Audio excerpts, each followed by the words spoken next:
Official commitment yet from Russia. I'm Dave Anthony, Fox News. The leader Vladimir Putin would meet with Ukraine's President Volodymyr Zelensky one-on-one like President Trump is pushing, trying to end the war that Special Envoy Keith Kellogg tells Fox Business is the largest war in Europe since World War II. It's massive with the amount of casualties, the amount of killing that's going on, and the amount of destruction. And while the U.S. keeps trying to broker a Putin-Zelensky meeting, NATO military leaders will talk today about a possible security guarantee for Ukraine that could be part of any peace agreement. The chiefs of defence of all 32 NATO members are invited to this gathering. Some allies are willing to put troops on the ground to help deter Russia from invading Ukraine in the future. President Trump insists those troops won't be American. He's been talking in terms of offering air support. The meeting will be chaired virtually from Washington by the commander of U.S. European Command, General Alexis Grinkovich. That's Fox's Jonathan Savage. Israel is getting ready to ramp up the war in Gaza against Hamas, which had agreed the other day to Arab mediators' plan for a ceasefire. The Israeli defense minister has approved calling up another 60,000 reserve troops. Hurricane Aaron is still forecast to move away from the U.S., but it's big. So Aaron's outer edges could cause tropical storm conditions by tonight in the North Carolina Outer Banks, where there are mandatory evacuations with surge and flooding fears. Beaches will be closed for swimming from Florida on up. Fox weather meteorologist Britta Merwin is in Point Pleasant Beach, New Jersey. They are prepared to let folks on the sand to at least look at the waves.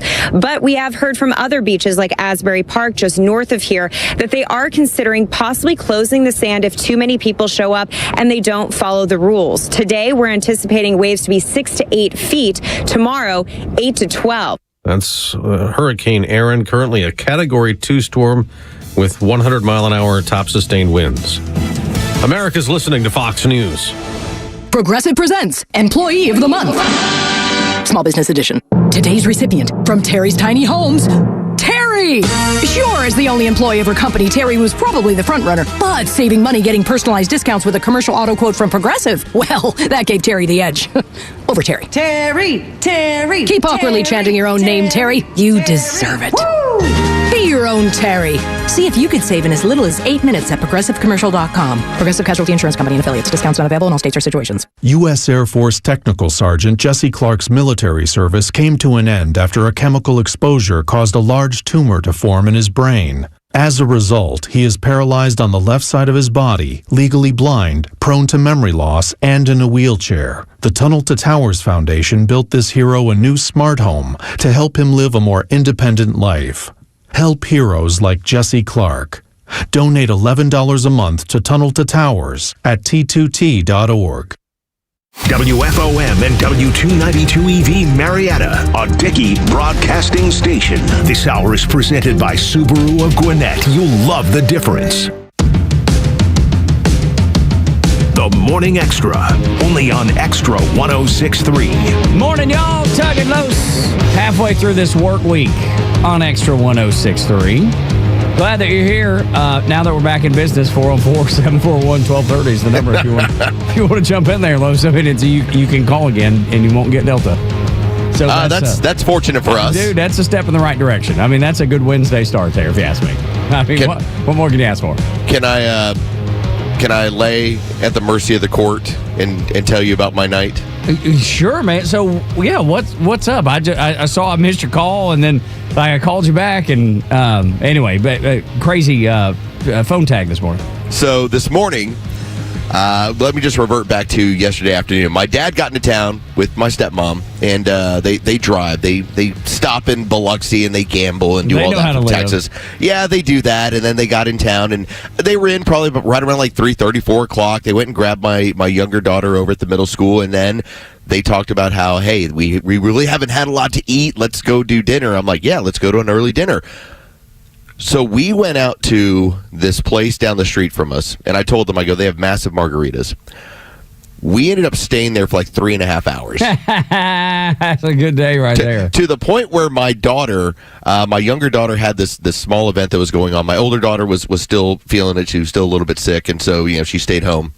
But my younger daughter had a situation that it was going to take her until like 7:30 to be done with it, as far as like what she had school wise. Yeah, sure. My wife calls me and she's like, hey, can you bring home dinner? I go, we're still up here. Yes, I can, as a matter of fact. Just let me order it right now. I think I went to bed last night about 9:45, and the next thing that happens, I slept through every alarm, woke up at 5:45 this morning. And so, margaritas, man. That's what tequila does. Dude, there's a reason why I don't get down this way. I think there's a Jason Aldean song called "That's What Tequila Does," if I'm not mistaken, and it may be based on an experience similar to yours. Yeah, yeah. Dude, like we've all been there, dude. I went through every alarm. Like I set up 5 alarms. I slept through all of them. That a boy. So I got up this morning. I was like, I'm gonna need to get on the Comrex. I will not be able to get over into the station on time. That's a tequila. gallon. That's a gallon of tequila. Fun times, man. At least you had fun with the fam, though. Yeah, right? no, it was good. In fact, by the time we got further along, got to hear a lot of stories about my grandparents, which was really actually pretty awesome. And then stories you'd never heard. Stories I'd never heard. My grandfather, when he was serving in the U.S. Army, it turns out my grandmother was not very worldly when it comes to travel. He had sent her a letter because he was stationed in Louisiana out of Texas before he was heading overseas. And apparently my grandmother got on a bus not having really any idea how to find him and ended up tracking him down. Oh, wow. How about that? I was like, good for you. And I will tell you, as my dad said, he goes, she could barely read and write. Oh, wow. Like, man. during that era. It's like her family was just all farmers. That's who they were. They were migrant farmers. Gosh, man, what a cool story. Our evening last night was, I left it up to my wife. I had found Smokey and the Bandit on Paramount. Oh, of course you did. And let me tell you, I started watching it, and my wife's like, "Oh my God, no, I can't watch it again. No, I can't watch it again." And I was like, "Well, what do you want to watch?" And she was like, "I don't care." And I was like, "Well, pick one of the Spider-Man movies." And she picked, I guess, Spider-Man: Homecoming. Homecoming. Okay, it's the first one in the new ones. Yeah, so we watched that last night. I thought it was really good. I liked it. It is. I'm telling you, Tom Holland. That movie has heart. It feels kind of high schoolish. Yeah, it feels like a young kid messing around and messing up. Yeah, no, it's really well done. I thought it was really good. The special effects at the very end, when he's fighting with I don't, to be honest, I don't even know the bad guy's name, but his girlfriend's dad. Yes. Whatever. Michael Keaton's character. He's the Birdman. Yeah, the Birdman, whatever that was. Is that a real Marvel character, the Birdman? I would imagine so. I don't know that particular storyline in that way. Me either. So but I thought up until the very end when the special effects got crazy out of hand, I thought it was really good.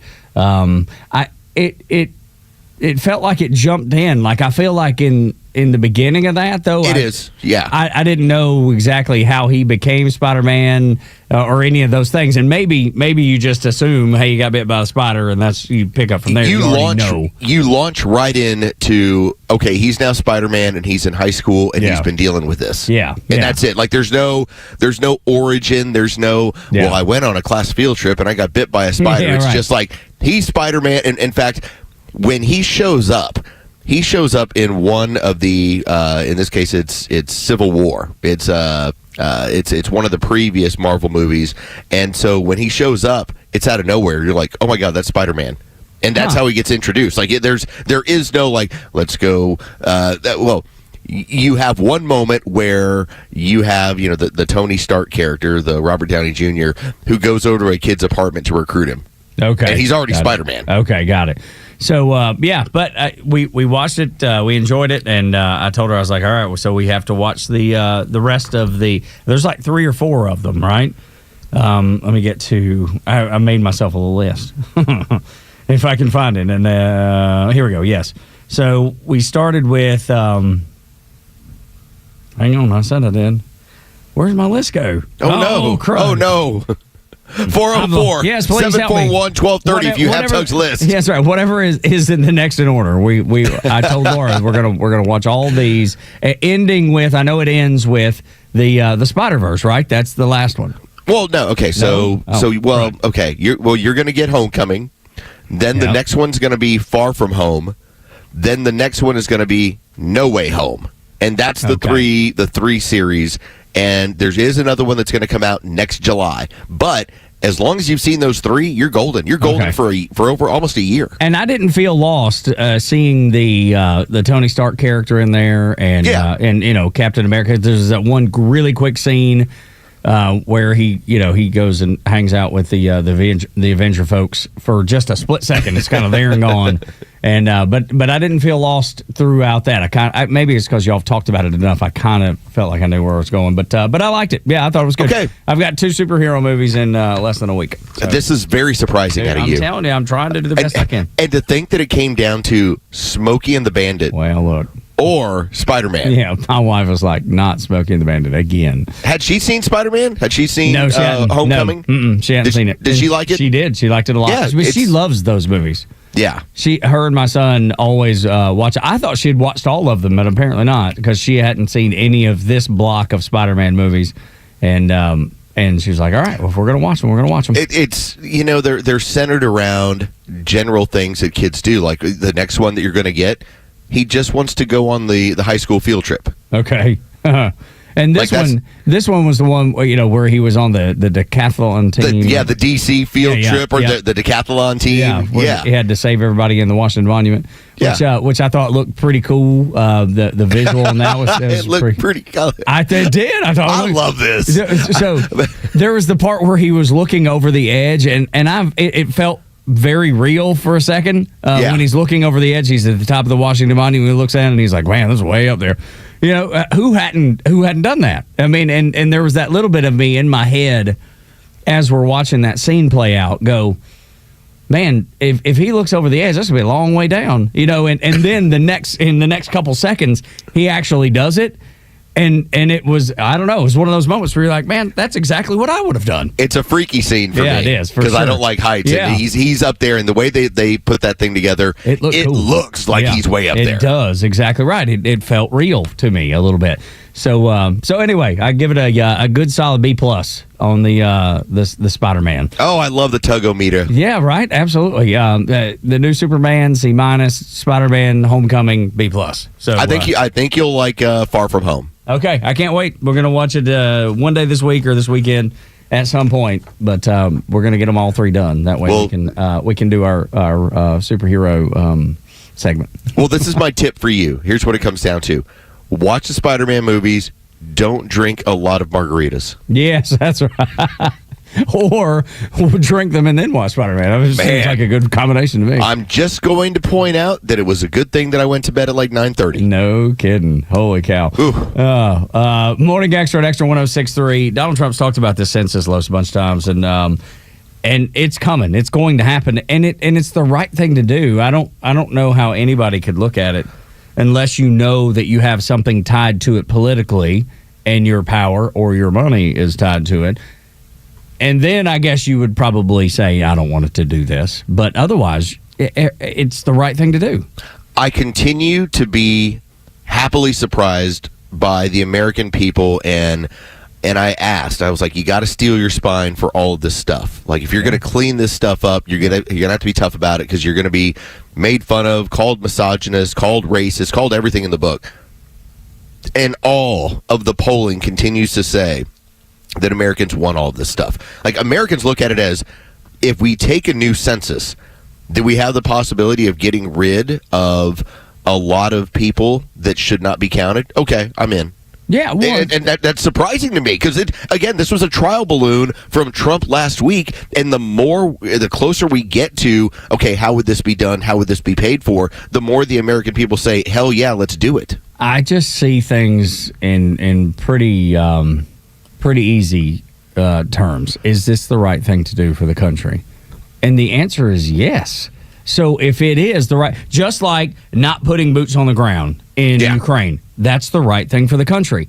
So I don't want to do that. Census, let's see what actually the way things should be laid out. Let's see where the representatives should be from, according to the Constitution, not according to Tug Cowart, not according to Donald Trump, not according to the Democrats. What does the Constitution say? That's the end all be all right there. Give me that, and I know we're making the right decision. So this is easy. This is open and shut for me. And I'm so tired of people saying racist. And I mean, everybody is so over that. We've talked about a million times, but you see it in things like this, because like you said, they're going to say that, and nobody cares. It was a hearing that happened yesterday afternoon that re-kicked this in, and got me going again, where You had a California state senator who, as they're in Sacramento, he starts talking about the idea of what's going on in California, all about redistricting. And his entire point was they have to redistrict because the illegals will not be counted in the next census, and they'll lose democracy over it. Yeah. I mean, they all are like, this is happening. Yeah, no, it is. And the funny thing is that's why Gavin Newsom feels so emboldened right now, because he's like, well, they're going to squeeze these out of us. Let's see what we can get right now. Let's see how we can influence right now. And because he knows that new census is coming and all of that stuff's going to be wiped out. So he feels really bold in this action, knowing that it's not going to matter anyway. He's playing politics at its purest form. Yeah, totally. And when you look at what it's going to hurt blue states.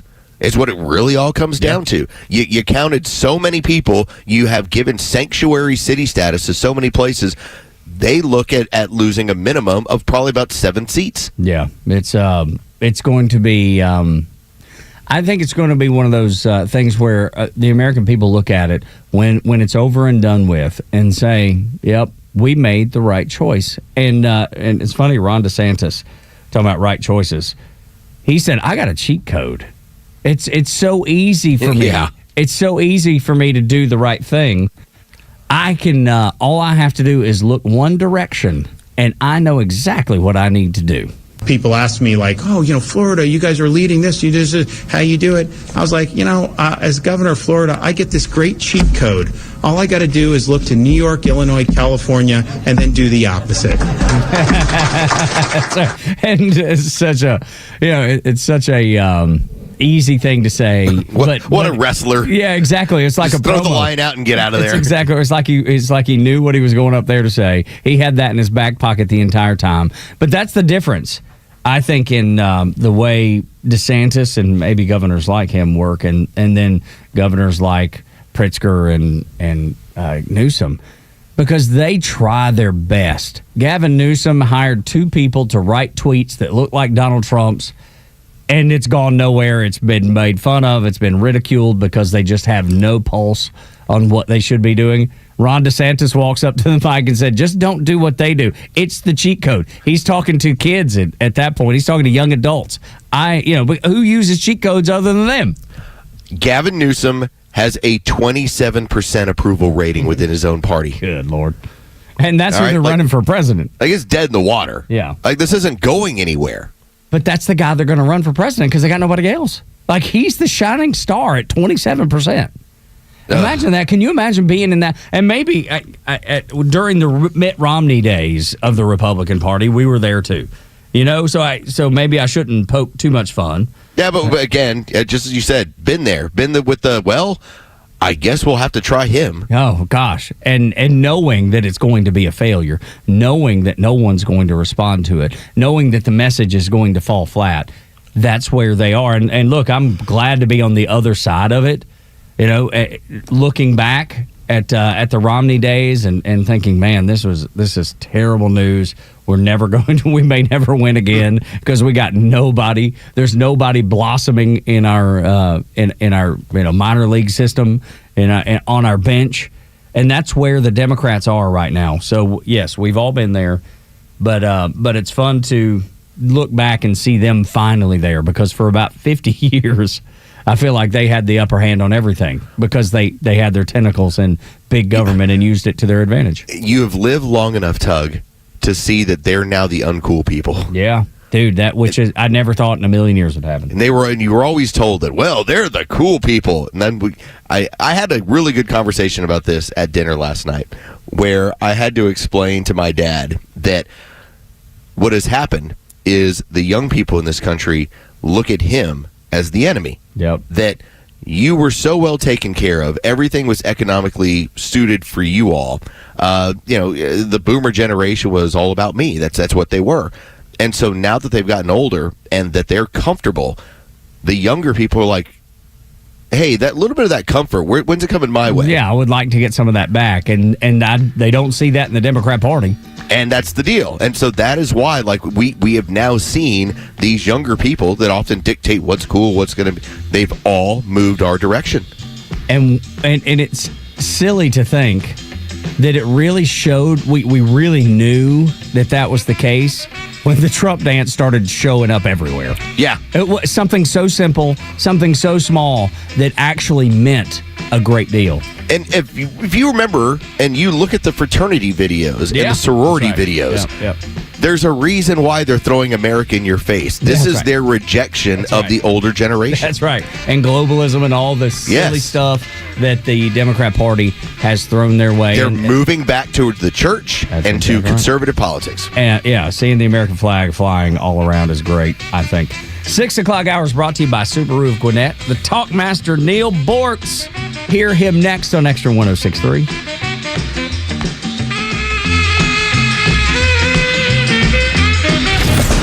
Live and local news talk continues at 3 p.m. with Kimmer, Pete, and Flounder. It's the Kimmer Show, only on Extra 106.3 and the Extra app. Gosh, I was looking through these Yelp reviews of central heating and air conditioning, and they're through the dadgum roof. You know, just people talking about how Chuck and his team have helped them in the most dire of situations, where their AC is down in the dead of summer, or that their heat went down in the coldest part of the winter.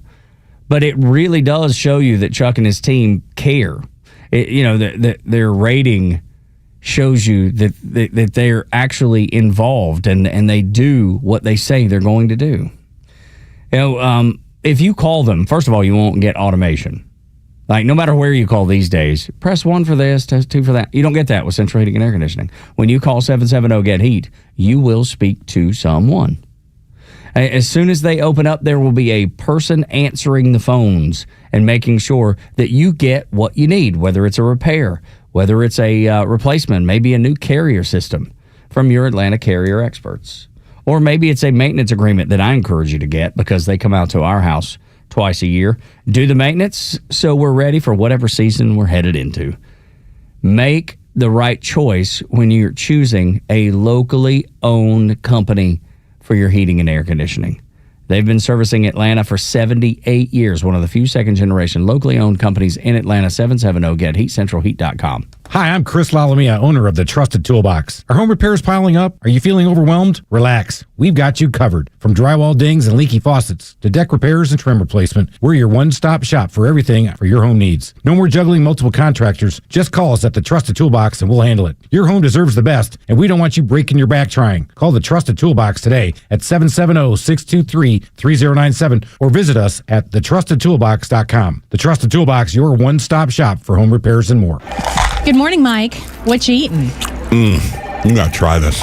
I can hear you crunching from the next cube over. This is amazing. I just discovered it this weekend at Lidl. It's Greek Goddess Gourmet Granola. They were sampling it, so I tried it. Then I bought 6 bags. Wow. Is it cereal? Can be, or an amazing trail mix. It's great for a meal or a snack. What's in it? Well, they have 2 flavors, maple oat and harvest nut, which is my favorite. It's made with whole grain oats, almonds, pecans, raisins, coconut, and the sweet taste of pure maple syrup. Maple oat is a simpler take on their delicious granola. It's got wholesome oats, plump raisins, coconut, and maple syrup. That sounds healthy and delicious. That's why I can't stop crunching, Susan.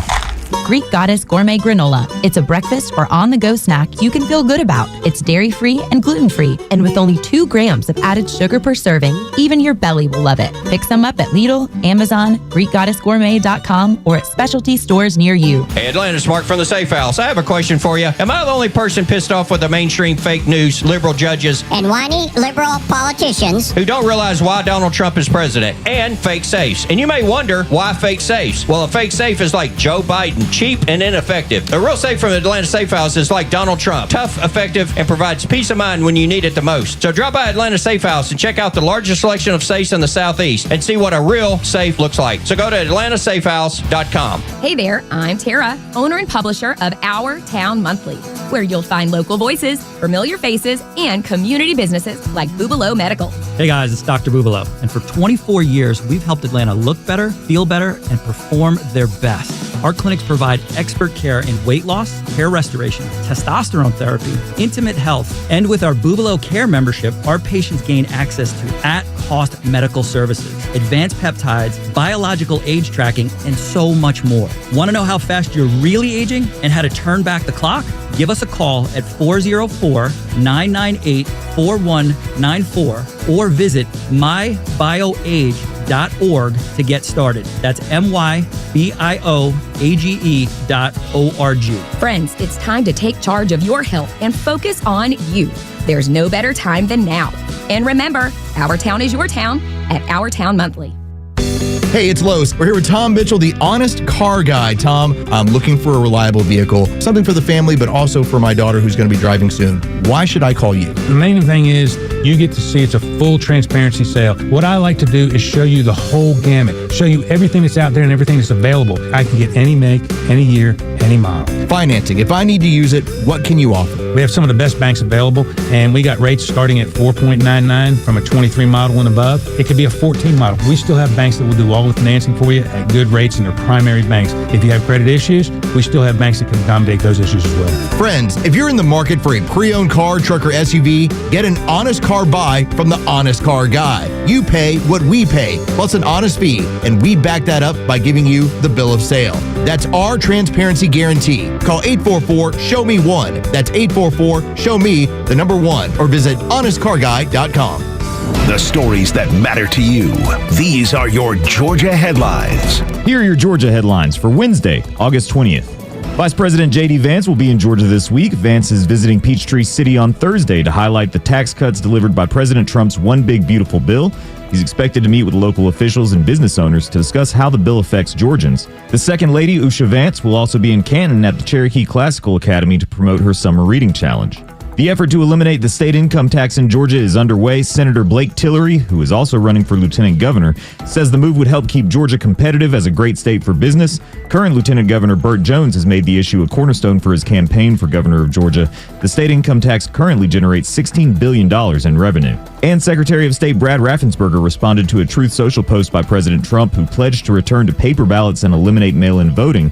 Raffensperger maintains that Georgia's voting system is secure. Today's weather mostly sunny with temperatures reaching the mid-80s. With your headlines, I'm Jerry Payne for Extra 106.3. Don't get no better than talking to Neil Mortz as he sings along to his own theme music. That's the best right there. How you been, Neil? Well, I originally wanted some other theme music. What was it originally, except instead of Huey Lewis? Lucifer, Alan Parsons Project. Well, then there you go. I wish you'd have gotten that. That would have been splendid. Well, you know, Huey Lewis or Lewis and the Lose, that worked out very well. It did, yeah, absolutely. So memorable. I got to tell you, I know a little Alan Parsons Project, mainly Sirius and Eye in the Sky, but I don't know that I know the song Lucifer. And Lucifer's all instrumental. Yeah, well, so was Sirius. To be honest, I'm glad I don't know Lucifer. I like Time.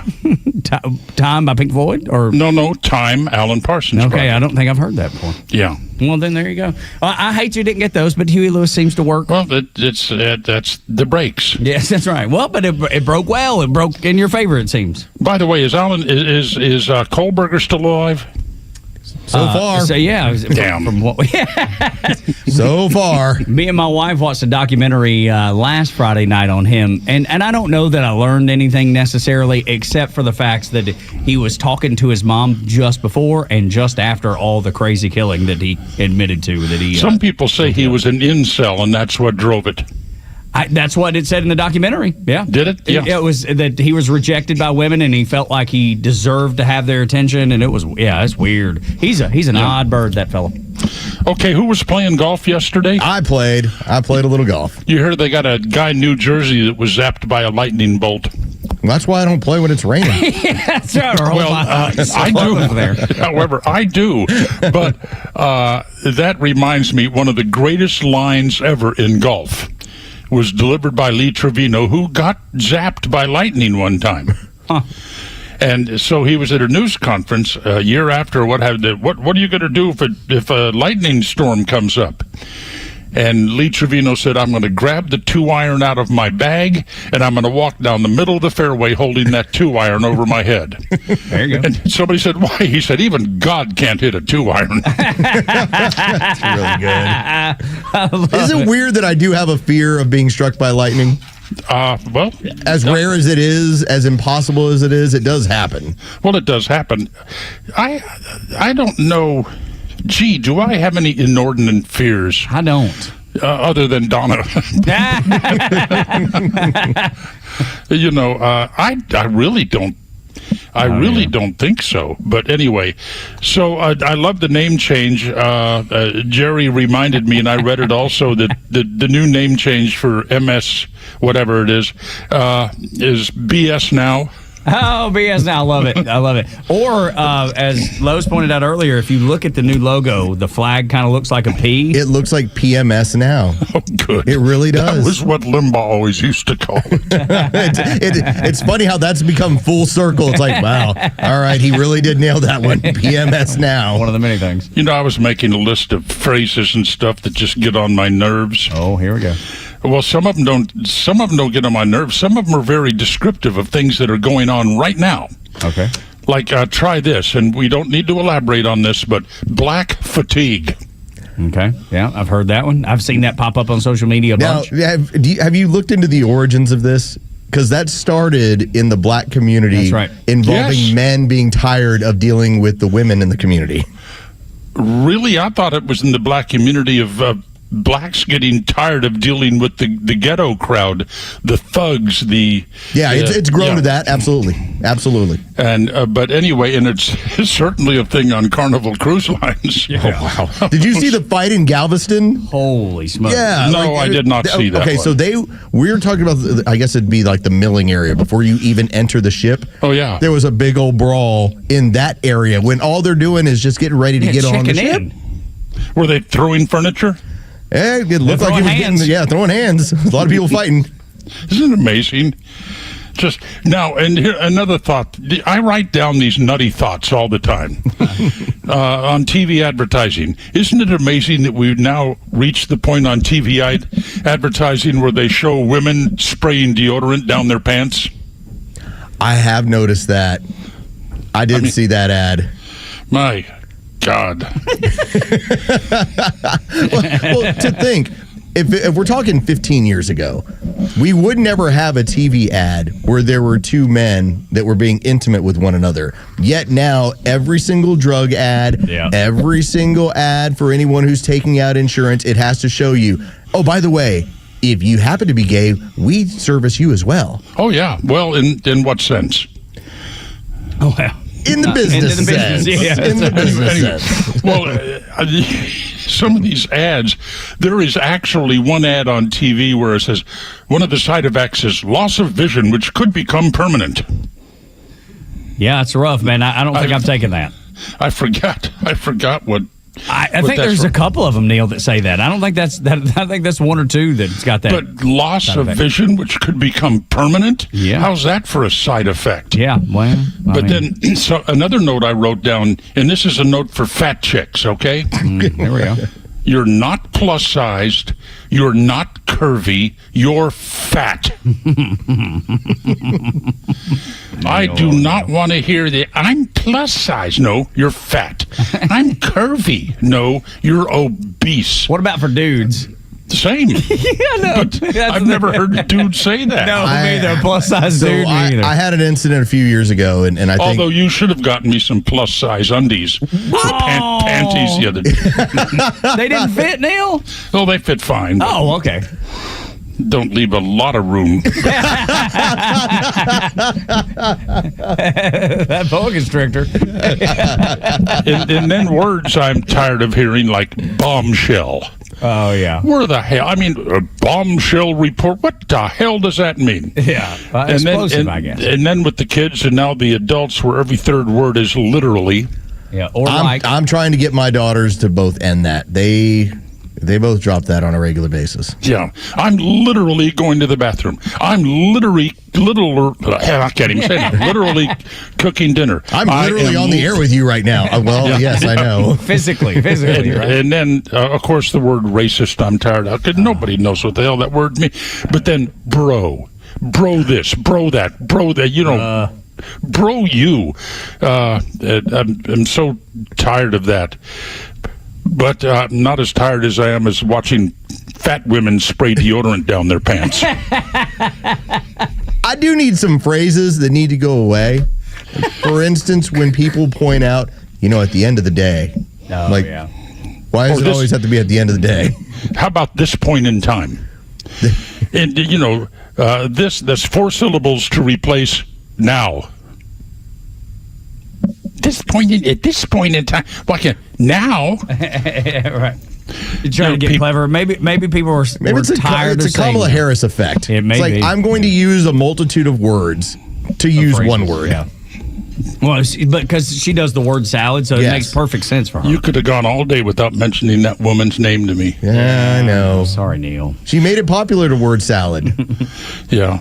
You know who LaMonica McIver is? I do. Yes. Yeah, she's a woman that was arrested for, jostling or manhandling some, ICE. Yeah, an ICE agent. Yeah. She now, Trump is saying Liberation Day in terms of sending the police into Washington, D.C. So now LaMonica is letting us all know that Liberation Day is another way of saying white power. Oh, wow. I didn't know that.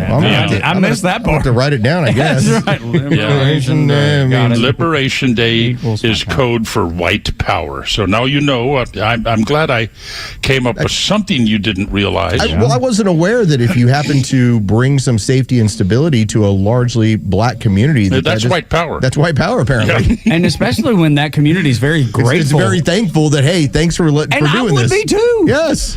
And we have all the evidence we need right now that they were cooking the books in Washington, D.C., that police, a police supervisor, a supervisor would show up at the scene of a crime, the potential felony, and he would instruct the police officers to write the report so as to present this incident as a misdemeanor and not a felony. Why? Well, we got to keep the crime statistics low. And now they use those crime statistics to say, crime is down. We don't need the National Guard in Washington. Hell, you don't. Yes, you definitely do. Just nonsense. And Miranda Devine, you need to read this. Yeah, she's great. In the Washington Post today, the first newspaper I read every day. And then when I want to find out what's happening with black culture, I may read the AJC, but so far I haven't renewed my subscription. Don't see why I should. But anyway, a new explanation now of just why Joe Biden opened the borders. Y'all come. Y'all come to see us now and then. And that is because now we have these jurisdictions, New Jersey, of course, California, and what have you, that are insisting on counting illegal aliens in the census because that gives them additional representation in Congress. Yeah, of course. And I'm so retired. I'm so out of touch with that I didn't realize. Of course, that's what they're doing. Yeah, once you think about it, it makes perfect sense. Yeah, I mean, they just flood these areas with illegal aliens that get counted in the census, and that increases the population count and leads to more representatives in those areas, all of which will be blue areas because that's the nature of where the illegals go. And hey, it's all about power. Well, this points out replacement theory, and for the longest time, Neil, replacement theory was, that's just a coded word for white people being concerned about other people coming into their country. No, replacement theory was always intended for the black and Hispanic populations that were leaving the Democrat Party. That was their backfilling with a permanent subservient class that was going to have to live in the shadows and vote for them and count towards their census numbers to keep their power up. Yeah. And now they're getting exposed in that. Gavin Newsom. Oh yeah, what a goon! I know.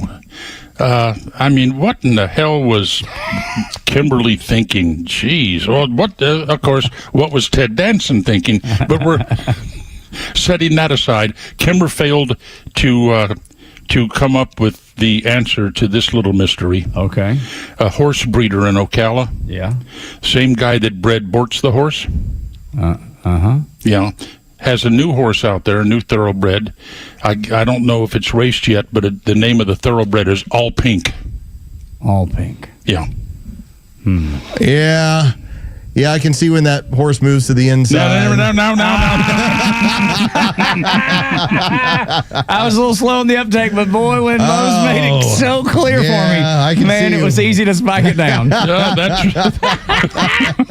great. That track announcer's going to have a time, isn't he? Yes, he is. And there's going to be lots of laughs, and you know what? And probably drinking games based on that.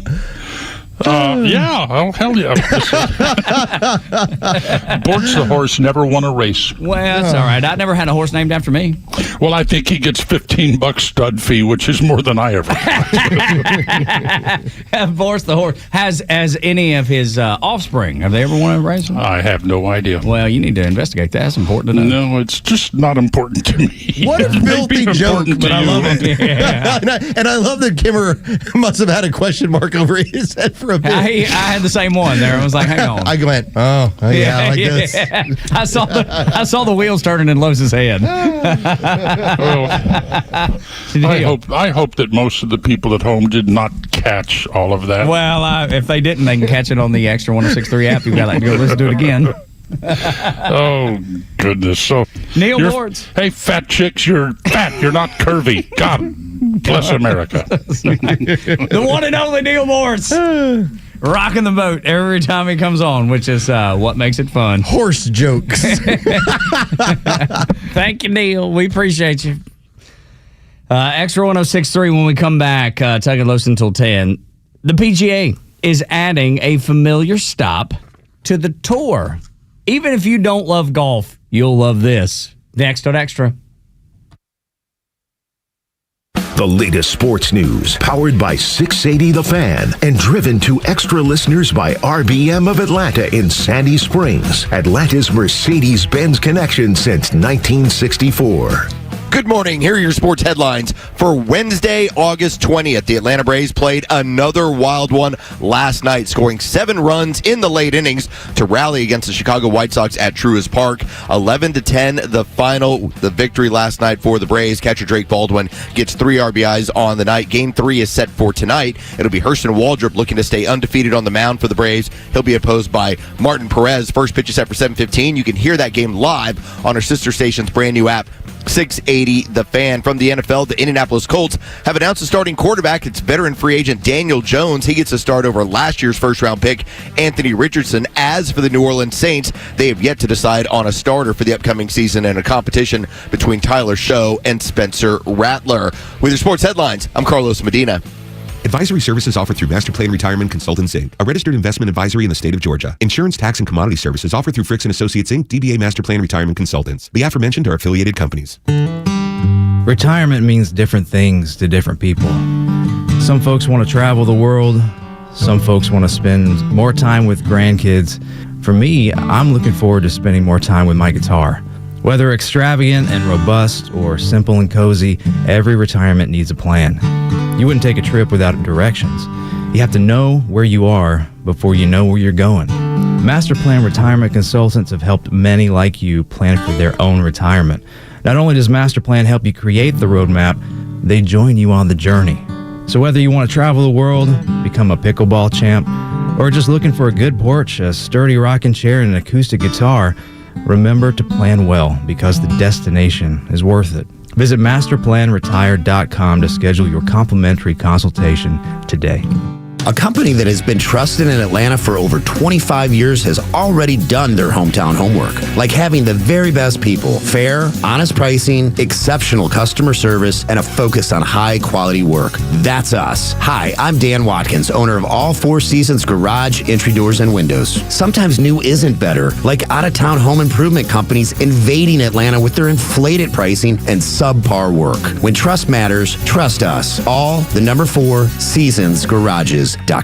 You protect your physical health by choosing your doctors carefully. Protect your financial health by choosing an attorney carefully. An accident can be very costly. You want to receive the compensation you deserve. Call Van Sant Law. My friend David Van Sant will take care of you, trust me, very well. The number is 855-GA-INJURY. The website is vansantlaw.com. In the event of an accident, it could be the most important phone call you make. If you've been waiting for the right time to make the switch to electric, this is it. At Jim Ellis Chevrolet, limited time incentives on select EVs are here now, but only through September 30th, 2025. That means if you've had your eye on an electric car, this could be your last chance to save thousands of dollars. Whether it's the all-new Chevy Blazer EV, the powerful Silverado EV, or something in between, now's the time to plug in and move forward. Plus, at Jim Ellis Chevrolet, we make the switch easy with expert guidance, flexible financing, and a friendly team ready to help you every step of the way. Don't wait. Visit Jim Ellis Chevrolet today or head to JimEllisChevrolet.com to find out more. But hurry, these savings disappear after September 30th. Jim Ellis Chevrolet, together, let's drive. Jim Ellis, expect the best. Military veterans are eager to transfer their skills and experiences to civilian life, but lack trusted connections to expedite their path to success. That is, until they meet the Warrior Alliance. The Warrior Alliance goes the extra mile to reach veterans in their communities so they do not have to take this journey alone. With over 40 partners across 10 service areas, your donation goes a long way toward achieving maximum impact for a veteran and their family. Go to thewarrioralliance.org to donate today and commit to helping the Warrior Alliance change thousands of lives for the better. Are you a parent of a 2 to 8 year old? Listen closely for an exciting offer, then head to abcmouse.com/radio to learn more. By now, you've probably heard of ABC Mouse. ABC Mouse is like a little one-on-one teacher. It has helped her so much. We're offering a promo at abcmouse.com/radio to try it for free for a month, then $14.99 per month until canceled. Go to abcmouse.com/radio to see this offer. That's abcmouse.com/radio. Actual ABC Mouse users compensated for their testimonials, sponsored by Age of Learning. Stream Clay Travis and Buck Sexton, Glenn Beck, Fox News, and even NASCAR on Sundays. Anywhere on the Extra 106.3 app. Download the app now and get 24/7 access to the live stream, the latest news, and everything you need to know about Atlanta's only conservative talk station. Download the Extra 106.3 app for Apple or Android and check out even more great original content at thepodcastpark.com. It does not matter the size of the victory, the left melts down the exact same way. When he had the victory after sitting down with Putin, they melted down, said he accomplished nothing. Days later, he sat down with all the European leaders and Zelensky. They melted down again. Now, this next victory is minor in comparison to what he just did on the world stage, and yet the left is melting down nonetheless. Los, this is a golf story, but it's about more than golf. Yeah, I think this is indicative of how the pop culture has changed. And we've made the point about how Donald Trump, in the most unlikely of event, has found himself back in where everyone says Trump is cool. Yeah. Clearly, the liberals will not say this. Yeah, of course. But this is what it is. And what is your version of cool? Is your version creating an economic situation that's better for most people in this country? All right, that's cool. Is it that you're looking to secure your border? All right, that's cool. How about that you are making it a point that you want peace around the world? Okay, whatever your version of cool is, these are the lists. This is the box we're checking. And so I always found it strange.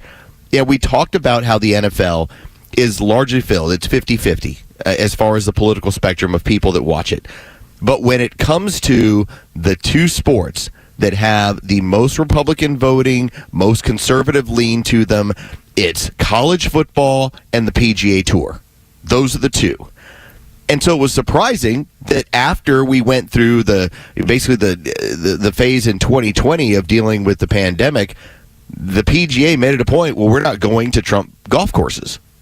They're some of the most iconic, best golf courses in the world. He builds these golf courses around the world. That's right. Yeah, he's kind of an expert at it. And the PGA is like, well, we're just going to skip those. Okay, this is why I know we're healing. This is why I know everything's back. Because even the smallest little pettiest thing is no longer happening. The PGA announced they're going to be at the... Now, a lot of people refer to it as we're going to Doral. Yep. When you look at the sign out front, it'll let you know that it's Trump National Doral. Yeah, right. Let's be clear. And it's the first time they've been back there in 10 years. I thought that was an interesting number. Yeah. Because 10 years ago is when Trump came on the political scene, and they were like, and of course, the liberal media melted down, and it seemed like one of those, to me, and I know nothing when it comes to scheduling the PGA or how they choose what they choose, but it certainly seems convenient that 10 years ago, Trump was just in the political scene, and the left hated him, and he was a dictator and racist and all these things. And the PGA appears, I could be wrong, but it appears they took a step back. Now that they feel safe again, they're like, welcome back, open arms. That's the interesting part for me, because there are some courses that cycle on and off. Okay. And so I mean, obviously there's going to be the courses that every single year they host, and that's what it is. Yes, every single year you're going to have what you're going to have. But there are some courses that cycle on and off. You just didn't imagine it was going to be like Doral's not supposed to be off for this long. Yeah, not and 10 years. So somebody made the decision like, well, it might be a little bit too tough to touch that one. Yeah. Now they're like, no, we're doing this. Yeah, he's back. Do you see those kids doing all those videos? Do you see the American flag everywhere? Do you see people doing the Trump dance in the end zone after they scored a touchdown last season? We're fine. Everything is fine, and this will be welcomed. And like you said, with the viewership being as conservative as it is, it'll be a hit. People are going to be trying to get there like they try to get to Augusta. It's going to be a big deal.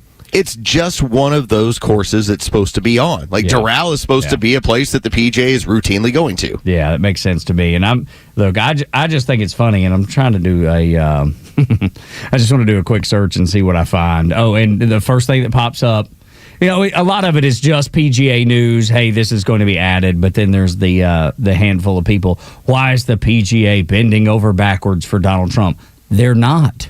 All they're doing is doing what their fans want them to do anyway. They're having a golf tournament at a great course amongst a number that he owns. Yeah. Here it is. The PGA Tour adding a signature event at Trump National and altering the schedule in some weird way is to bend over backwards to please Trump. That's so wild.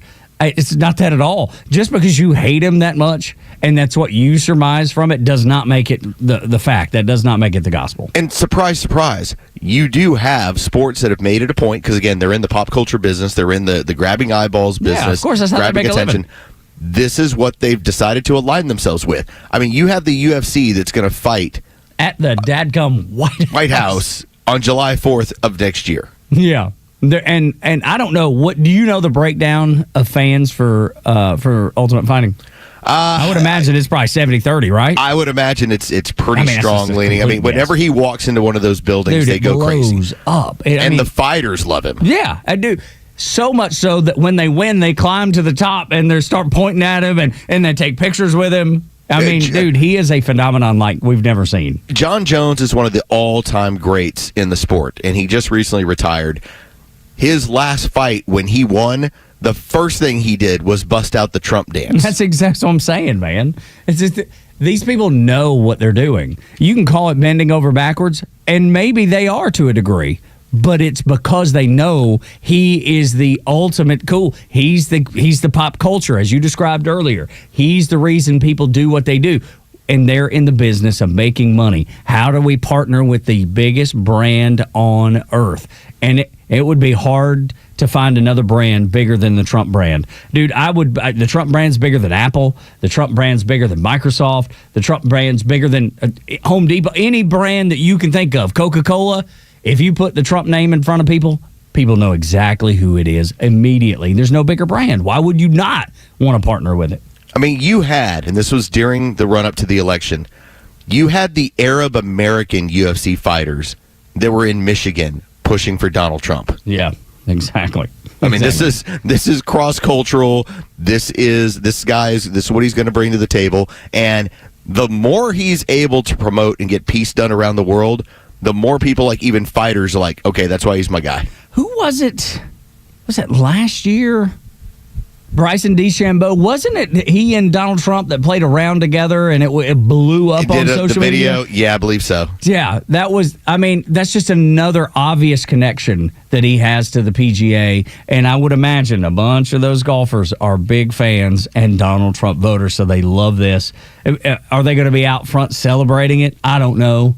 But deep down, they're thinking, yeah, he's got another victory. He just put another W up. DeChambeau was on last week with the Pat McAfee show. Okay. And he did point out that Trump's golf game is, quote, unbelievably impressive. Oh, see? That's awesome. Said his quote was, it was unbelievably impressive how straight he hit it off the tee. He didn't miss a fairway when I was out there. It was by far one of the best achievements I ever seen out of somebody at that age. Dude, think about this. Just what you just described.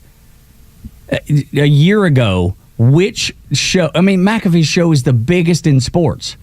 Give me a show that would be talking about Donald Trump's golf game prior to, I don't know, 6 months ago. None of them would have. Definitely not the biggest. We had a moment where Harrison Butker, the kicker with the Chiefs, talked about his conservative values and some Donald Trump, and immediately it was like, oh, yes, right, what a horrible exactly. person. Now what he said doesn't seem so in fact, it's like, okay, good for you, Harrison, and now it's part of pop culture. He was just comfortable with it before the rest of the country was. Yes. That's all it was. He was out front. He knew. And Butker's a great guy and a good man, and he's got the local connections, obviously, with Georgia Tech. There's just so much to like about him. And then the fact that he is a conservative like us makes me like him that much more. God, it's a good day to be alive, isn't it? It is a good time to be alive. It's a whole lot of winning and fun. Dude, it is. You're absolutely right. We've gone from 6 months ago feeling like down and despair and like, oh my gosh, can he even save this country? To now he's, the biggest icon in the world again. Trump knew the Article 5 guarantees could not require this one thing of the United States of America. What is it next? We'll talk about it on Extra.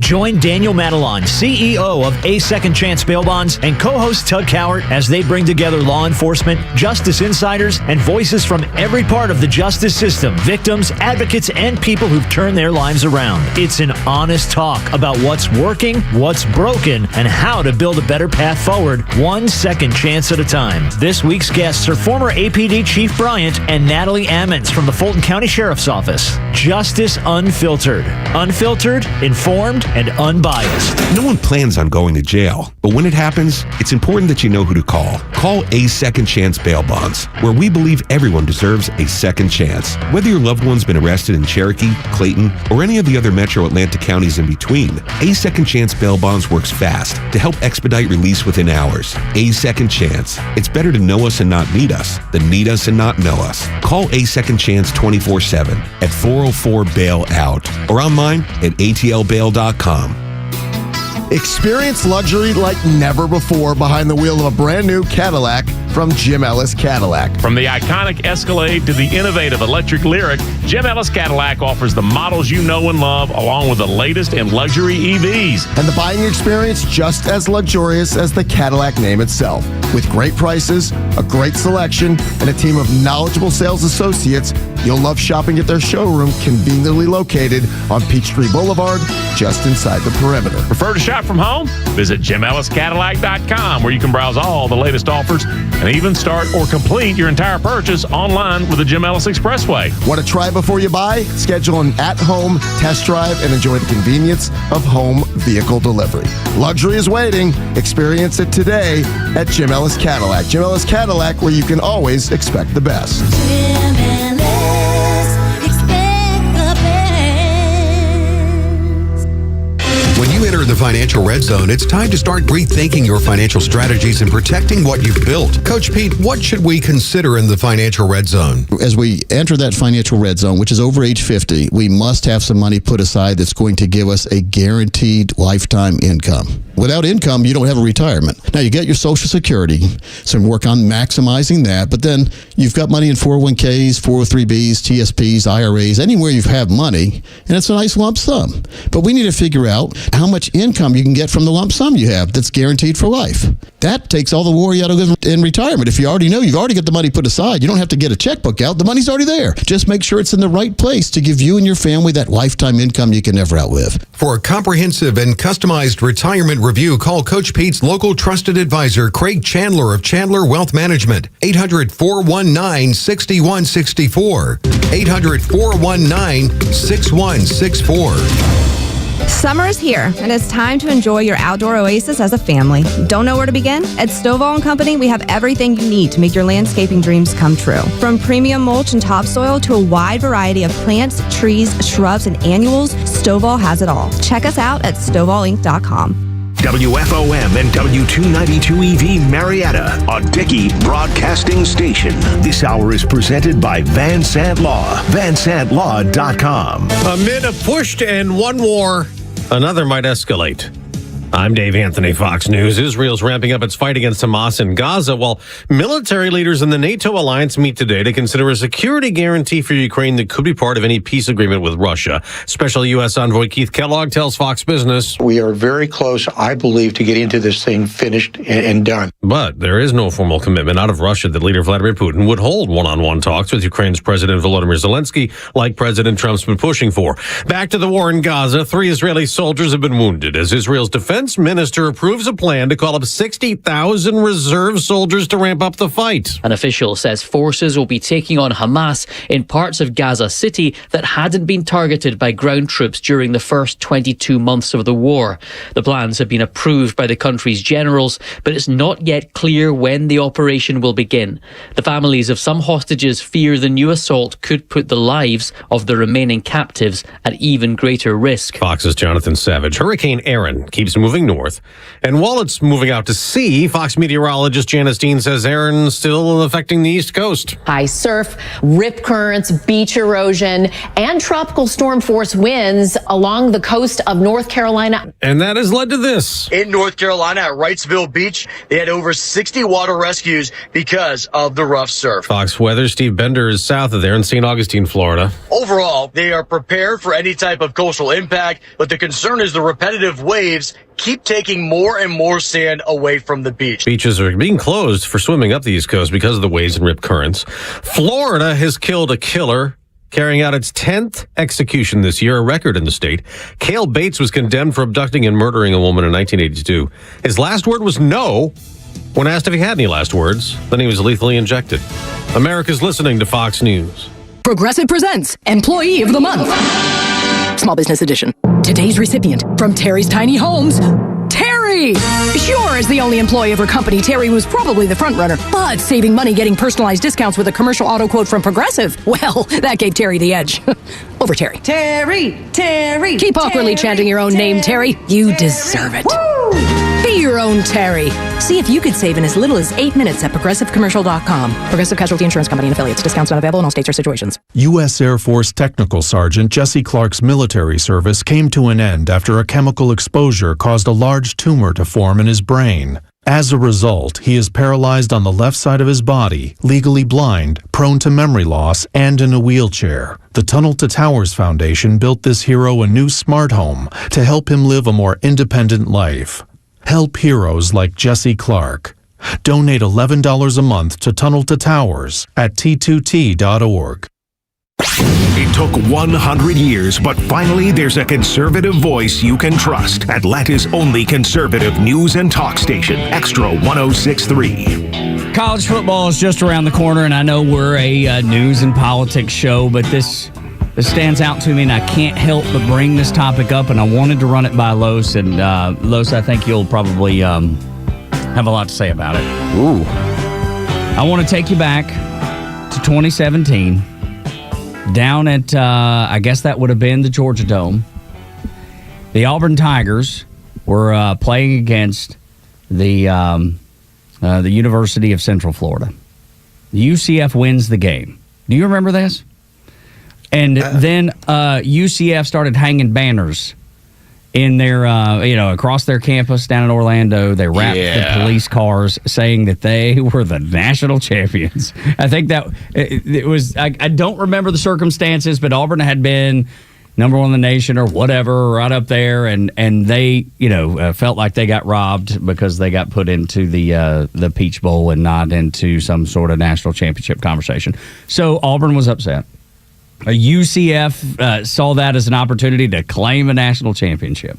And I was like, this is the dumbest thing I've ever seen in my entire life. This is from an era that really, it doesn't need to exist any longer. And the fact that UCF tried to do this in 2017 was silly enough as it is. Yeah. This was during the time period where if you decided you just wanted to claim a national championship, you would just claim a national championship. There you go. It's that's the one. We're writing it down. And in this case, UCF gets to basically say, well, I mean, we were 13-0, we were undefeated, and this is what we did. Yeah. And their one legitimate reason is that this was during the era where it was very difficult to be a non-Power 5 and to get any sort of access to these sort of games. Sure, and they had a great season. I'm not trying to say they had a great season. Did they have a national championship season? No, they didn't. But a great season, yes. But it was silly. It made headlines. And at the time, I remember Auburn fans going, man, this is terrible. This is dumb. I can't believe we lost in the Peach Bowl to UCF and, whatever.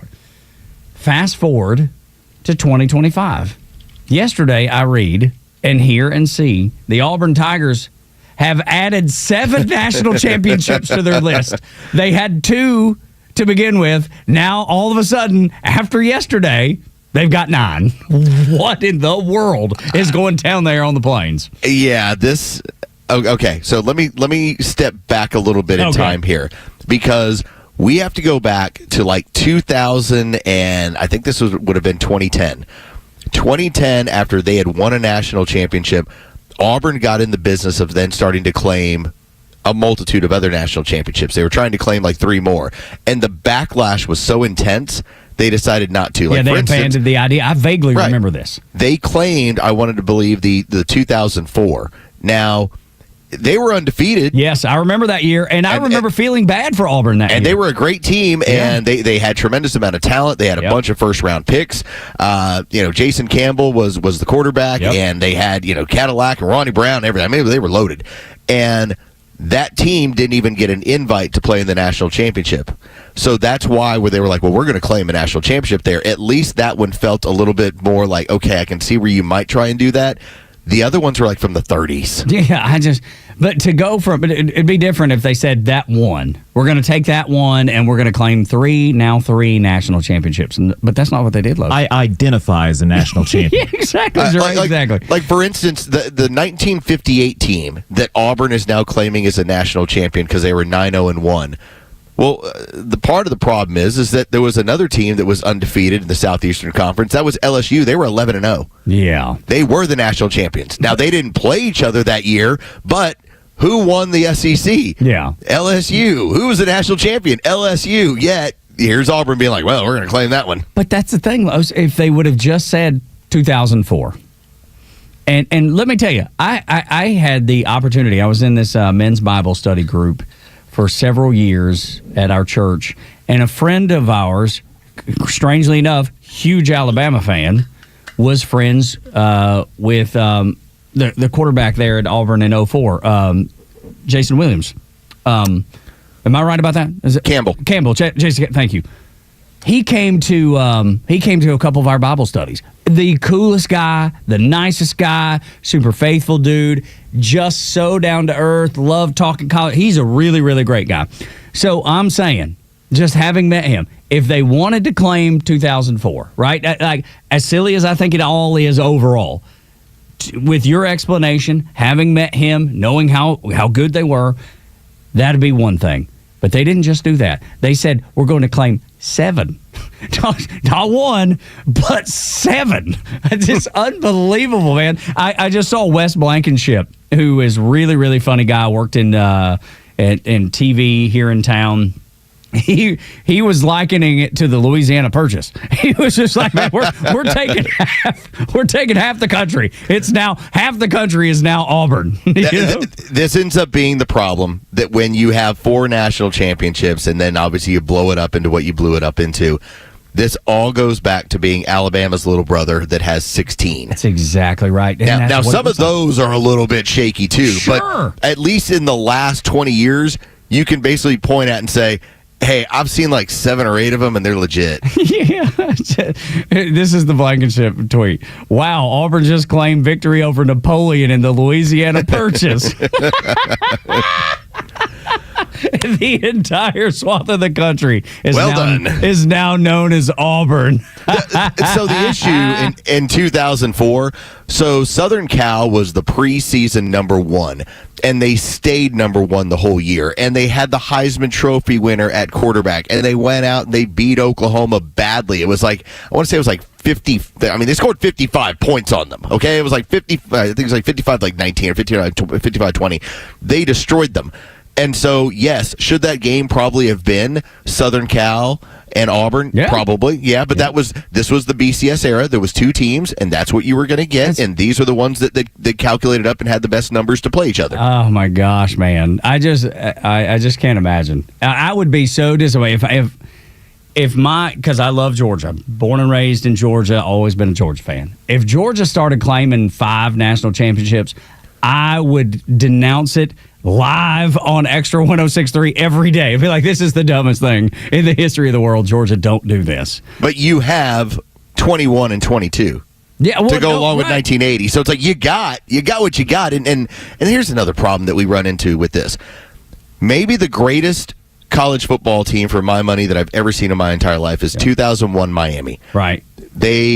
We're loaded with NFL players. Holy cow. A guy like Vince Wilfork, who played in the NFL for like a decade. He was like the anchor of the Patriots' great defenses. He was 3rd string. Yeah. Okay? Like, that's the kind of team that they had. If you go back and look at their 2001 roster, it's a who's who of college football. They were that good. They were that deep. What does that team mean to the guy who's like 15, 16, 17-year-old being recruited? Nothing. Absolutely nothing. They weren't here. They weren't here for it. It's ancient history. Yeah. So now it's really about what have you done lately. That's why you have teams like Auburn going, well, I mean, let's claim more national championships. Let's throw stuff up on the wall. Because we don't have anything since 2010 that, remember, the 15-year-old we're recruiting was not aware. But does a 15-year-old, do they respond to, hey, we just claimed 7 national championships at random? I don't think so either, man. Give me a reason to go to your school. What's my NIL? What's my opportunity to play? What's going to happen from here? And let me tell you, when you go back and look at that 2010 Auburn team, man, Cam Newton was so incredible. Yep. We saw him. We went to the game, and it was homecoming, and it was UT Chattanooga, which I'm from up that way, and went to UT Chattanooga baseball camp and basketball camp and all that. So I was the only person pulling for UT Chattanooga in the whole building. But you couldn't help but notice how incredible Cam Newton was. So seeing him play at Auburn, at Jordan-Hare, it was like nothing I've ever seen before. It was amazing. It was unbelievable. Dude, celebrate that. I mean, I think I saw David Pollack the other day tweeting about Cam Newton being the greatest college athlete he had ever seen, or something in that vein. Like, make that the focus. That just seems like that would resonate so much more. Get Cam down on the campus to talk to some of the recruits. I don't know, but that just seems like a bad way of going about it. Let me just tell you, as I referenced that 2001 Miami national championship team. Here was their running backs, okay? The running backs they had. Their lead back was Clinton Portis, who obviously had a great career in the NFL. He ran for 1,200 yards while his final year at Miami. His 2 backups were Willis McGahee and Frank Gore. All right, Frank Gore runs for 10,000 yards in the NFL. Willis McGahee's a first-round pick. Then they had another guy named Jared Payton, who happened to be Walter Payton's son. Yeah. Okay, that was their backfield. Good Lord. And Jared, did he even go to the league? I don't think he did. Had a cup of coffee in the league. Did he? Okay. Nothing crazy. A buddy of mine that I worked with in Chattanooga in radio, I was at US 101, the big country station, and he was at the pop station, one of the KISS stations or whatever. He grew up next door to Jared. they were buds coming up, and he would show me pictures of those guys growing up, and so that was the only real connection I had. I would have known who he was otherwise, other than Walter Payton's son. But he said he was an incredible kid and incredibly talented, but always had that. I mean, it's kind of tough being Walter Payton's son because people expect you to live up to that standard, and there was just no way who could do that. Unbelievable, man. I just I don't know. When I saw that yesterday, I was just like, "You got to be kidding me, dude! This is the dumbest thing I've ever seen in my whole life." I saw a handful of the tweets that went out, and I was like, "Uh-oh!" I was like, "Auburn must be claiming titles again." Yeah, again. I love that. They must be doing it again. Yeah, they're like, "Hey, UCF did it against us in 2017. We're gonna take that idea and we're gonna run with it today." Anyway, just thought I'd throw that out there. I know a lot of people keep up, especially that listen to the show, probably keep up with sports too. And if you've got opinions on this, I know it's out of the lane of politics, but 404-741-1230. A friend of mine, Josh Gill, dear friend of our family, Auburn grad, and he's blowing me up on my text right now. It doesn't take long for them to get a little bit drunk. You can pull an Auburn fan off sides anytime we talk about this stuff. And here's what it goes back to. Yeah, but Alabama. Yeah, right. I know. I guarantee you jump into that text, you respond back, it'll take about 2 or 3 moves before, yeah, but Alabama. I got a meme, and it's looks like Hugh Freeze riding on the back of an eagle, and it just says, "War damn eagle." Dude, they're at least they're not running from it. They're like, "Yep, we're doing it. Lean into it." Barrett Salee, our coworker down the hall, he was very clear that he is in full support of this. So, he is. It's not hard to pull him off sides when it comes to Auburn. He is Auburn as it gets. I love it. Which was always funny for a guy who wrote. Yeah, he spent a lot of time with Bleacher Report and CBS Sports writing about college football, and this is how I know he did it so well. Every fan base in the SEC thought Barrett hated them. That's right, absolutely. And for a long time, I didn't even know he was an Auburn fan. I had read his stuff, and then one day, I mean, I've known for years now, but for a long time I didn't know that. So I think you're right. He was. I feel like he was very professional in the way he broke down things. He did not let his fan of being a fan of the Auburn Tigers affect what he wrote, or at least that I could tell. Every person in the SEC. Every fan base was like, Barrett Salee hates us. Man, look how he writes about us. He hates us. But that's it. Remember, he's an Auburn graduate. Yeah, like he spent his time. He did his, and so again, there's the fandom there. But he managed to make even Auburn fans be like, man, Barrett hates us. Yeah, right. As a grad, so funny. I'll put a bow on this. Auburn, one of the prettiest campuses I've ever been to in my entire life. I've never been down to the Grove. Never been to Oxford. I hear that's amazing too, but man, Auburn is such a beautiful campus. Morning Extra and Extra 106.3. Donald Trump knew what he was doing when he did the Article 5 assurances, guarantees, saying that yes, we will provide some sort of security for Ukraine when it comes to a Russian incursion if we get this into this war. And he's still toying with the idea. I think I don't know how he will go in this. Still toying with the idea of providing air power, but he was so specific about no boots on the ground, and that's all I needed to hear, because I trust that he knows the American people, me and you, do not want boots on the ground, Los.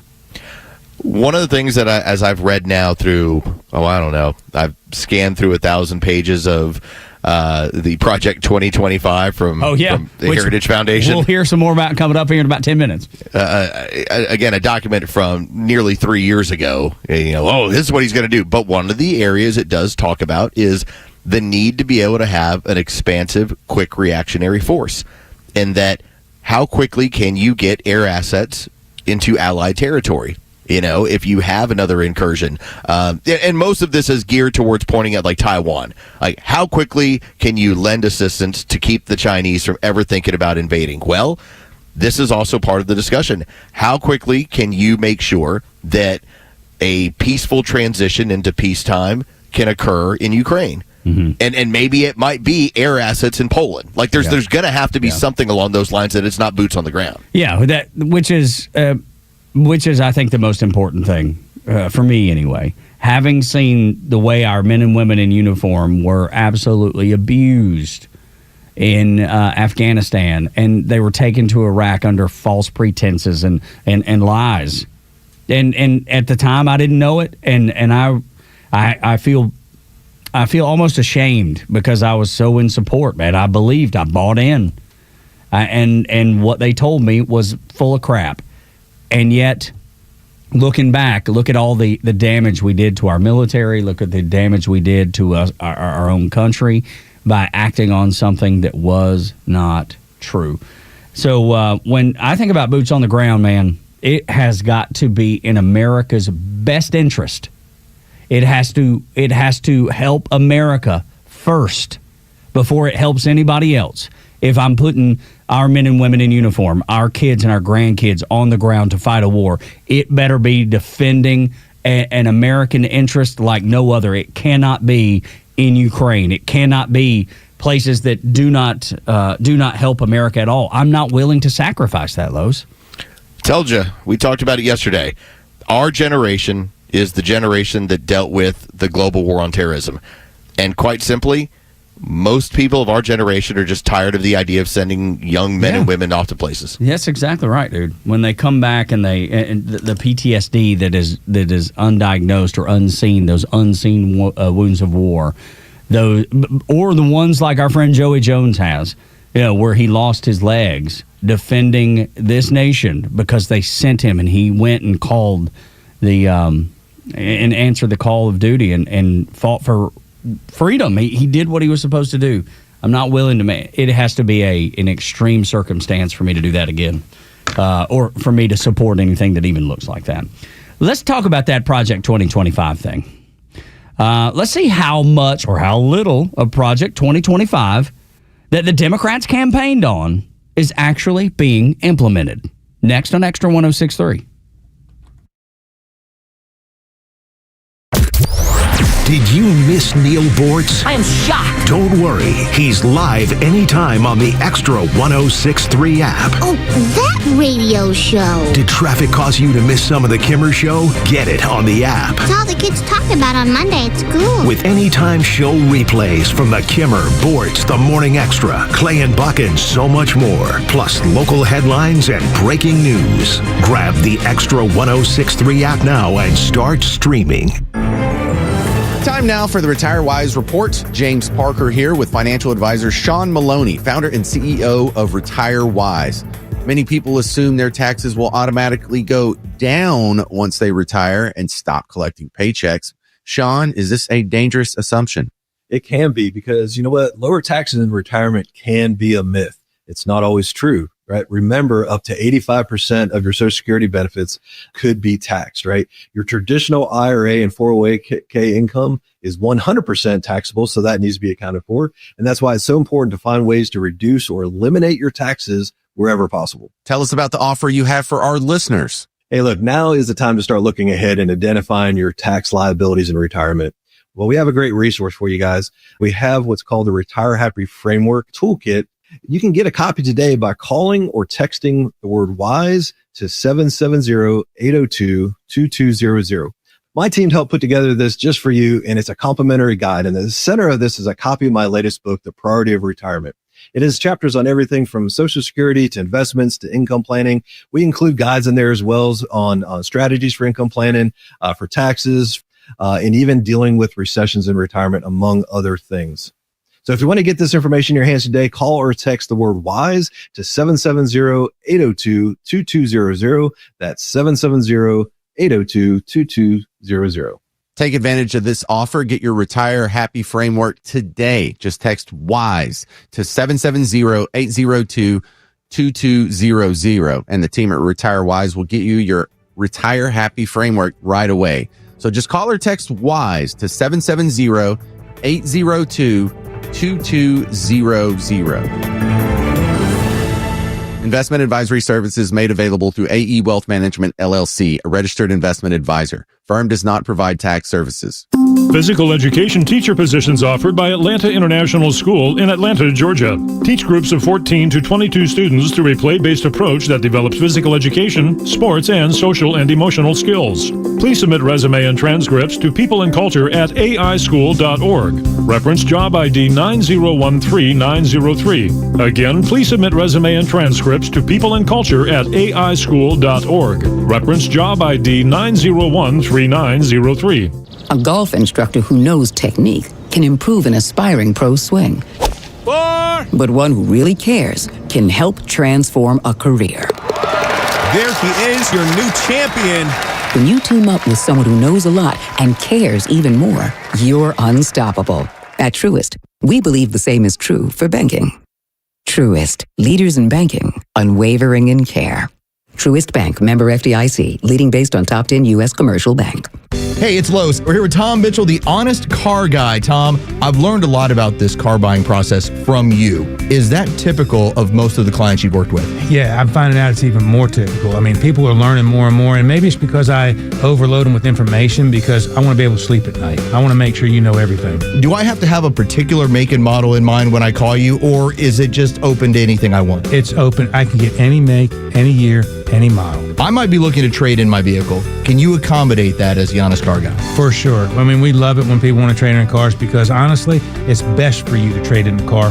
Why? Because you get a tax savings. Friends, if you're in the market for a pre-owned car, truck, or SUV, get an honest car buy from the honest car guy. You pay what we pay, plus an honest fee, and we back that up by giving you the bill of sale. That's our transparency guarantee. Call 844-SHOW-ME-1. That's 844-SHOW-ME-1, or visit honestcarguy.com. The stories that matter to you. These are your Georgia headlines. Here are your Georgia headlines for Wednesday, August 20th. Vice President J.D. Vance will be in Georgia this week. Vance is visiting Peachtree City on Thursday to highlight the tax cuts delivered by President Trump's One Big Beautiful Bill. He's expected to meet with local officials and business owners to discuss how the bill affects Georgians. The Second Lady, Usha Vance, will also be in Canton at the Cherokee Classical Academy to promote her summer reading challenge. The effort to eliminate the state income tax in Georgia is underway. Senator Blake Tillery, who is also running for lieutenant governor, says the move would help keep Georgia competitive as a great state for business. Current Lieutenant Governor Burt Jones has made the issue a cornerstone for his campaign for governor of Georgia. The state income tax currently generates $16 billion in revenue. And Secretary of State Brad Raffensperger responded to a Truth Social post by President Trump, who pledged to return to paper ballots and eliminate mail-in voting. Raffensperger maintains that Georgia's voting system is secure. Today's weather mostly sunny with temperatures reaching the mid-80s. With your headlines, I'm Jerry Payne for Extra 106.3. 7 o'clock hours brought to you by Van Sant Law Group. If you're in an accident, make the right call. vansantlaw.com. Leading up to the election last November, all you heard from the Democrats was Trump and his Project 2025. It is going to be the worst thing that's ever happened to America. And it was the narrative. It was the talking point. They knew they were in bad shape. They knew that they couldn't connect with people, so they were trying desperately to find something. So let's talk about Project 2025. Front Office Los has a story time just about it.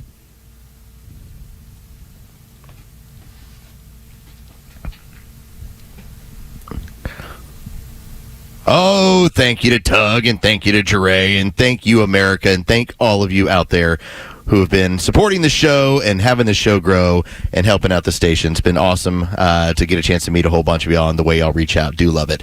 I want to talk about the modern-day Mein Kampf. At least that's the way it was made out to be. Just as Tug was telling you, Project 2025 took on its own life in the last election cycle. And it was both two things. It was widely disseminated by the Democrats with talking points. And it was also hard to find, in my opinion. If you were to search Project 2025, and by all means, feel free to do this on your Google machine. If you search Project 2025, you're going to find a near endless amount of websites that'll tell you what it is, but it'll be difficult to find the document. Okay? Now, what is the Project 2025 document? It's 920 pages. It is almost an endless amount of notes. And what it's basically structured as it points out, it is the hope that Heritage Foundation has for the next time we have a conservative president. That is throughout the document. It's a wish list of what we should be doing and what they would like to see happen, not just when it comes to, let's say, border security, but it's how we should run our intelligence agencies. It's suggestions on what should we be doing with our military. And so I'm just going to go through a handful of these, and I'm going to give it to you straight from Project 2025, not from Mother Jones giving you an impression, not from a bunch of these websites that'll tell you, here's what Project 2025 really is. Like, for instance, if you were to hit Project 2025 goals list, the first several websites that pop up, American Civil Liberties Union, Wikipedia, Democracy Forward, BBC, Center for Progressive Reform, okay? None of this actually has Project 2025. None of it. Project 2025 from the Leadership Conference on Civil and Human Rights. Project 2025. What's at stake for civil rights? I mean, everything was glomming onto this. Now, let's start off by just, for instance, defense. It's what we talked about yesterday. Defense had 4 priorities.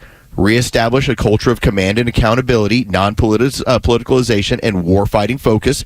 Priority 2, transform our armed forces for maximum effectiveness in an era of great power competition. Priority 3, provide necessary support to DHS at the border. And 4, demand financial transparency and accountability. Now, Tug, is there anywhere when we've gotten a chance to talk about that yesterday and today where you go, wow, that all sounds like misled and horrible to talk about? No, it's everything that you laid out, everything that Project 2025 wants, because this was a Heritage Foundation document, not a Trump document, is everything I want. I mean, how many times has the Pentagon failed their inspections? It's at a decade at this point, as far as what their audits. Yeah, the audits, they've not been able in 10 years. You're telling me you can't figure it out in 10 years? So one of the aspects that Donald Trump went at during his first administration, and it's continued now, it's that we are not going to be the country that bears the entire payment when it comes to NATO. Amen. Thank you. Yes, that's been across the board, right? I mean, we saw that even again, at the White House as of 48 hours ago of him talking with European leaders. How about this from Project 2025? Again, a Heritage Foundation document. Increase allied conventional defense burdens sharing. It says U.S. allies must take greater responsibility for their conventional defense. U.S. allies must play their part not only in dealing with China, but also in dealing with threats from Russia, Iran, and North Korea. Does that sound extremist at all? No, not at all. And as a matter of fact, if you remember, on Monday, we played a clip of Hillary Clinton talking about NATO taking their responsibility seriously and bumping up their spending to where they are as encouraging. Hillary freaking Clinton said that. Now, we did have the scenario during the previous administration. Remember how we were told, hey, we're running out of bombs and bullets. Yes. Like we sent all this stuff over to Ukraine. We've got an issue here. How about this from Heritage Foundation? Again, a document from 2023. Strengthen America's defense and industrial base. It goes on. Replenish and maintain U.S. stockpiles of ammunition and other equipment that have been depleted as a result of U.S. support of Ukraine. This will strengthen the defense industry supply chain and ensure that adequate inventory exists if needed for a future conflict. That sounds what we need. Horrible. How about transform Army culture and training? Oh, here we go. Yeah, this is so important because the military was so misled for the last 5 years. What was it that we got from Secretary Hegseth? Very quickly, we're going to be a fighting force. This is not going to be like a playground. Yeah, here's what you got. On winning. The Army can no longer serve as the nation's social testing ground. Amen. A rebuilt Army that is focused again on core warfighting mission and empowered with tools, resources, and authorities it needs to accomplish that mission must be the next administration's highest defense priority. Absolutely should be 100%. And anybody that disagrees with that clearly knows nothing about defending the nation. I got a couple more for you as I get into the extremes of Heritage Foundation's Project 2025, the most extreme document ever, the Mein Kampf of our time. Oh, my God. How about Homeland Security? 3 areas of emphasis. 1, secure and control the border. 2, thoroughly enforce immigration laws. 3, correctly and efficiently adjudicate immigration benefit applications while rejecting fraudulent claims. Yeah. That's what we're doing. Yeah, that's right. And what we needed to be doing. And if you look at the polling, the American people back it up. They want to see the United States securing the border and making sure that we get people out of here that don't belong and giving people a chance who self-deport to come back. And if it makes sense, I think people are fair-minded. I think the American people are fair-minded, but they want to see this cleaned up. So basically, the majority of America is pro-Project 2025. I can imagine that the Democrats are melting down just hearing it, even now after Trump's been elected. And the final note for you: reining in bureaucracy. Okay? Oh my gosh, yes. It actually has this as part of the CIA, and it goes on to go through this in the FBI. It talks about how that end of the CIA continues to grow, and here's the point of it. Because mid-level managers lack accountability, there are areas in which personnel are not responsive to any authority, including the president. Yeah. The president should instruct the director to hire or promote new individuals to lead the various directorates and mission centers. This new crop of mid-level leaders should carry out clear directives from CIA leadership, which means more accountability and new ways of thinking to benefit the mission. This is the removal of the deep state. That's right. And that's what that is. And that's what everybody's in favor of, or at least the majority of Americans are in favor of it.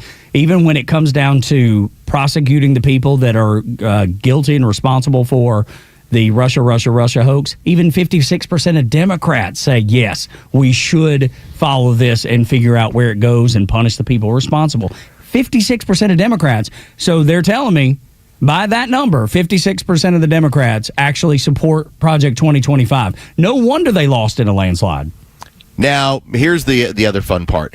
So one of the areas that it talks about that you had people that were going nuts were like, it's this view. They're going to get rid of pornography. Here's what they're looking to do.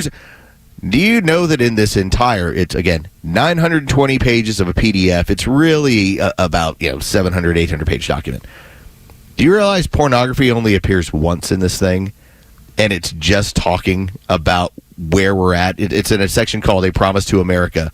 And it actually says, with some of our challenges, it talks about inflation is ravaging family budgets, drug overdose deaths continue to escalate, and children suffer the toxic normalization of transgenderism with drag queens and pornography invading their school libraries. Goodness. That's the only mention of pornography. And it's not about policy. It's just telling you, here's the landscape by which we need to get away from the Great Awakening. Yeah, no kidding. I found this tweet. I just did a Twitter search, Project 2025. We warned you, and this came out March 3rd. Project 2025 is a recipe for disaster, decimating public education funding, abandoning vulnerable students, and handing tax cuts to the wealthy. Insert Christian nationalist ideology into the military, ban abortion and IVF, end racial equity efforts, end environmental regulation. I mean, just the list just goes on and on and on. This dude is off the rails on the crazy train, man. He has no idea what's in the document that you're looking at right now. It is, and you can find throughout the document, there's 199 times in which abortion is pointed out. Now, it talks about, and this is a big key of it, it talks about how abortion has been pushed as health services, right? Which it has. I mean, and so the idea is, okay, we've allowed this, we've established this. This is a health service. Mm-hmm. It then pushes into, well, what they've tried to also normalize the other side is gender affirming care and sex change as being health services, right?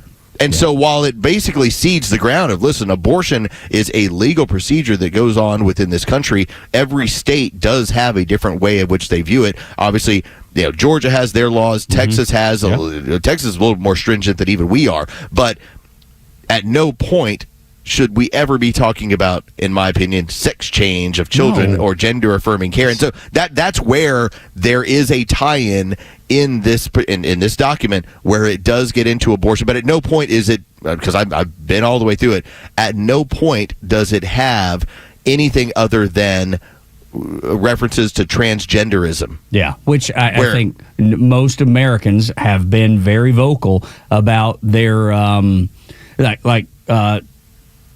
The fact that they don't want this happening to kids, and the fact that once you're past 18, once you're past 21, whatever the age is, man, you can do whatever you want to. Do not force this on children. And I'll give you a line from here. This is where you have, like, again, the intersection of these two.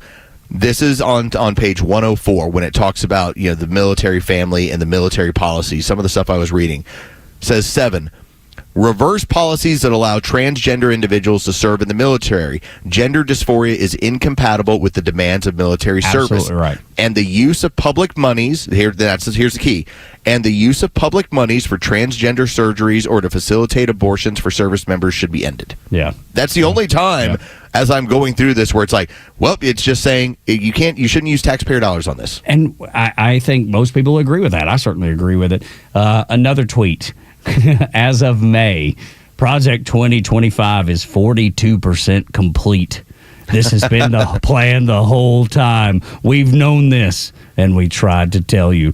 Think about what you've laid out versus the response of the left and how they view Project 2025. They were so brainwashed by MSNBC to believe that it really was the Mein Kampf of 2025 that they still to this moment have never looked at it, have never read it, and have no idea what's in it, but can tell you that it's 42% complete. Yeah. And I honestly, I wish it was 64% complete. I wish it was 84% complete. Right. Because there are parts in here where I go, there's no way you're going to be able to do this. Like, for instance, there's a part, and this is where it's funny, this is where you talk about, like, the differences in what is in the document versus what's in practice. On page 265, it talks about increasing USAID collaboration with faith-based organizations. Oh. Now, what they were not aware of is how much money USAID was being used in order to facilitate obviously Democrat things campaigns, exactly laundering money. And so it's like, how about we use this end of the government to help out? And by the time you get into this, you're like, oh, y'all just didn't know. Y'all had no idea. None of us knew. No, that's right. Can I give you another tweet?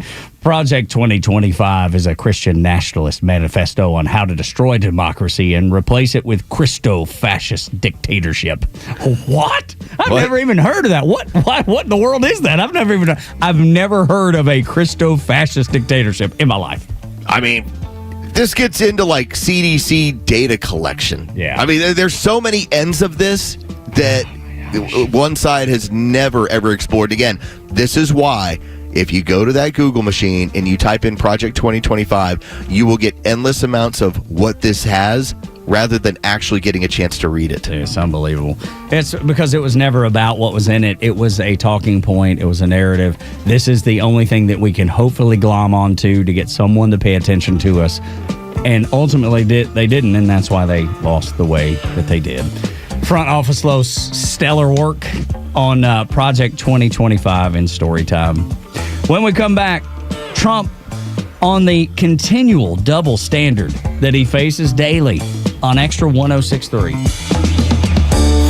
The Morning Extra on Atlanta's only conservative news and talk station, Extra 106.3 FM. Good morning, it's Los. Let's talk about True Prep. First off, you can always go over to the store. By all means, go check it out. It's a ton of fun. 1000 Kyle Parkway in Marietta. But I also wanted you to know, go over to the website, trueprep.com. That's truprep.com. Why? Well, first off, they update all of their inventory and the stuff that they have on there on a regular basis. You can always take a look at their sales and clearance section and their used guns and gear. Now, here's the other cool part. You do have a 20% off sale, used guns and gear sale that's going to be running through the end of August. That's why you go over to the site, you click, and you take a look at what they have there. And True Prep, they are all about it. It's the 360 protection. Here's why. If you are looking for a new firearm, perhaps you're looking for your first firearm, not only will True Prep sell that to you, and they'd love to do it, but they also have training classes available. You routinely have workshops. We have another one that's going to be coming up on August 24th. This is going to be your first-time gun buyers, firearm first-time buyers site. What will happen is it'll be 1 o'clock on Sunday, and they will take you through all the fundamentals of what's the firearm for, Are you looking for home protection? Are you looking for personal protection when you're out in the streets? And then how do you protect yourself with it? How do you store it? How do you take care of it? That 360 view of what True Prep does for you. Go to truprep.com. Again, go check it out. Got the 20% off sale all the way until the end of August. truprep.com. That's truprep.com. Prepare today for a worry-free tomorrow with True Prep. The latest sports news, powered by 680 The Fan, and driven to extra listeners by RBM of Atlanta in Sandy Springs, Atlanta's Mercedes-Benz connection since 1964. Good morning. Here are your sports headlines for Wednesday, August 20th. The Atlanta Braves played another wild one last night, scoring 7 runs in the late innings to rally against the Chicago White Sox at Truist Park. 11-10, the victory last night for the Braves. Catcher Drake Baldwin gets 3 RBIs on the night. Game 3 is set for tonight. It'll be Hurston Waldrop looking to stay undefeated on the mound for the Braves. He'll be opposed by Martin Perez. First pitch is set for 7:15. You can hear that game live on our sister station's brand new app, 680 The Fan. From the NFL, the Indianapolis Colts have announced a starting quarterback. It's veteran free agent Daniel Jones. He gets a start over last year's first-round pick, Anthony Richardson. As for the New Orleans Saints, they have yet to decide on a starter for the upcoming season in a competition between Tyler Show and Spencer Rattler. With your sports headlines, I'm Carlos Medina. Gentlemen, listen up. When it's not hard, it's really hard. Did you know that 50% of men over 50 have some form of ED? It's true, and I'm one of them. ED followed me everywhere. Heck, even my initials are ED. I'm Dr. Eric Deal from Total Body Therapy of Georgia, and I know ED. It can lead to feelings of embarrassment, stress, and sadness. But there's good news. I can fix it. I fixed mine, and I can fix yours too. At Total Body Therapy of Georgia, we are experts in the P-shot, testosterone replacement, regenerative therapy, Trimix to create an erection, and more. Guys, ED won't get better on its own, but I can help you today. Call us at 404-777-1911. That's 404-777-1911, or learn about us more online at tbtofga.com. So take it from me, ED, Dr. Eric Deal at Total Body Therapy of Georgia. Call 404-777-1911 or online at tbtofga.com. Hey, it's a Kimmer. Okay, you're driving along. Suddenly you hear that horrible sound of metal and crunching. It's an accident. Even if it's a little minor fender bender, man, that could be a nightmare. First, obviously, take care of yourself. But before you make a deal with an insurance company or anybody else, call David Van Sant with Van Sant Law. You know why? Because he used to work for the insurance company, so he knows how to get the right settlement and right away. Van Sant Law. Don't forget, if you don't get paid, they don't get paid. Protecting your interests. Insurance is great, but it's complicated. 855-GA-INJURY or vansantlaw.com. Global sales, performance, and governance expert positions offered by Kuhn & Nagel Incorporated in East Point, Georgia. Maintain customer relationship management tool, Microsoft Dynamics -Corelog. Must be willing to travel domestically 10% and internationally 5%. Position reports to East Point, Georgia office. Telecommuting permitted in accordance with company policy, but must live within commuting distance of stated office. Please submit resume to mary.boruch-kuehne-nagel.com. Reference job ID 8916273.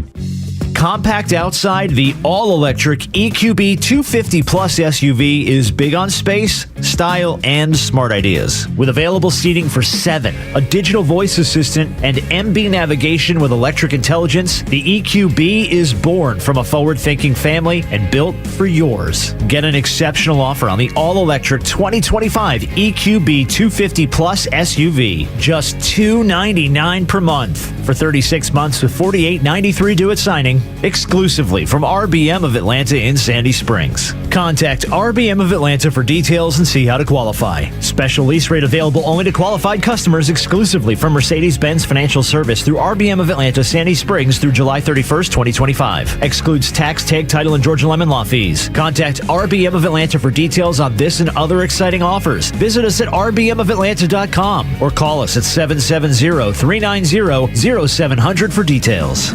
Fox Country. I'm Michelle Polino.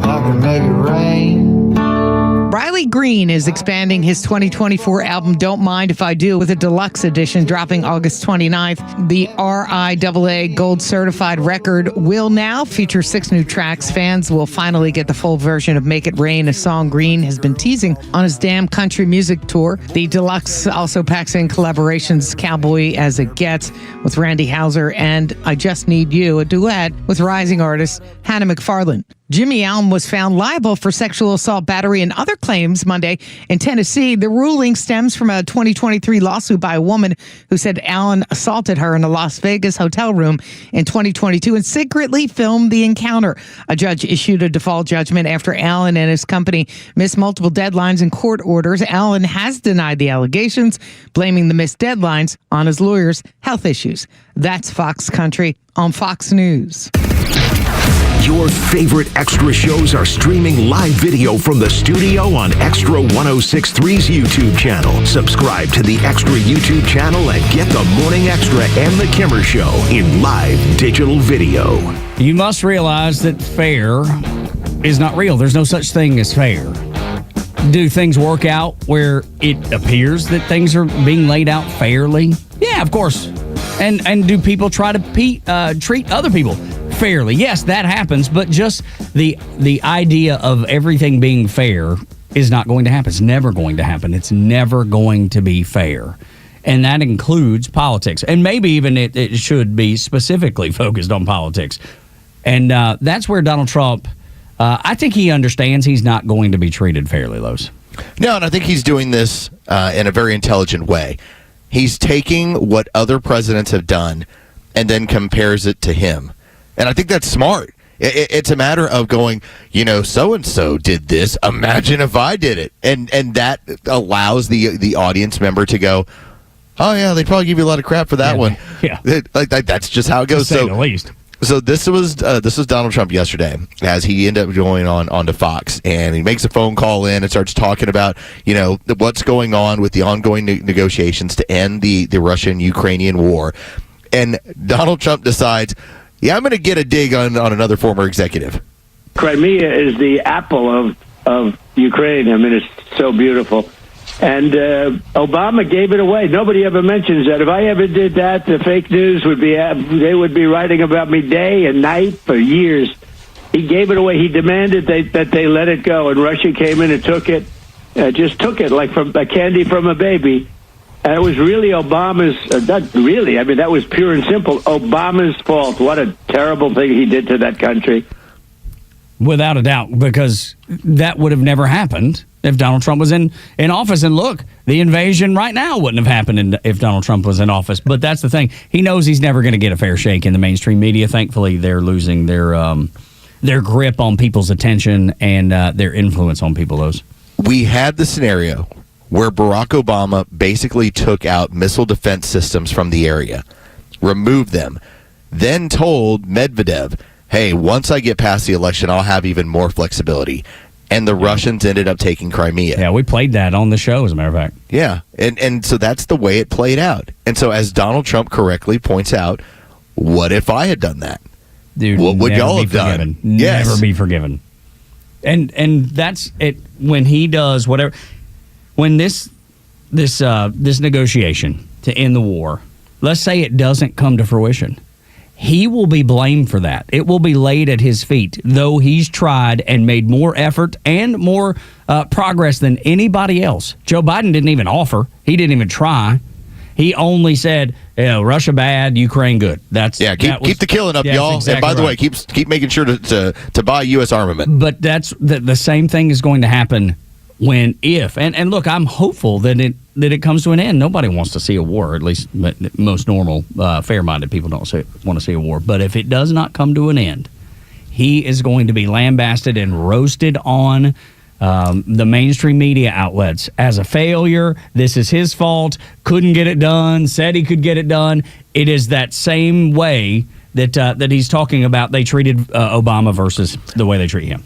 This is the adult conversation that you have to have with anyone who supports Ukraine or Ukrainian. You have to have this adult conversation. When Donald Trump and they're talking about land exchanges and they complain about, well, what are we giving away? It's not yours to give anymore. That's right. Yeah. Russia is... They took it. They've taken it. That is the new battle lines. And Russia, maybe they give back a piece. Maybe they give back some, but it ain't going to be a lot, man. Those new battle lines, those new map lines, you better get used to them because that's what they're going to be moving forward. And is that illegal by international law? Yeah.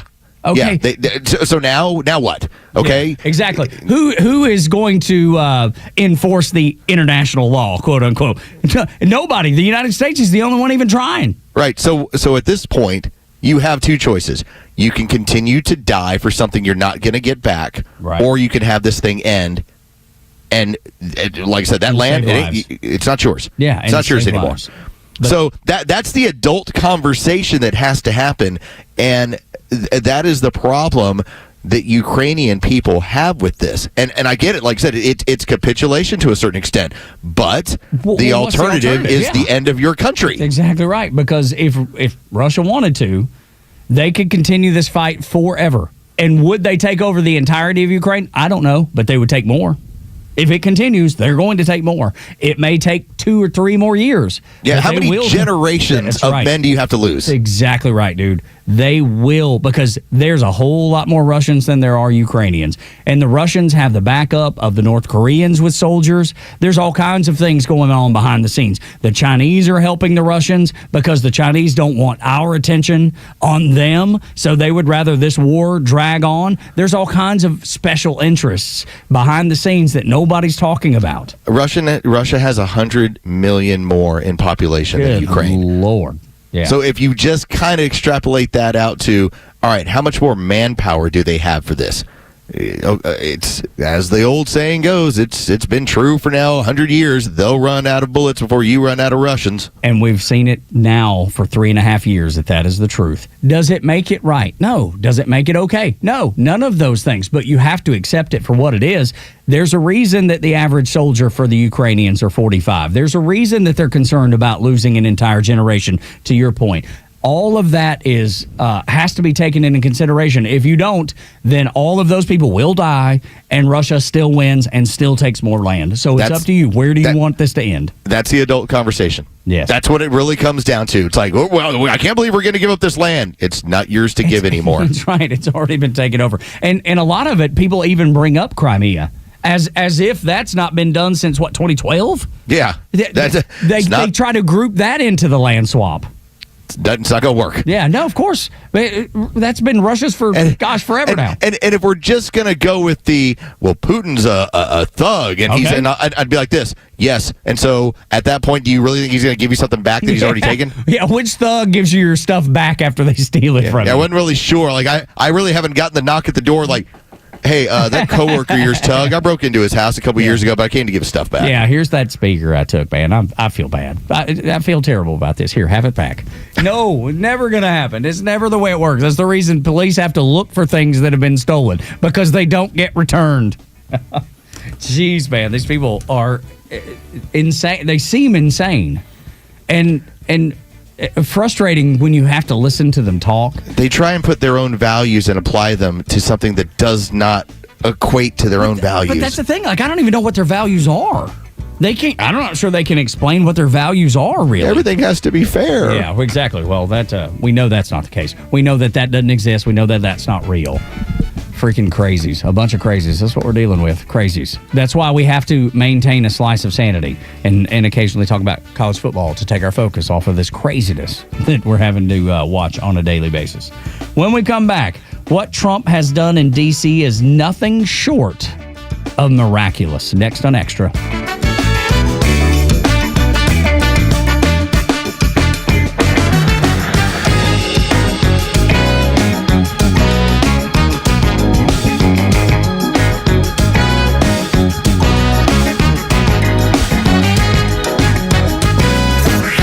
Time for the Bortz Report, exclusively on Atlanta's only conservative news and talk station, Extra 106.3. Well, it seems that black mayors across the country think that Donald Trump is profiling, singling out cities like Oakland, Los Angeles, New York, Chicago, Baltimore, Washington, D.C. as areas where he might send some federal troops to do something about crime. Well, duh.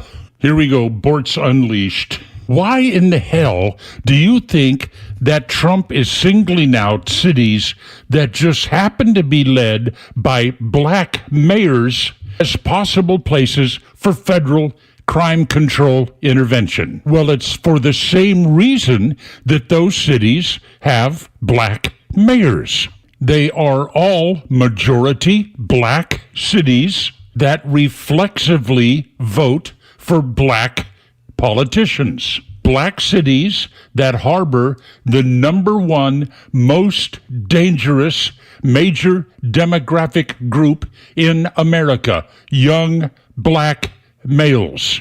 Black males between the age of, say, 18 and 25 comprise about 4% of this country, yet they are responsible for more than 50% of all murders. Where the hell are you going to send federal troops for peacekeeping and crime control? You send them where the crime is. You send them where the predators are. You send them to the focal point of violence in this country. I need to calm down.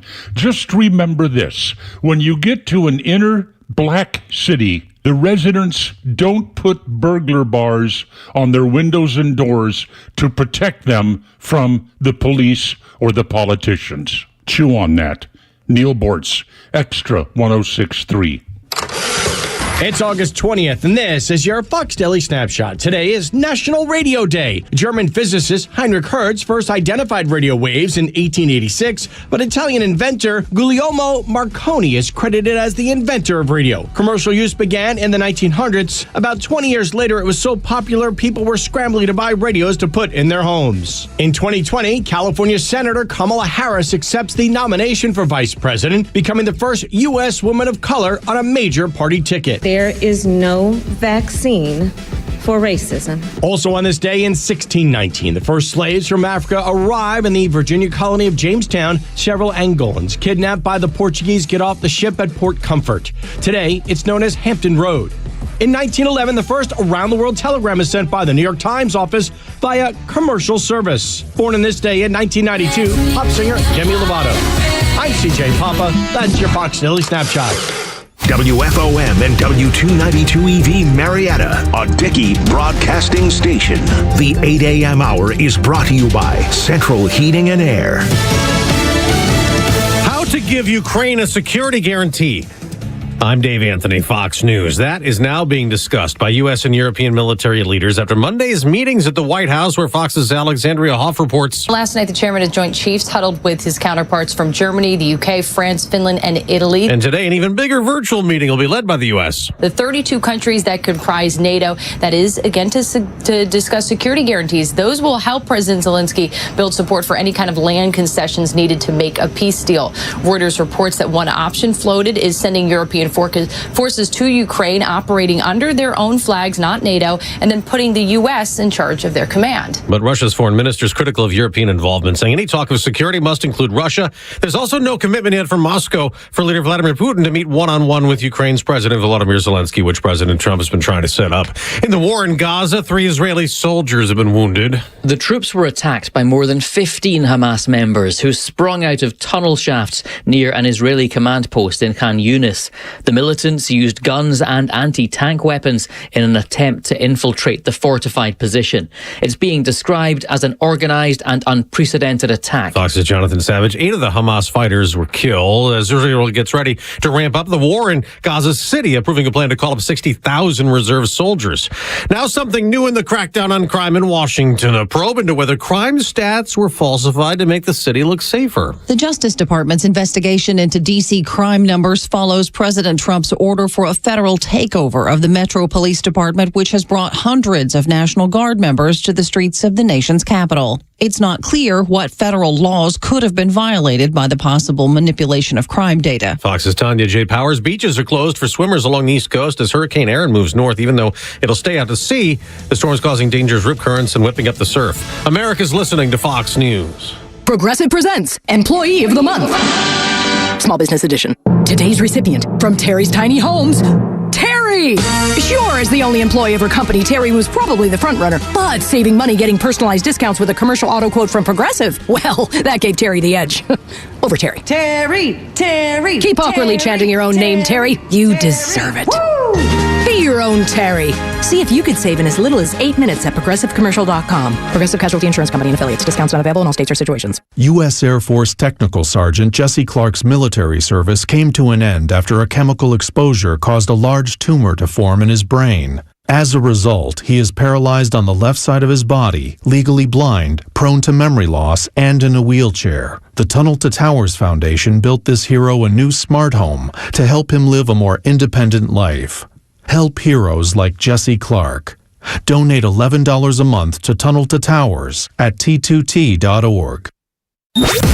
Look out, it's only me. It's only the Kimmer. You know, you can download the Kimmer podcast on the Extra 106.3 app, along with a ton of other great shows. Go get it, for crying out loud, now on Apple or Android. I have made fun of myself so many times for being like the Andy Griffith Show at my house. Because it is. We eat dinner at 5:30. We eat dinner as a family. Canasta at 6. Well, okay. Well, see, you beat me to it. Risk at 6:30. No, Canasta takes a little longer than that. Oh. You can't get through it in 30 minutes. Come on now. We throw in some 500 rummy occasionally. I want to learn to play Rook. That's the game that my parents played when I was a kid. I never understood it. If you know anything about Rook, hit me up at Tug Coward or 404-741-1230 now that we got our phone lines back from Delta Airlines. Call in and you can maybe walk me through Rook. Another game we play, Los. Do you and your kids and wife, do y'all ever play Uno? My kids played it for a long time when they were little. Once in a while. The reason I bring this up, Uno social clubs are blossoming in Atlanta, Georgia. I told you. I was on the cutting edge. I was on the forefront. Boring table games and card games are now all the rage in Atlanta, Georgia. Last night, Ormsby's over off Howell Mill, they did the Uno Social Club. And these things are springing up not just in Atlanta, but all across the country. Uno is back in a huge way. It's blowing up on social media. It's blowing up on TikTok.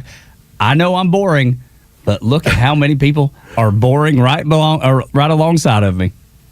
Is it okay? I'm just going to point out that I'm glad people are going back to some of these games. Me because too, to be honest. The digital gaming, I love it. It's fun, but it also creates there's a lack of intimacy to it. Right? Yeah. Whereas, part of the reason why I enjoy playing Texas Hold'em is that you sit around a table with a handful of other people, and it's a little bit social when you want it to be. I mean, there's nothing wrong with getting, especially some of these young people, to actually interact with one another when it's not at the end of a screen. I got to tell you, man, I think it's healthy, Jure. Uno is so much fun when you start stacking the draw fours and the skip turns and hit the Uno reverses. Come on, man. Dude, just fire people up. Sorry to do this to you, pal. Bam! One on top of the other. Draw 4. That's so good. It's so simple. But, Los, what you're saying is so true. That kids, they're so used to playing every game online. They're used to living in this online bubble world. A lot of kids don't get outside a whole lot anymore. Like we did growing up. I mean, there's very few kids on my block that I actually see riding a bicycle. Man, that was my escape. That was my way to freedom. That was the first step before you got into a car, being able to go out and do whatever you want, wherever you wanted to do it. And I think this is really good, man. I think it's awesome. You might find this funny. Both of my daughters learned to swim and float when they were 9 months old. My soon-to-be 11-year-old doesn't know how to ride a bike. Oh, wow. That is surprising. Learned to swim, doesn't know how to ride a bike. And my 14-year-old has zero interest in even having a bike. She doesn't even have a bike right now. Jacob didn't learn. My son, who's now going in, just started his junior year of college, he didn't know how to ride a bike until his junior year of high school. He resented me making him try to learn, and he wouldn't do it just to spite me. It wasn't because he didn't want to learn. I just kept encouraging it, and that was the wrong thing to do with him, and he was so pissed about it all the time. Then it gets down to his junior year of high school. We go down to 30A, and everybody's on a bicycle. Everybody's rented a bicycle. Guess who can't ride a bicycle? And he had been kicking it around. One of his friends had been goofing with him, and so they had, knowing they were going to go down there and do it, and he was able to kind of get it. He was a little wobbly. But finally, his junior year, He learned just enough to be able to keep up and not crash and kill himself. But he's never gone back to it again. I would put my hand on the Bible and tell you I believe it's because I pushed it. And he was just like, no, this is my way of rebelling. I'm not going to learn it. So my dad's in town. I rejected wrestling. He rejected riding a bike. See? It really happens. It does happen. There's something you push back on your old man about. I know. And for me, it was the dumbest thing that I could possibly, looking back, it was the dumbest thing. My dad tried to teach me electricity. My dad tried to teach me working on cars. He would make me change out the electrical outlets that he was changing or working on, and I resented it. He made me learn to change brakes. Learned to change ceiling fans, and I hated every second of it. Now, looking back, the little bit I do remember, I'm so thankful for and wish that I would have just listened a little bit. Wrestling, not as much. You probably don't miss out as much, on not watching the WWE or whatever. But for me, like I could come over to your house and help you do the framing or do the electrical work. You know what I mean? I would be able to contribute that, and now I can't. Not effectively. That is what my dad told me yesterday when he's like, I don't really know how to work with electricity, or I'm not much of a carpenter.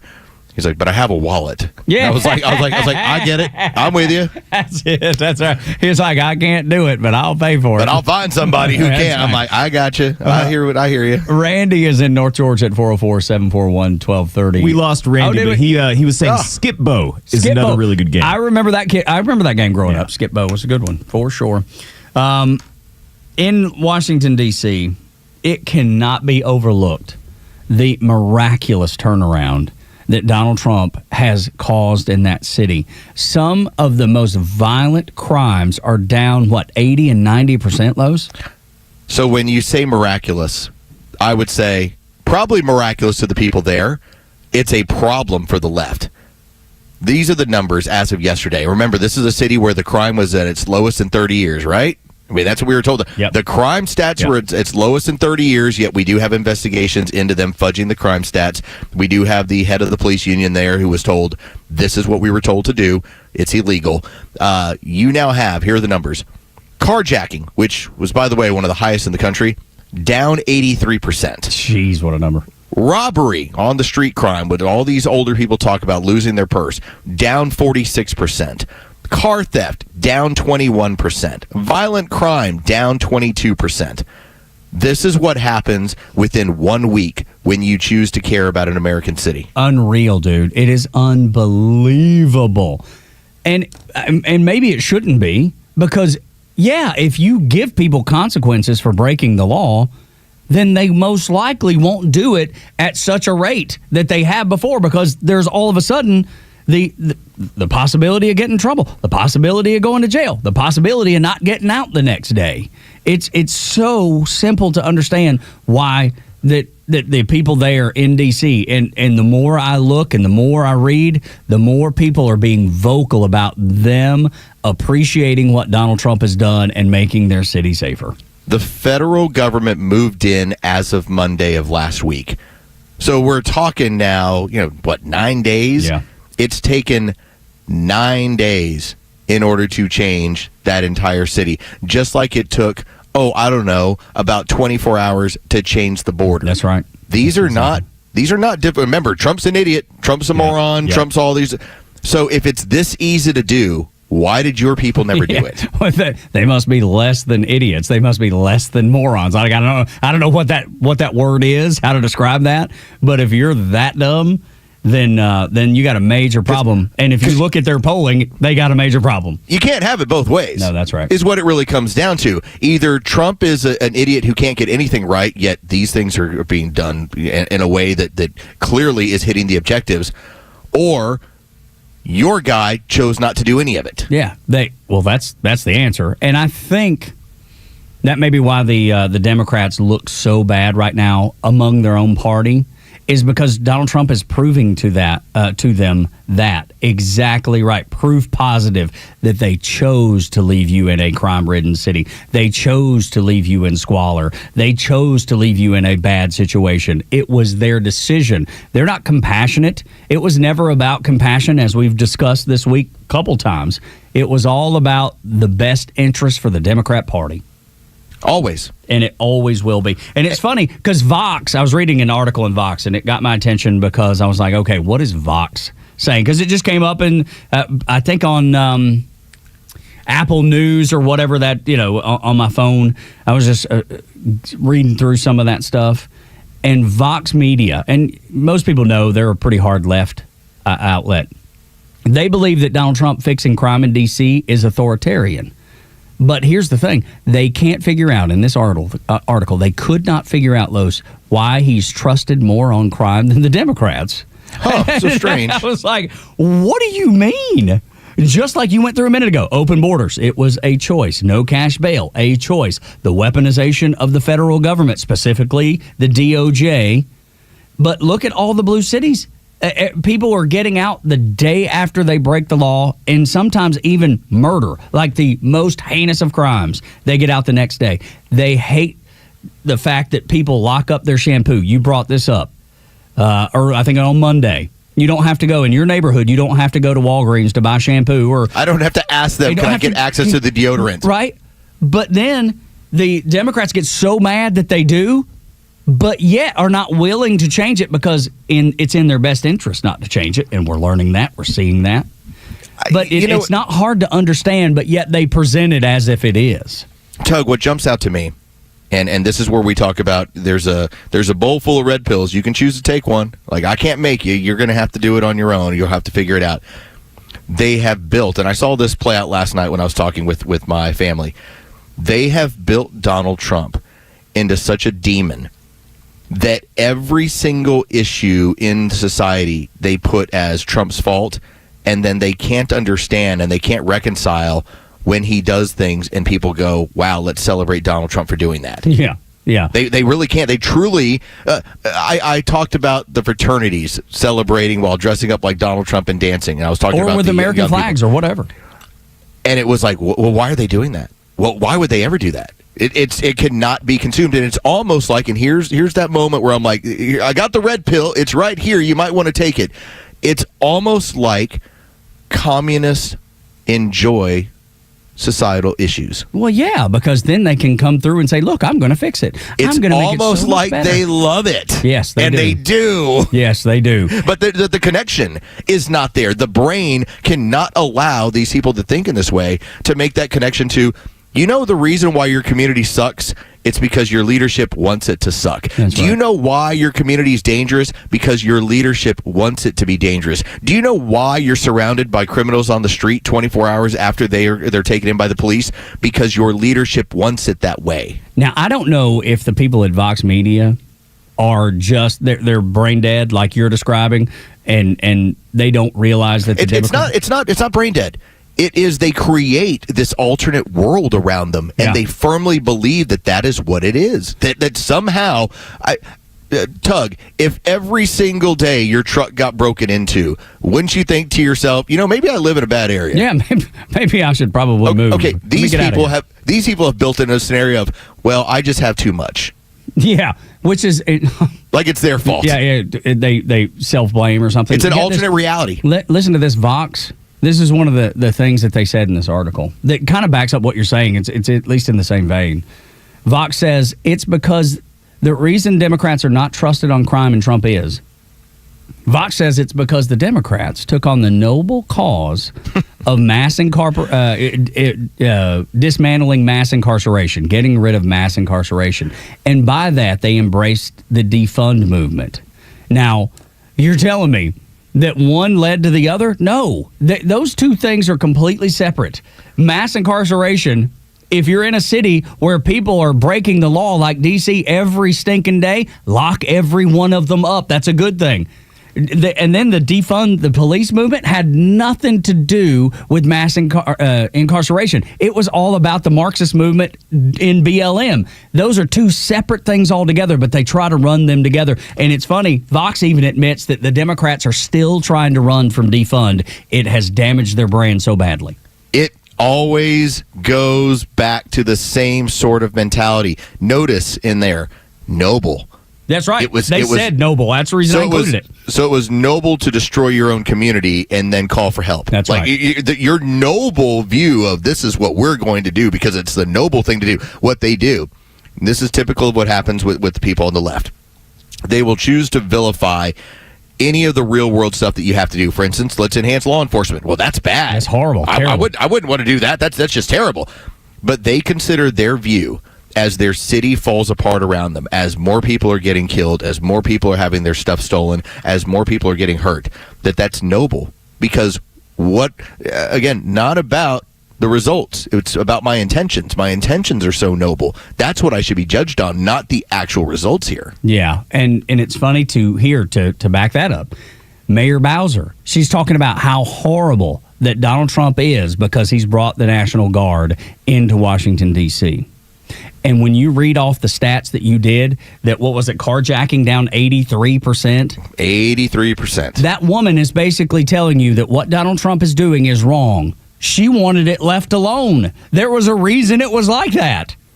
Yeah. To see her say that out loud should tell Democrats everything. The few hangers-on, the 19-20% of people that are absolutely crazy, that should tell them, hey, the red pill is here. Let me take it because this woman is in favor of crime in our city. When all these people, everybody that's interviewed is saying thank you. Joe Scarborough on MSNBC, soon to be MS Now or PMS Now or whatever I'm calling.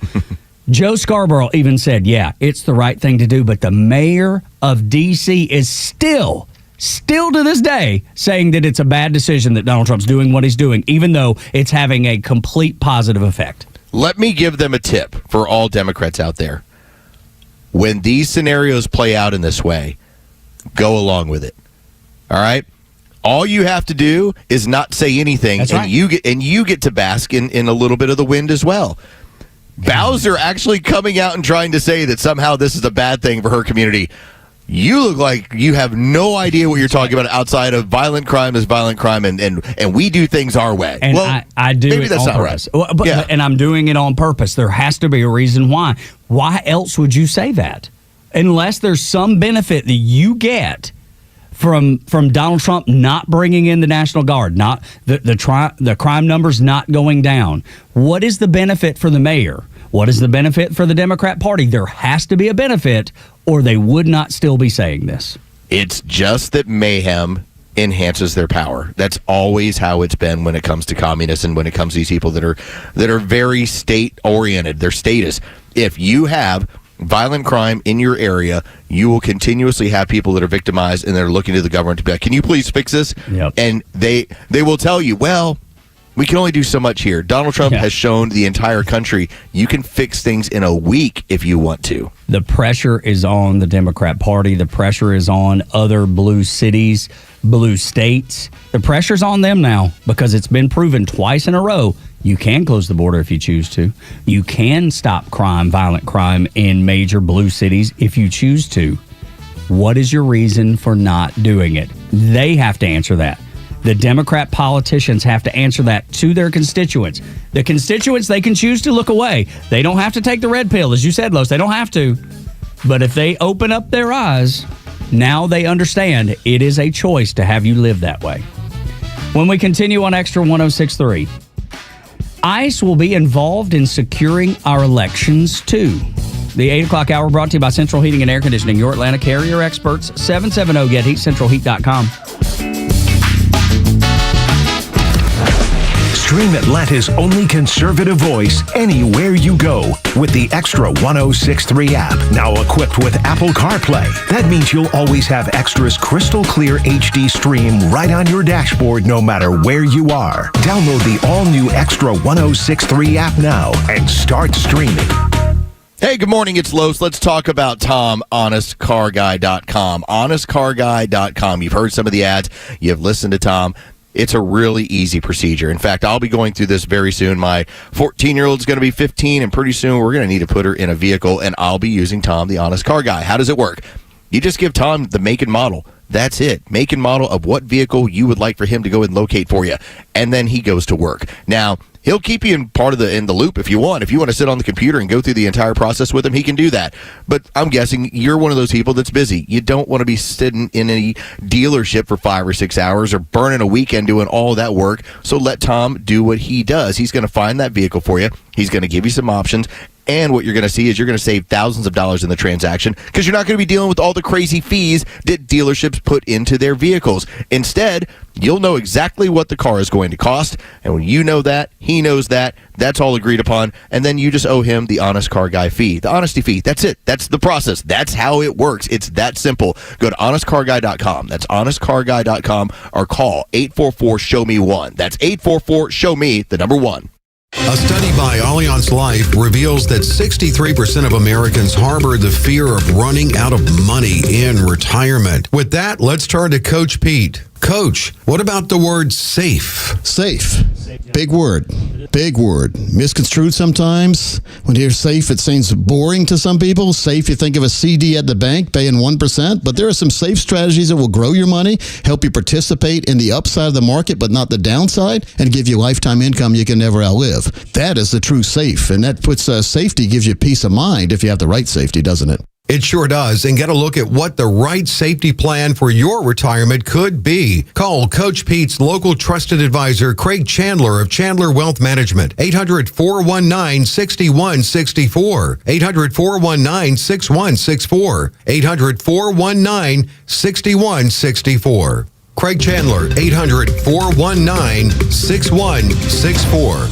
My name is Patrick, and I'm the Military Outreach Manager at the Warrior Alliance. I served in the U.S. Army as an airborne ranger and deployed to several combat zones in support of the global war on terror. Veterans bring excellence through our work ethic, skills, and civic duty. However, transitioning to civilian life can be difficult, as we all share a loss of purpose when leaving the military. Returning veterans have earned and deserve our support so they can thrive on their journey home. The Warrior Alliance understands the challenge and is helping warriors navigate to success after service. Join us in changing thousands of lives for the better. Donate today at thewarrioralliance.org. Hey, this is John Flading. I'm the president and owner of ATL Turf Co. We are a family-owned, operated, independent local company. We have over 15 years of artificial grass design, installation, and sales experience. From premium artificial lawns and backyards, custom putting greens, sports fields, hardscape, drainage. We do both residential and commercial. If you can dream it, we can build it. Just go to atlturfco.com to schedule an appointment. The Dean's List with Janice Dean. A man from Green Bay, Wisconsin, who risked his life to save a young girl from oncoming traffic makes today's Dean's List. Grandmother Tanetta Johnson was helping her grandkids get into the car when one of the girls, who is autistic, ran off and went straight into danger. She ran towards a bridge where there was a busy street. Tanetta called out for help as she tried to catch up to her grandchild. It was a stranger who ran into the street and stopped traffic just in time. The man's name was Weldon, and he's homeless, staying near the bridge. Despite his circumstances, he saved that 6-year-old. Oh my God. He didn't think about himself. He thought about her. When her family offered to give Weldon a reward, he refused and said he was just happy to be at the right place at the right time to help. The family says they want to recognize Walden and his brave actions, so they share the story to let him know they consider Walden a hero. Janice Dean, Fox News. The stories that matter to you. These are your Georgia headlines. Here are your Georgia headlines for Wednesday, August 20th. Vice President J.D. Vance will be in Georgia this week. Vance is visiting Peachtree City on Thursday to highlight the tax cuts delivered by President Trump's One Big Beautiful Bill. He's expected to meet with local officials and business owners to discuss how the bill affects Georgians. The Second Lady, Usha Vance, will also be in Canton at the Cherokee Classical Academy to promote her summer reading challenge.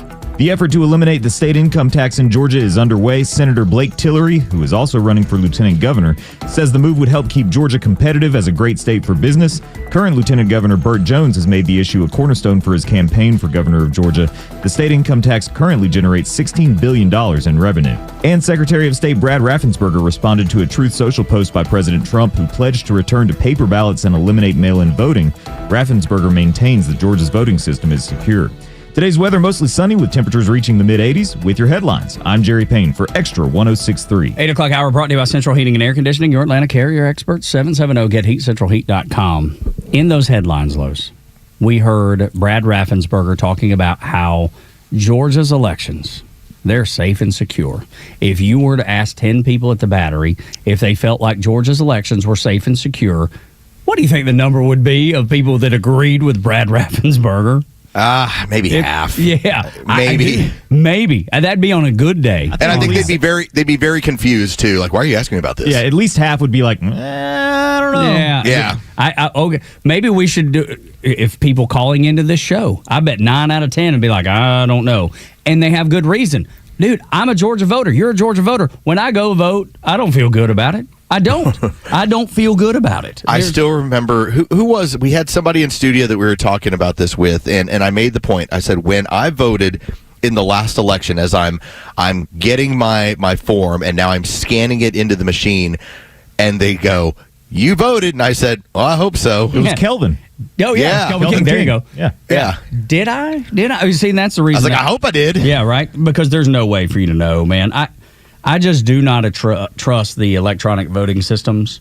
And I understand there's been lawsuits filed and there's been lawsuits that have been won and lost.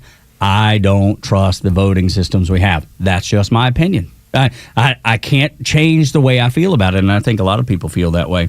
But when it comes to securing elections, there's a maybe a new idea, at least to keep people who are not supposed to vote from voting, Los. Yeah, this was a fun take, and this came over from Steve Bannon, and he had this on War Room. Now, keep in mind, it is not legal to let ICE work at, let's say, a polling place. They are not allowed to conduct surveillance. They're not allowed to monitor as far as who's coming in and out of here. There's the very limited capacity. They are allowed to be there. Okay, you can't be doing business, but you can be there. Take a listen to Steve Bannon. You want to talk about just some bully tactic stuff, and I love it. I'm here for it. I voted for this. Take a listen to what Steve Bannon says. Yeah, this is going to happen at the next election. They're whining. They're petrified over at MSNBC that. And CNN, that, hey, they're going to be, since we're taking control of the cities, there's going to be ICE officers near polling places. You damn right. Write this down in your number 2 pencils over at CNN and MS Now. We're not going to allow any illegal aliens to vote. If you don't have an ID, if you're not a citizen, you're not voting. So you can whine and throw your toys at the pram all you want. That's going to happen. Yeah. That would be hilarious if you had an ICE vehicle sitting outside of your polling place in the parking lot. Who's walking up that is illegal, first of all, in that scenario? Yeah. And then who's going to roll the dice saying I'm not supposed to vote? Because they don't know. I mean, most people don't know what ICE can do or cannot do, right?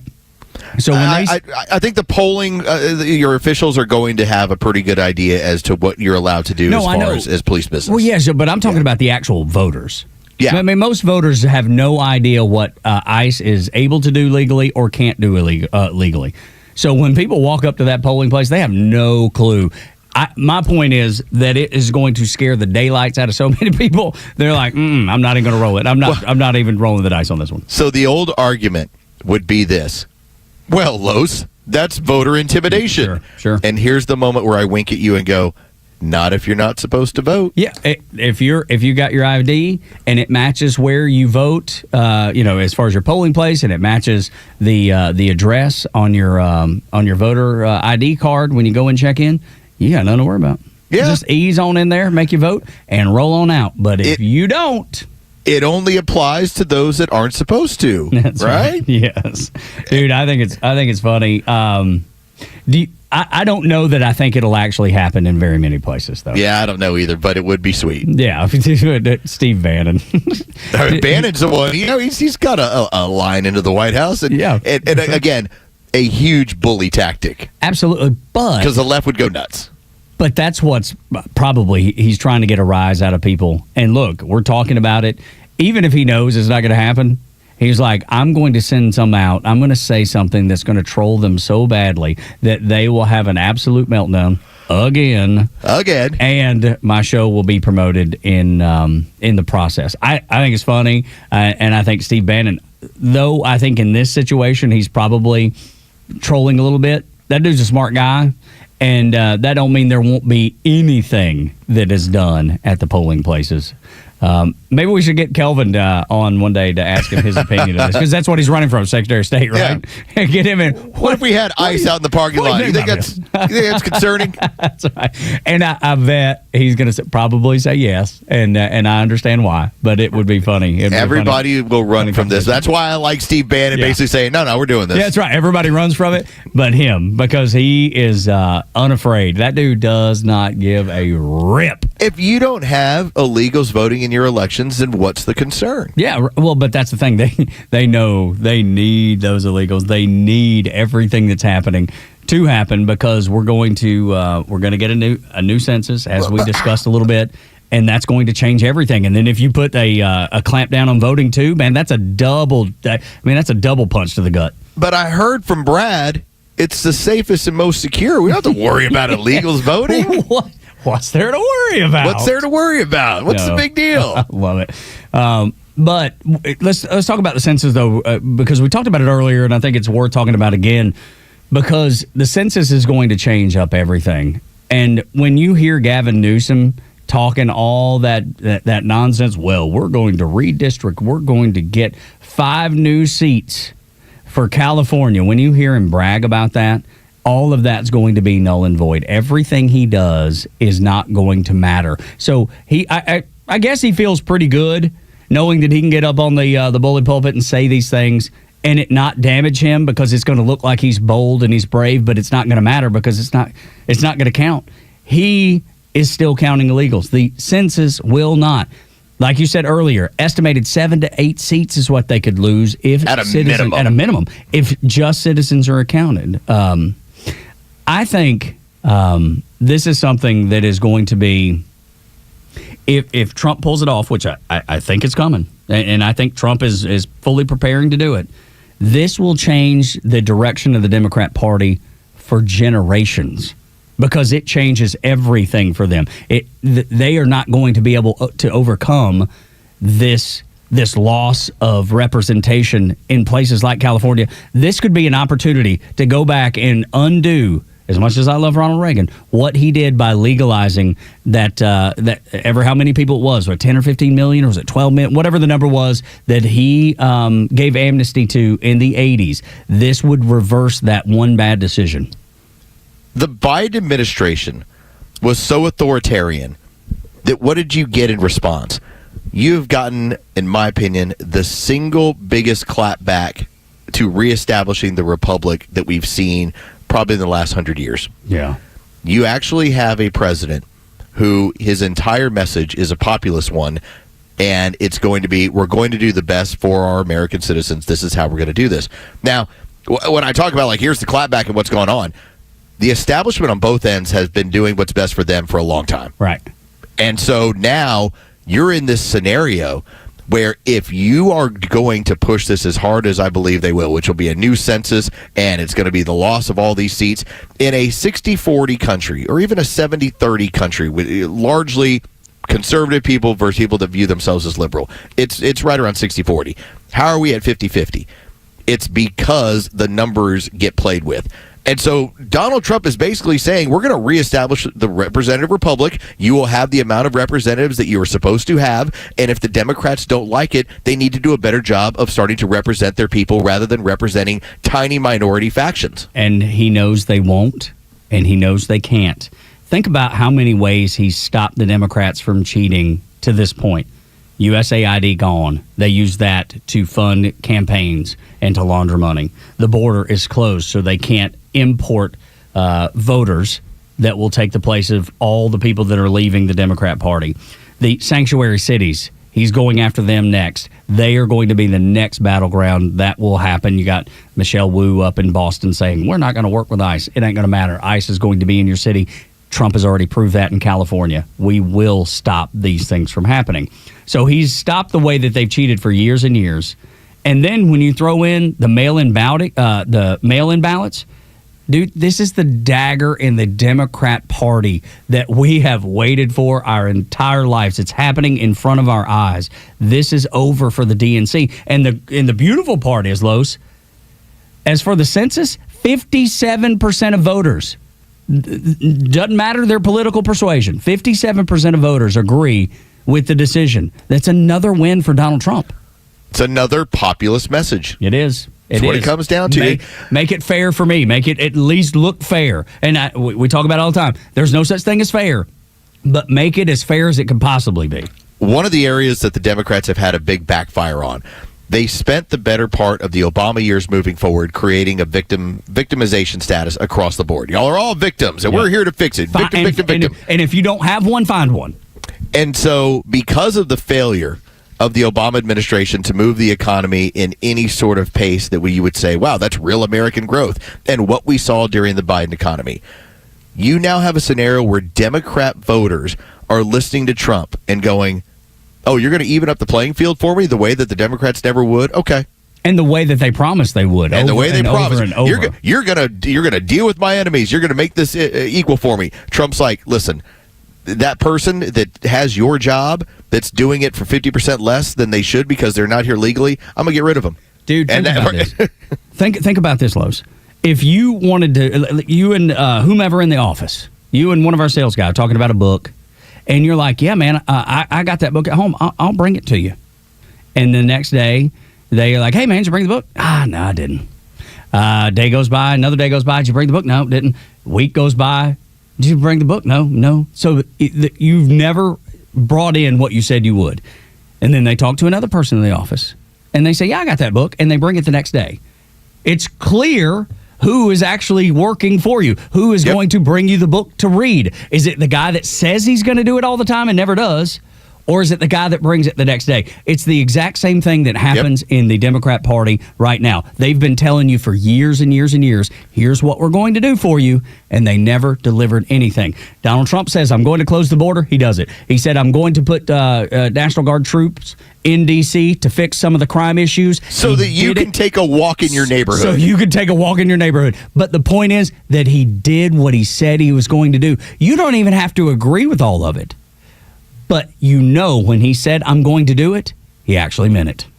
That's the difference. That's the payoff. That's the allure. That is why you have Democrat voters that are voting for Donald Trump.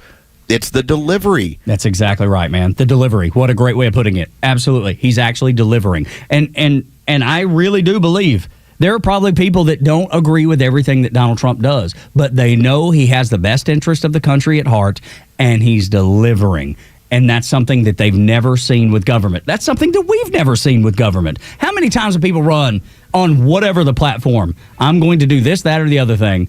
And then they get there and they do exactly what everybody ahead of them did. It turns out it was harder than I thought. I had no idea. Hey, look, and Trump said, ending this war, harder than I thought. But he's still trying to deliver. He's still actually taking the necessary steps to do what he said he wanted to do. The rest of them just dust their hands of it. Too tough. Not going to worry with it. Vote for me again, please.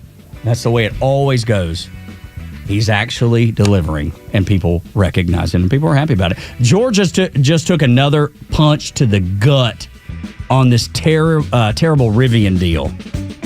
Next on Extra 106.3. The latest sports news, powered by 680 The Fan, and driven to extra listeners by RBM of Atlanta in Sandy Springs, Atlanta's Mercedes-Benz connection since 1964. Good morning. Here are your sports headlines for Wednesday, August 20th. The Atlanta Braves played another wild one last night, scoring 7 runs in the late innings to rally against the Chicago White Sox at Truist Park. 11-10, the victory last night for the Braves. Catcher Drake Baldwin gets 3 RBIs on the night. Game 3 is set for tonight. It'll be Hurston Waldrop looking to stay undefeated on the mound for the Braves. He'll be opposed by Martin Perez. First pitch is set for 7:15. You can hear that game live on our sister station's brand new app, 680 The Fan. From the NFL, the Indianapolis Colts have announced a starting quarterback. It's veteran free agent Daniel Jones. He gets a start over last year's first-round pick, Anthony Richardson. As for the New Orleans Saints, they have yet to decide on a starter for the upcoming season in a competition between Tyler Show and Spencer Rattler. With your sports headlines, I'm Carlos Medina. When you buy a Subaru from Subaru of Gwinnett, you're buying more than a vehicle. You're buying safety for your family and something that will last a long, long time. In other words, you're buying trust. For a limited time, you can celebrate amazing offers on the all-new Forester, Crosstrek, or Outback during the Subaru A Lot to Love event, now through September 2nd. And you'll love more than just your new Subaru. You'll love the dedicated staff at Subaru of Gwinnett. With some of the best service specials in the area and a team you know you can trust, you'll ride with peace of mind knowing that Subaru of Gwinnett has your back. During the Subaru A Lot to Love event, you'll find the Subaru model you've always dreamed about at a price that makes that dream come true. But you need to get in by September 2nd to take advantage. We'll make it easy. Just start with a test drive, and before you know it, you'll be in the Subaru you love. Start your shopping online at SubaruofGwinnett.com, then stop by on Satellite Boulevard in Duluth. SubaruofGwinnett.com.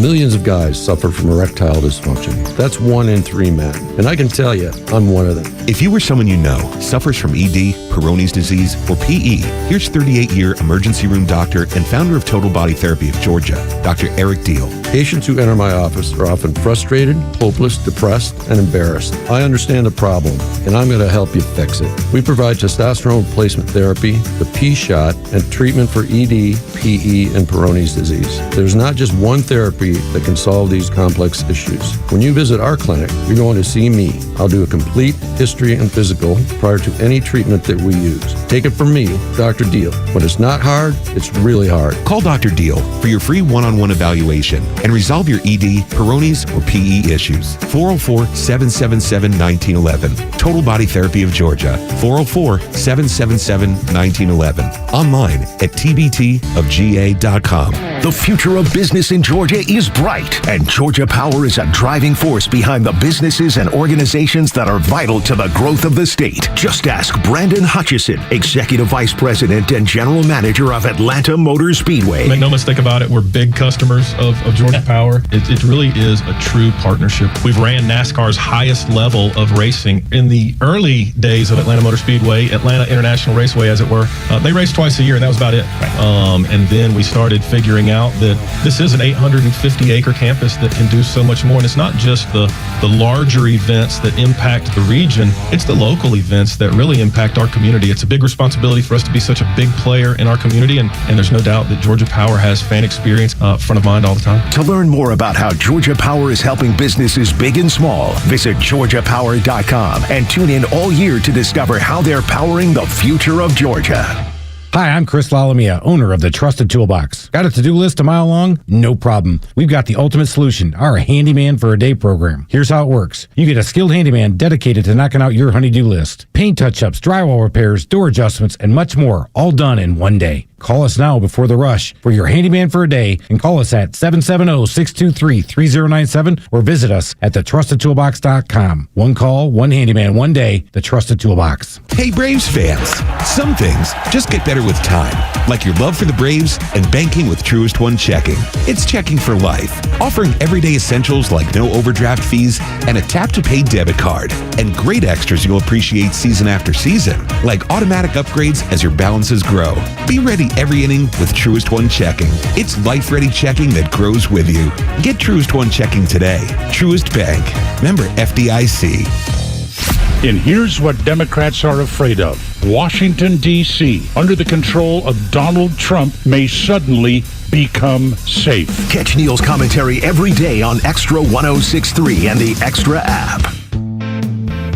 Tug and Los until 10 on Extra 106.3. I feel like Georgia just got the raw end of this Rivian deal. How long have we been talking about Rivian? 3.5 years. I got no problem with EV. You're exactly right. I got no problem with EV. If you want to drive an EV, that's great. Go buy you one. I have no issue with it whatsoever. What I do have an issue with is the state of Georgia having to put up all kinds of money, tax breaks all over the place for Rivian, for a company that cannot stand on its own. Because of what Donald Trump has done, the rollback of some of the fuel standards that were put in place by the Biden administration, which were completely ridiculous. They were intentional in trying to bankrupt companies that build combustion engines. They wanted them all gone within by 2035. Which is nuts. Now, because of Donald Trump rolling back those fuel standards and those EV mandates and all those tax subsidies, Rivian, which has a big footprint here in Georgia, is in bad shape. Listen. Poor Rivian. Their model was based on government mandates that were going to outlaw the combustion engine, tax incentives that were subsidizing your purchase of an electric vehicle, and then also these exuberant, these crazy standards coming out of the Biden EPA of CAFE standards, of tailpipe emission standards that were punishing their competition. So if your business model is based on the power of government coercion to get rid of your competition, then you don't really have a product, right? What you have is force. And so no offense to Rivian, but now that you have to compete in the free world, in the free market, and you're not as profitable, that's not the fault of the Trump administration. It's the fault of a lousy business model that depended upon government to kick your enemies to the curb. Dude. Yet you built your business model on the sky-high dreams of a bunch of liberal idiots. That's right. Dagan McDowell taking the stab there at the end. That is so well put. Because if you just want to make the comparison, like you have a lot of the major manufacturers that have decided, as far as like the Fords of the world, we're getting out of the EV game. That's exactly right. right. We're just getting out. It doesn't make sense. We're getting out. Tesla, and to Elon's credit, or however you want to put it, that is a stand on its own business that even if the subsidies are gone, they're still going to be fine. It's not a matter of like, oh, we need these to survive. Rivian is flat out telling you that their model doesn't work unless you punish the competition and give them money and tax breaks. And as soon as Donald Trump rolled back those incentives, they rolled back those crazy standards, now they say they're $100 million in the hole. And how does that affect us? Well, Brian Kemp thought he was going to get in on this. He thought it was going to be mandated all the way. He saw this as an opportunity to get ahead of what the government was going to make you do anyway. And from the get-go, I thought it was a bad idea. I'm not blaming Brian Kemp. I felt like he was trying to, read the tea leaves, get ahead. Trying to bring jobs to the state. Trying to bring jobs and business to the state. I get it. But he chose the wrong industry. Make sure you're choosing something that can stand on its own, and it's clear that this can't, and it's been clear since the beginning. They moved most of production up to, I think, Illinois anyway, where they already had production facilities that were supposed to be the jobs that were coming to Georgia. His calculus was way off. And here's the other thing. If you could add one more thing to this, he never in a million years expected Trump to be elected again. Most people didn't. He didn't either. So he didn't see that rollback. He expected if a Republican gets back in, it'll be a establishment Republican. They won't change much. They won't shake they won't rock the boat. Little did he realize that Donald Trump would be reelected, and all of that house of cards that Rivian was built on would fall down. When last summer occurred, and you had the World Economic Forum get together, and so much of their conferences were based on what are we going to do in a world where Donald Trump is the president again. Like they knew, they were all talking about it. Yeah. And so I had said, when it came to going to the World Economic Forum, I thought it was kind of a strange thing to have Brian Kemp do it. Me too. But I did point out, I'm like, I understand what he's trying to do. He's trying to bring more business to this state. He's trying to basically talk to these people and say, hey, Georgia's open for you. I get it. But you were going into the demon's den, and those people were right. They were sitting back saying, how do we adjust all of the things that we have done, all of the progress they felt like they made, when Donald Trump comes in and takes a sledgehammer to it and says, no, we're not doing this the way y'all did. And the capital, the crony capitalism is done. And then another take on that, another avenue, another part of that, Los, is if you go back and look at who owned one of the largest stock shares in Rivian, it goes right back to the WEF and George Soros. They own a huge section, a huge block of shares to Rivian. So WEF, Rivian, all this, Brian Kemp going there. I'm not saying those are connected, but boy, they sure smell bad. It sure smells like somebody was like, hey, they're buying into this. They know what's coming. Let us do the same thing. Let us open up that market to EVs. We'll prop it up with our taxpayer dollars. And it has been a complete punch in the nose for the state of Georgia. This drives me up the stinking wall, man. Because Rivians, if you look at, they're cool. They are really good. They look good. I like everything about them. I'm not buying one. I don't want taxpayer dollars from Georgia to prop it up. I don't want taxpayer dollars from across America to prop it up. And yet that's what happened the entire time. And now we're left holding the bag here in Georgia. $100 million. They just said we're at a $100 million loss. Unbelievable number, dude. $100 million in the hole just by merely changing fuel standards. And that's the other thing, too, about Rivian. Rivian basically is creating a luxury brand of electric vehicle, and you've got to pay six figures for it. Jeez, man. God. It's like, I'm sorry, like once you're already selling, again, there is a market for the $100,000 vehicle, just like there's a market. But the problem is, once we now get to 100,000, there's fewer people that are going to be buying not just an electric, but also buying a Rivian. And so your entire model was building a luxury electric vehicle that only a smaller amount of the market was going to be able to afford anyway. Yeah, it makes no sense. And that's the stuff that drives me crazy. They based everything on, this is what the government's going to force. Let's get in on it. Let's make sure that we take advantage of what the government's mandating anyway. It's crony capitalism, as you said. It's a bad idea from the get-go. And yet, in Georgia, we fell into that trap. We all knew it was coming. And now it's here, right at our feet. And the people that of the state are paying the price for it, physically and financially paying the price for it. $100 million in the hole.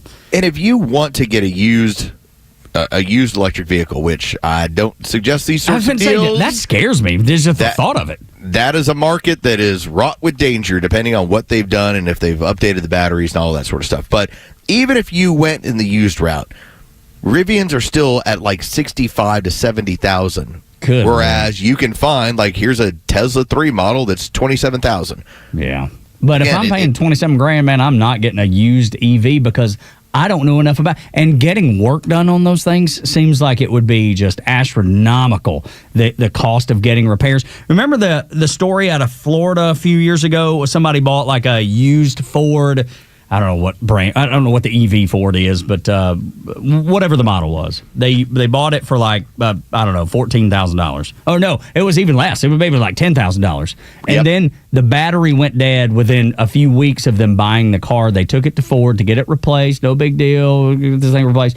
The battery was $14,000, so it was $4,000 more than they paid for the car to begin with. The battery's the system. Yeah, that's the fear, man. Who's going to put themselves in that situation? It's almost like buying a Mercedes or a BMW or a Porsche, for that matter, because I think all of those cars are great, right? But you have to understand that repairing a BMW, Mercedes, or Porsche is more than repairing a GMC or a Ford or even a Toyota.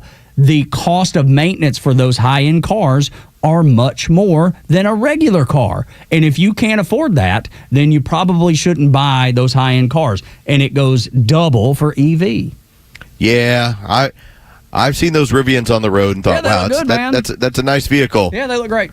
And then in my mind, somewhere, there's like a little devil tug that pops up and goes, don't you do it. Don't you do it. You know what'll happen. Dude, you know that battery will die on you. This thing's going to break down on you. And then you got to install a charger at your house. I mean, I don't know what it costs, like gas price for the life of a car versus what it costs to buy power at your house. And I know electricity bills are going up because of all these data centers. That seems like another recipe for a disaster, Los. I mean, think about the data centers that are being built across the country, and Google and Microsoft and all these companies are partnering directly with places like Georgia Power and power companies elsewhere. All of a sudden, supply and demand becomes a real issue for everyday consumers.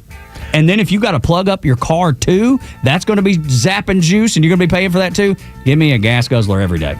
Cost of an EV charger at home runs in between $800 and $2,500. Okay, but then what does it cost? That's just for the actual charger? That's just for the actual charger. Yeah, what does the electricity cost? And then when we have this spike because of all these data centers that are coming, that, mark my words, that's the next thing that you're going to see is a spike in consumer electricity because Georgia Power are going to be selling it to Google. They're going to be selling it to Amazon for their data centers.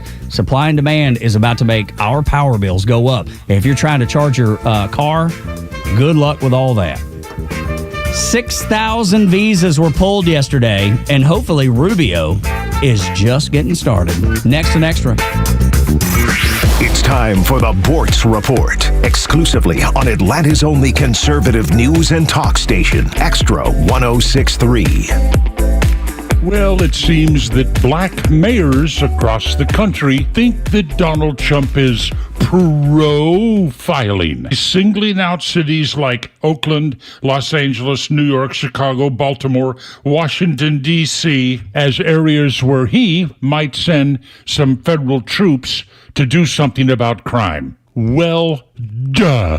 Here we go, Bortz Unleashed. Why in the hell do you think that Trump is singling out cities that just happen to be led by black mayors as possible places for federal crime control intervention? Well, it's for the same reason that those cities have black mayors.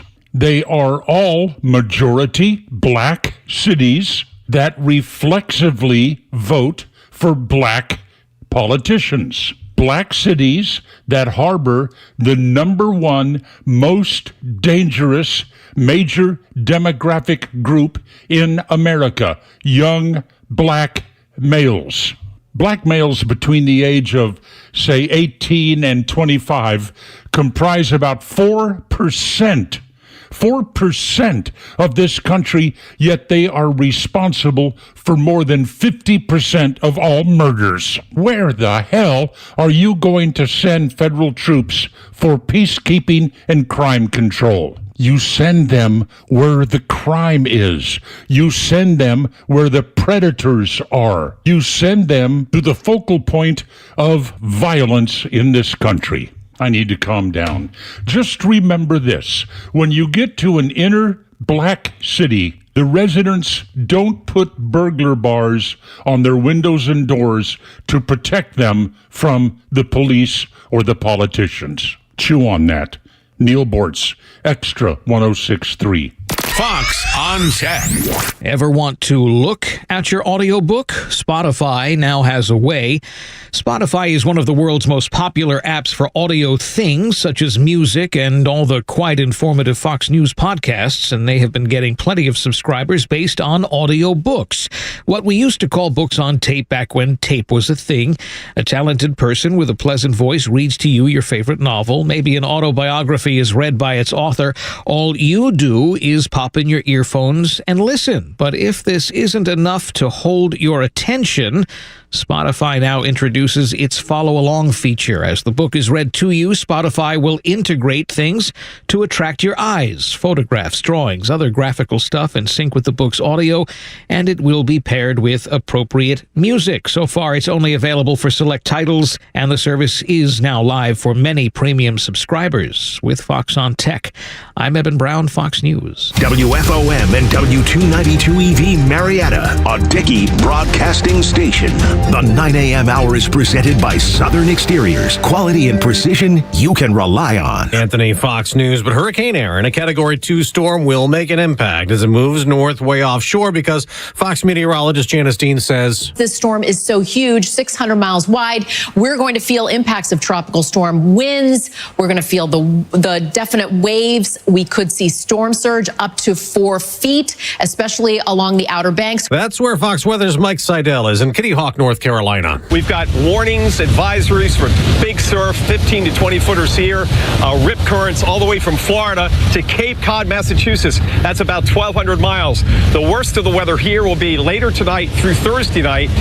Most of the beaches along the eastern seaboard have been closed to swimmers, including here. We've got the double red flag, so they don't want anybody in the water. It's just too dangerous. There are mandatory evacuations in the North Carolina Outer Banks.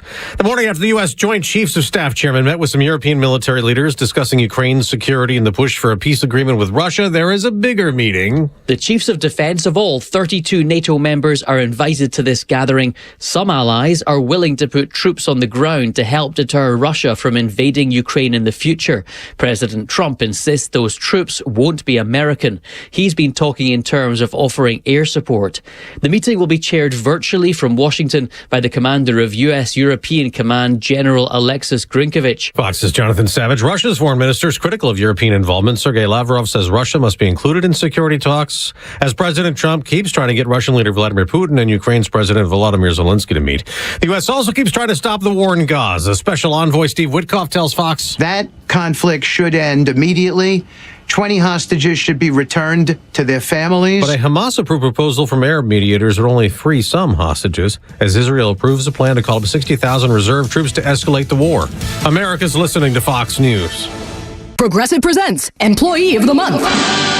Small Business Edition. Today's recipient from Terry's Tiny Homes, Terry! Sure, as the only employee of her company, Terry was probably the front runner, but saving money getting personalized discounts with a commercial auto quote from Progressive, well, that gave Terry the edge. Over Terry. Terry! Keep awkwardly chanting your own name, Terry. You deserve it. Woo! Be your own Terry. See if you could save in as little as 8 minutes at ProgressiveCommercial.com. Progressive Casualty Insurance Company and Affiliates. Discounts not available in all states or situations. U.S. Air Force Technical Sergeant Jesse Clark's military service came to an end after a chemical exposure caused a large tumor to form in his brain. As a result, he is paralyzed on the left side of his body, legally blind, prone to memory loss, and in a wheelchair. The Tunnel to Towers Foundation built this hero a new smart home to help him live a more independent life. Help heroes like Jesse Clark. Donate $11 a month to Tunnel to Towers at T2T.org. No need for traffic updates. We always steer you right. It's the Morning Extra on 106.3. Tug and Los until 10 on Extra 106.3. Crazy day. 9 o'clock hour could get even crazier. It's Wednesday. You never know what's going to happen. And I just drank an energy drink. So I have an idea. Okay, yes. Can we address the elephant in the room, the thing that has been bothering all men of our age for the better part of 24 hours? Did you see the video of Tiffany Amber Thiessen? No, I don't believe I have. No. Tiffany Amber Thiessen, who you may know as Kelly Kapowski from Saved by the Bell. Now, I was not a Saved by the Bell guy. Nor was I, but she's stunning. But, you know, she's the thing that basically made every 8-year-old to 14-year-old boy know that they were straight or not. Yes. She went on to Instagram and decided that she was going to show you a carrot cake that she was going to eat at 51 years old. Yes. Oh, my. Yeah. Holy smokes. She's doing that naked. She is eating that naked. Good Lord. And she looks incredible. Buddy, I got to tell you, time does not, it doesn't mess with her. Like a lot of people, time, you know, it has its a way of changing you. It has no effect on Tiffany Amber Thiessen. Dude, it's like she does not deal with time the way that normal people deal with time. 51, and dude, she could be 31 in this picture. One of my favorite things that I saw her, because I then had to deep dive into this, because again, I was never a Kelly Kapowski, Tiffany Amber Thiessen. I'm like, I find you a lot more incredible right now than obviously when we were both kids. Yeah, I never watched Saved by the Bell. My sister loved it, so I knew who she was, and I knew she was stunning. I got that part. One of the things that she had was some photos that she took around the house, and one of them has her in like a shirt kind of jersey thing. Yep. And it says queso, and I went, that's hilarious. I don't know why. Wow. Just wearing a shirt like I'm rooting for queso. And she looked great. I was like, okay, I'm on board. Goodness I've come around. Tiffany Amber Thiessen. I got to tell you, man, there's some pictures out there because I just did a search to try to figure out what it was that you were leading me to. And she's got all kinds of photographs. And yeah, she's made it a point to model. Yes, model, a good way of putting that. Yes, she's got different stages of undress, if you will. I'm telling you. And she's doing just fine. Yeah, Goodness she's doing great. Good for you. If I could buy stock in carrot cake. That's right. Getting that yesterday. Yeah, no kidding. Holy cow. I mean, it's just because, hey, I'm stunning and time doesn't affect me, I'm going to eat this carrot cake naked on camera? Oh, like, what is it that... Is she promoting something? It's a cool flex, let's face it. Yeah, it is, especially, and I would say this, and I appreciate this. If you've been doing the work and you have been, making sure of what you're chowing down on and everything else, and you look that good at 51, because let's face it, it takes work to look like that at 51. Yeah, it does. Then why not go, hey, I'm going to do something viral today. Yeah. For my birthday or something, Yeah, just because. Because why not? Because why not? Yeah, good for her, man. Good for her. Yeah, I missed that one. I don't know how I missed that one, but I'm glad I've seen it now. I was going to say I was a little concerned. Yeah. She'll turn 52 next January. That woman is basically 51 years old, and she's like, I'm going to eat this cake, and I'm going to do it naked, and people are going to know. And if they don't know, they will shortly. It won't take long for this to get around, man. That is going to be passed around like a hot potato, literally a hot potato. And Neil Bort's be mad because I said literally, but wow, good for her, man. Good for her. I've never seen anything quite like that one. Holy cow. There you go. All right. Well, I'm glad I could do that for you, Tug. Yeah, man, you did, man. And let me tell you, if you're in a work setting like I am, I'm surprised alarms weren't going off in Mike Aranda, our engineer's office, for looking at inappropriate, because I mean she's got all kinds of pictures. He made sure he greenlit that link. I saw it yesterday. He's like, oh yeah, boys, gonna allow this one. Yeah, we're gonna let this one slide through. Oh, holy cow! Just good for her. Good for her. Marco Rubio. He is. What? Yeah, I'm just left turn. Yeah, that's a cold shower. You're gonna have to, because otherwise we could dwell here for a little while. We could spend some time talking about Tiffany Amber Thiessen. Marco Rubio yesterday pulled 6,000 visas. 6,000. Yanks them. And it is for students that have had burglary charges, assault charges, or supporters of terrorism. And he admittedly says this is just the beginning. Listen to this. I think it's crazy. I think it's stupid for any country in the world to welcome people into their country. They're going to go to your universities as visitors. They're visitors. And say, I'm going to your universities to start a riot. I'm going to your universities to take over a library and harass people. I don't care what movement you're involved in. Why would any country in the world allow people to come and disrupt? Now, we gave you a visa to come and study and get a degree, not to become a social activist that tears up our university campuses. We do it every day. Every time I find one of these lunatics, I take away their visa. You're saying it could be more than 300 sure, visas? I hope. At some point I hope we run out because we've gotten rid of all of them, but we're looking every day. I hope so, because I'm so tired of seeing people that hate this country come to this country. And I don't know how legally to handle all of this stuff, but when I see those folks in Minnesota talking about how we're going to run America to the benefit of Somalia, that should not be allowed in the United States. I'm not saying you can't talk about it. I'm not saying you can't love Somalia if that's where you're from. But at the same time, you cannot use your status as a United States citizen or somebody that is visiting the United States, or even in the federal government, the local government, the state government, any form of government, to benefit another country to the detriment of the one that you're supposed to be representing. That should not be allowed, and I don't know how to fix the problem, but I'm glad there's people like Marco Rubio that are working on it. I appreciate that I've been reading more and more about advanced screening.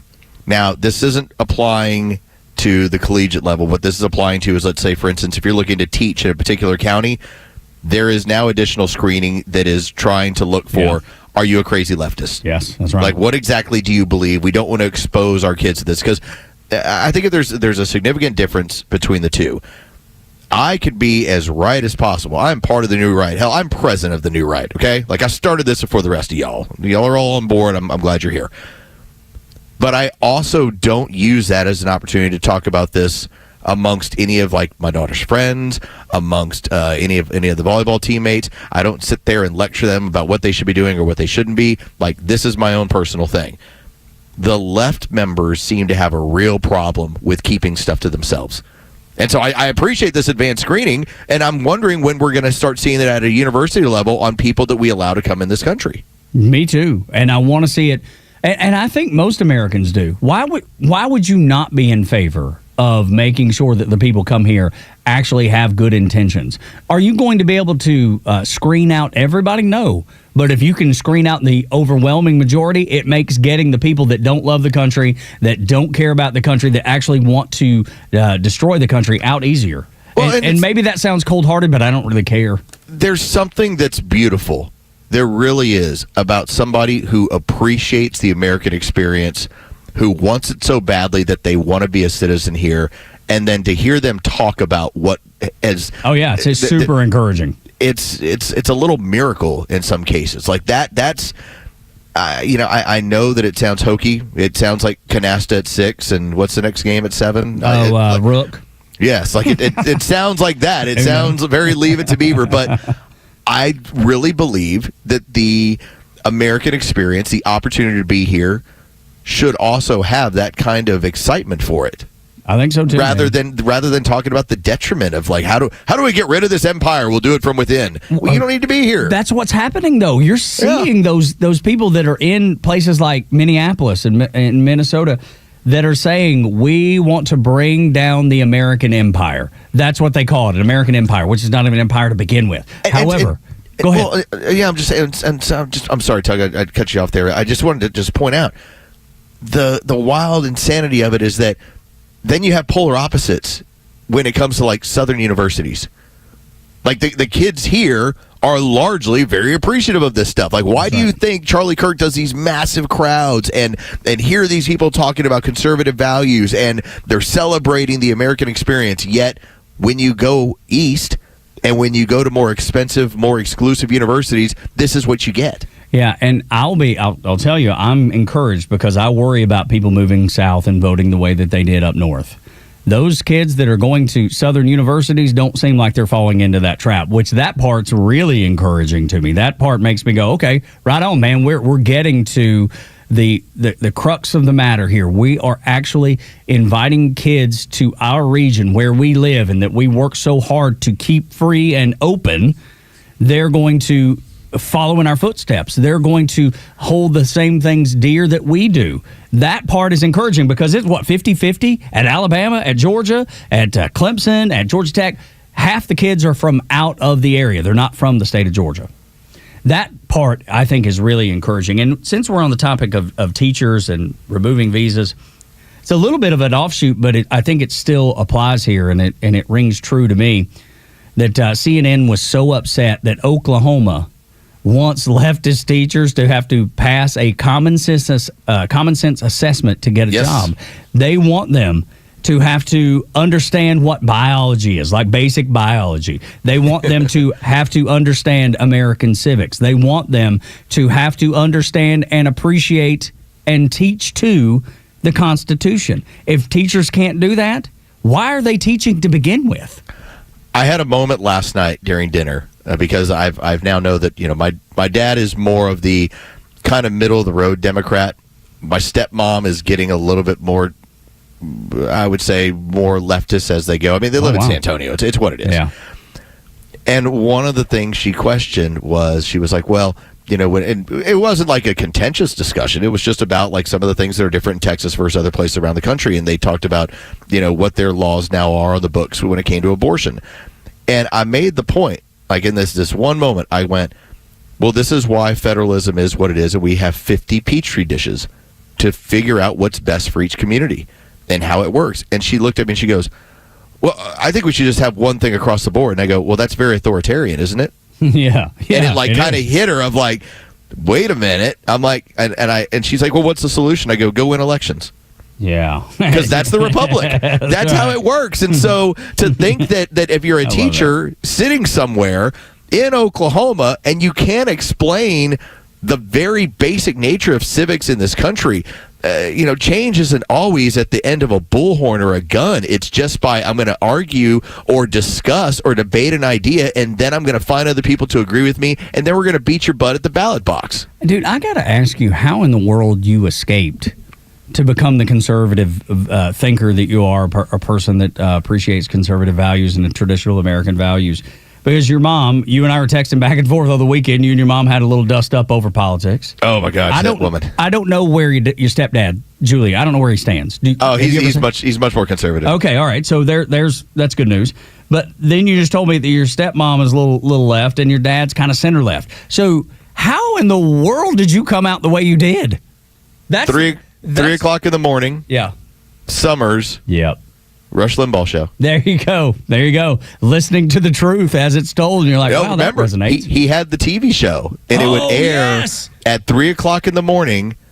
And I was up because during the summer I would always stay up as a kid. Like I'd be 9, 10, 11, 12 years old, stay up, playing video games, and every single time it was 3 o'clock in the morning, and I knew, okay, it's time for me to go to bed because I have to get up by 10 o'clock because we'd have practice at 11. And I would be like, oh, and there's this guy on this show. I'm just going to listen to him for a little while. And I went, Everything he says makes sense. Kind of makes sense. And again, if anything, it also highlighted some elements of comedy. And again, it's largely the Rush Limbaugh show as a TV show was a failed show. Yeah. But it was an exposure to, so that's what they mean by that. Or was it a failed show? You know what I mean? Look how many people it influenced, including you. 3 o'clock in the morning during the summer, Rush Limbaugh show. I never knew who he was. Yeah. And that was an exposure to me listening across the board to everything and going, okay, I think you have a fine point there. Other times going, I don't agree with any of that. Goodness gracious. It's the late great Rush Limbaugh. So I'm a Rush baby in kind of a reversal way. Yeah, absolutely right, man. It saved you from your upbringing. Who would have thought?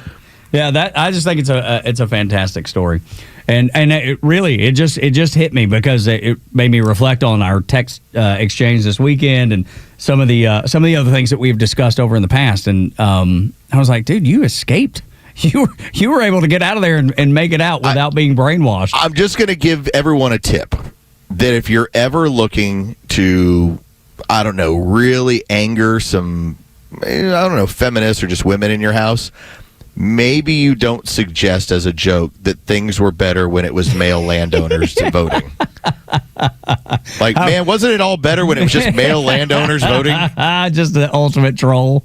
The ultimate troll job that is going to go over like turn the punch bowl. Just not going to go over well. Everybody gets upset over that one. Dude, I'm telling you, when you text me that, I was like, ooh, Lord. I was like, oh, my goodness. How do you respond to that one? I was like, good luck, buddy. Good luck. I don't know how the rest of this night's going to shake out. I just think that if you went home and you said, hey, we're going to watch Smokey and the Bandit, and your wife says, no, I'd rather watch something different, you go, well, as the male landowner of the home, I say we're doing this. We're watching Smokey and the Bandit. We're watching Smokey and the Bandit. Again. See how well that works. Yeah, See how well it works. Yeah, it's not just give it a try. Yeah, it's not going to go over well.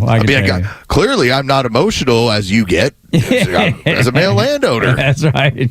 I can look at things from a very, very reasonable point of view. And I'm going to need you to calm down. Yeah, settle down, ma'am. Settle down. And you hit her with a ma'am during settle down, and I think that's going to be man. That's not going to work either. No. Anyway, might not work out well for you. I just as a suggestion from a point of experience. To the point at hand, 6,000 visas is just the start. Let's hope. Let's get people out of our universities that hate our country. Why in the world would you invite people that hate you into your home? It makes no sense whatsoever.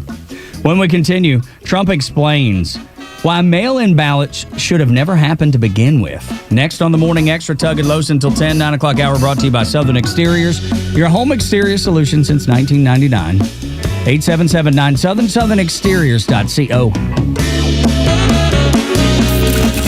Start your day with Tug and Los on the Morning Extra from 6 to 10. Then it's Glenn Beck, Clay and Buck at noon, and the Kimmer Show on your ride home from 3 to 6. And hang out every night for Jesse Kelly at 6 and Jimmy Fela at 9. And stream it all live in crystal clear HD on the Extra 106.3 app. Hey, it's Los. Let's talk about Howard Brothers. Are you looking for the right tools, the right equipment, and also, most importantly, expert advice on your next project? Well, you get all that over at Howard Brothers. They've got the brands you can depend on. They've got the people who know their stuff. They've had people that have been working there for 10, 20, some even 30 years. That is the cool part about Howard Brothers. You have experts in the building, locations across North Georgia. They have a team that's always ready to help. Howard Brothers, they're the go-to for outdoor power, for service, for hardware, and a lot more. Like for me, every single grill I've bought in the last decade, Howard Brothers. That's who I go to. All my grill accessories, always through Howard Brothers. Stop by today or visit howardbrothers.com and find your local one-stop shop for all of your projects. The grass is always greener, and the projects are usually taken care of much easier when you work with Howard Brothers. Join Daniel Madelon, CEO of A Second Chance Bail Bonds, and co-host Tug Cowart as they bring together law enforcement, justice insiders, and voices from every part of the justice system, victims, advocates, and people who've turned their lives around. It's an honest talk about what's working, what's broken, and how to build a better path forward, one second chance at a time. This week's guests are former APD Chief Bryant and Natalie Ammons from the Fulton County Sheriff's Office. Justice Unfiltered. Unfiltered, informed, and unbiased. No one plans on going to jail, but when it happens, it's important that you know who to call. Call A Second Chance Bail Bonds, where we believe everyone deserves a second chance. Whether your loved one's been arrested in Cherokee, Clayton, or any of the other metro Atlanta counties in between, A Second Chance Bail Bonds works fast to help expedite release within hours. A Second Chance. It's better to know us and not need us than need us and not know us. Call A Second Chance 24/7 at 404-BAIL-OUT or online at atlbail.com. We're smart, we care. We're Central Heating and Air.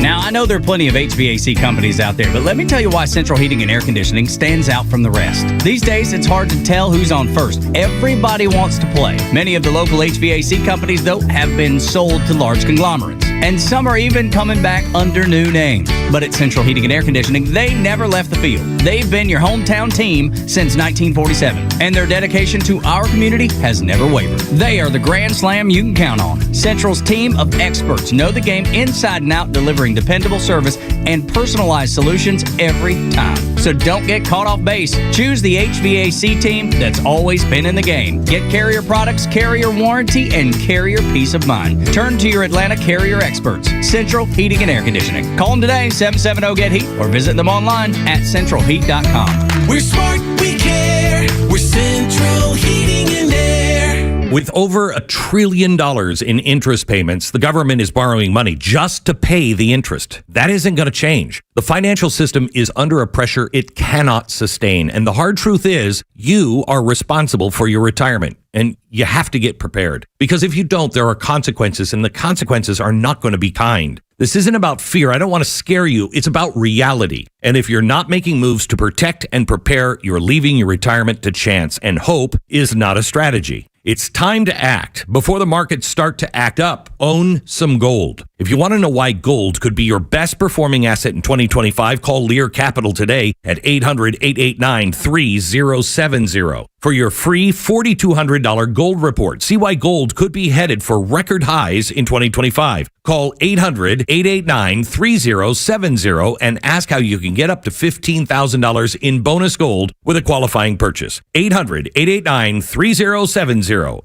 Fox on Tech. Ever want to look at your audiobook? Spotify now has a way. Spotify is one of the world's most popular apps for audio things, such as music and all the quite informative Fox News podcasts, and they have been getting plenty of subscribers based on audiobooks. What we used to call books on tape back when tape was a thing.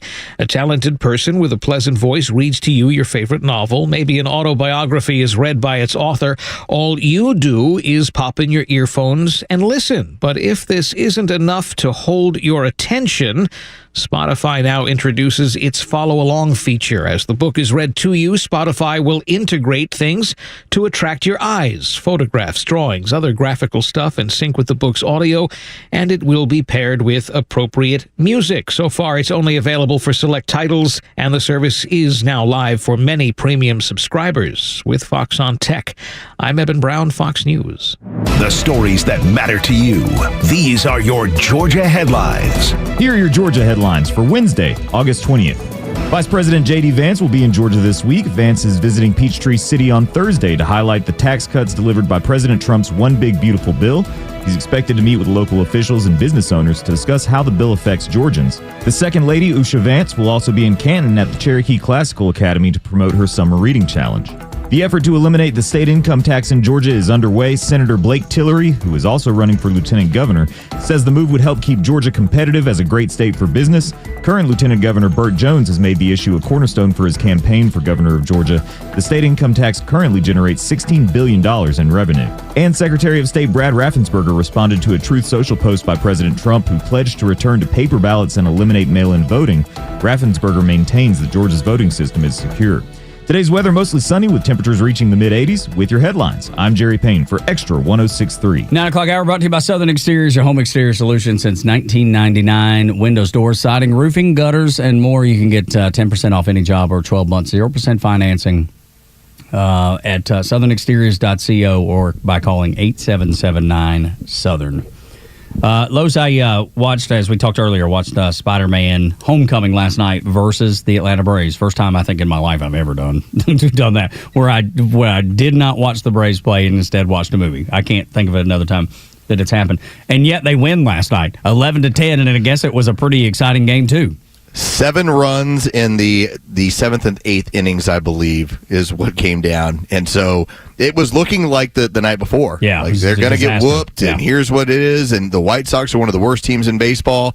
And they came charging back, and they were able to have a big rally, and were able to catch them 11-10 in the end. Yeah, I enjoyed the Spider-Man movie, but and look forward to watching the others as well. But was so surprised. Well, I think it was just so disheartening seeing the Braves lose the way they did to one of the worst teams in baseball. It gave me the confidence. Don't matter. It doesn't matter. You don't have to watch tonight. Well, you're 12 games under 500. Yeah. If you get on a little run and you end up right around 500 this year, I think considering your injuries, you would say, okay, it's been a tough year. You lost 5 starting pitchers. Yeah. You've had injuries that you wouldn't expect. You've had very mediocre years from Austin Riley, and you don't know what Ozzie Albies is. And Michael Harris spent the first half of the year unable to hit a baseball. You lost Acuna 2 different times. Yeah, so it's kind of what. And by the way, your starting left fielder played 2 games before serving an 80-game suspension. Holy cow, man! And it's a little bit of everything. I think that was a business decision, don't you? Like if you know, hey, I'm gonna do something that I'm going to get paid more than I've ever gotten paid in my life. Look, if I get caught, I'll take it. I'll have to sit out. But the risk versus reward worked out in Jerickson Profar's in his favor. I don't know. I don't know the timeline because my understanding was that obviously he had the big year in San Diego. He got the contract, and then he got popped. Now, was that a spring training where you tested positive? Because at that point you're going, well, you already got the contract. Yeah, why are you why still would you? using? Yeah. Why are you still using this stuff? And so and again, everybody always says the same thing. Hey, I made a mistake, or I took something. Yeah, sure. Yeah. And you just kind of deal with it from there. So That's what it looks like. I do wonder about it, like because once you got the contract, it's like okay, I got the contract. It's fully guaranteed. But there is probably a desire to continue to play at that level. Not that steroids are going to make you see the ball better, but it's certainly going to give you that extra strength that you didn't have before. Maybe a little more pop. I don't know, man. It all looks to me like a business decision, and he was like, I'm going to keep doing this because, man, I like the way I'm playing. I like being able to play at a higher level. And I think he probably genuinely wanted to compete for the Braves at a higher level. But in the end, yeah, it was that didn't help. Chorionic gonadotropin. Anyway, it's a human growth hormone. Yeah, HGH. Right? Is that what HGH? It's a form of it. Yeah. In fact, it's used in pregnancy to fertilize eggs. It's like there's a lot of other ways that it gets used, but that's what he got popped for. Yeah. So that doesn't sound like a oops that got into my food. No, it doesn't. Morning Xtra and Extra 106.3, Tug and Los until 10. Donald Trump, when he comes out against mail-in ballots, that's when I know he already has a plan to put forth to eliminate this way of voting. And before people get all sideways, because what I keep seeing on social media is, well, you're limiting the way the military can vote. Nope, absentee ballots. That's different. Is totally and completely different than mail-in ballots, Los. And this was another one of those discussions at the dinner table last night. Oh, no! As it was explained to me from my stepmother, well, he's looking to limit early voting. I was like, that's not the case. Mm-mm. I was like, actually, in this state, I was like, we can early vote basically a month before the election. I was like, my vote was cast nearly a month before the election. She's like, well, and I was like, yeah. I was like, if you show up to a polling facility and you have your ID, you can vote. Yeah. That's it. If you show up to the right one and you have your ID, you can vote. That's just how it goes. But the drivel that these people have now created of like, look what he's going to do. He's going to end early voting. He's going to keep the military from. First off, why would any Republican president ever want to keep the military from voting? Yeah, because most of them are voting for him as Republicans. I mean, that's the way it 99% of it's probably too big enough. Let's say 80% of the military votes conservative, votes Republican. Why in the world? That just has no bearing in reality. There's nothing there. It is just how do we make this look like it's something that it's not? Take a listen. Here's Donald Trump, and he is bringing this up. Now, this came up from his discussion, as he said, with Putin. When Putin was telling him, hey, you got hosed in 2020, man. They used all those mail-in boxes and the drop box and everything to take you out. This is what Donald Trump had to say about mail-in. Pushed out on social media about doing away with mail-in ballots and potentially electronic voting machines. Can you expand on that and how important Well, that's a very off-topic, just really quickly. Mail-in ballots are corrupt. Mail-in ballots, you can never have a real democracy with mail-in ballots. And we, as a Republican Party, are going to do everything possible that we get rid of mail-in ballots. We're going to start with an executive order that's being written right now by the best lawyers in the country to end mail-in ballots because they're corrupt. And you know that we're the only country in the world, I believe, I may be wrong, but just about the only country in the world that uses them because of what's happened. Massive fraud all over the place. The other thing we want change are the machines. For all of the money they spend, it's approximately 10 times more expensive than paper ballots. And paper ballots are very sophisticated with the watermark paper and everything else. We would get secure elections. We'd get much faster results. The machines, I mean, they say we're going to have the results in 2 weeks. With paper ballots, you have the results that night. Most people, many countries use paper ballots. It's the most secure form. So between paper ballots, very, very important, paper ballots, and I think maybe even more important, the mail-in voting. We're going to end mail-in voting. It's a fraud. Well, I guess I know what he has in mind. Yeah, well, look, I've seen people stuffing, even in the last couple of weeks, people stuffing mail-in ballots into drop boxes. We've seen that. It was, I think, a mayoral race up in Minnesota. I think it was Minnesota. Yeah, that's right. So you've seen that happening. You know what happened in 2020. We know that the corruption is there. This is just another way of Donald Trump taking the Democrats' ability to cheat away. And then when he talks about the electronic voting systems, man, I don't trust them as far as I can see them. It is my opinion that they are easily manipulated, and I think a lot of people feel the exact same way I do. So one of the reports we've had that has been out there, and I don't think it's gotten enough attention, is what the Chinese were doing during our 2020 elections. Now, what has been out there is that the Chinese were basically printing off their own fake mail-in ballots to then flood into our system. Right. And so if it's that easy to do it with mail-in ballots, why wouldn't you have foreign adversaries? Let's just say, for instance, if you consider that Donald Trump is a restrictive agent when it comes to invading Taiwan. Right.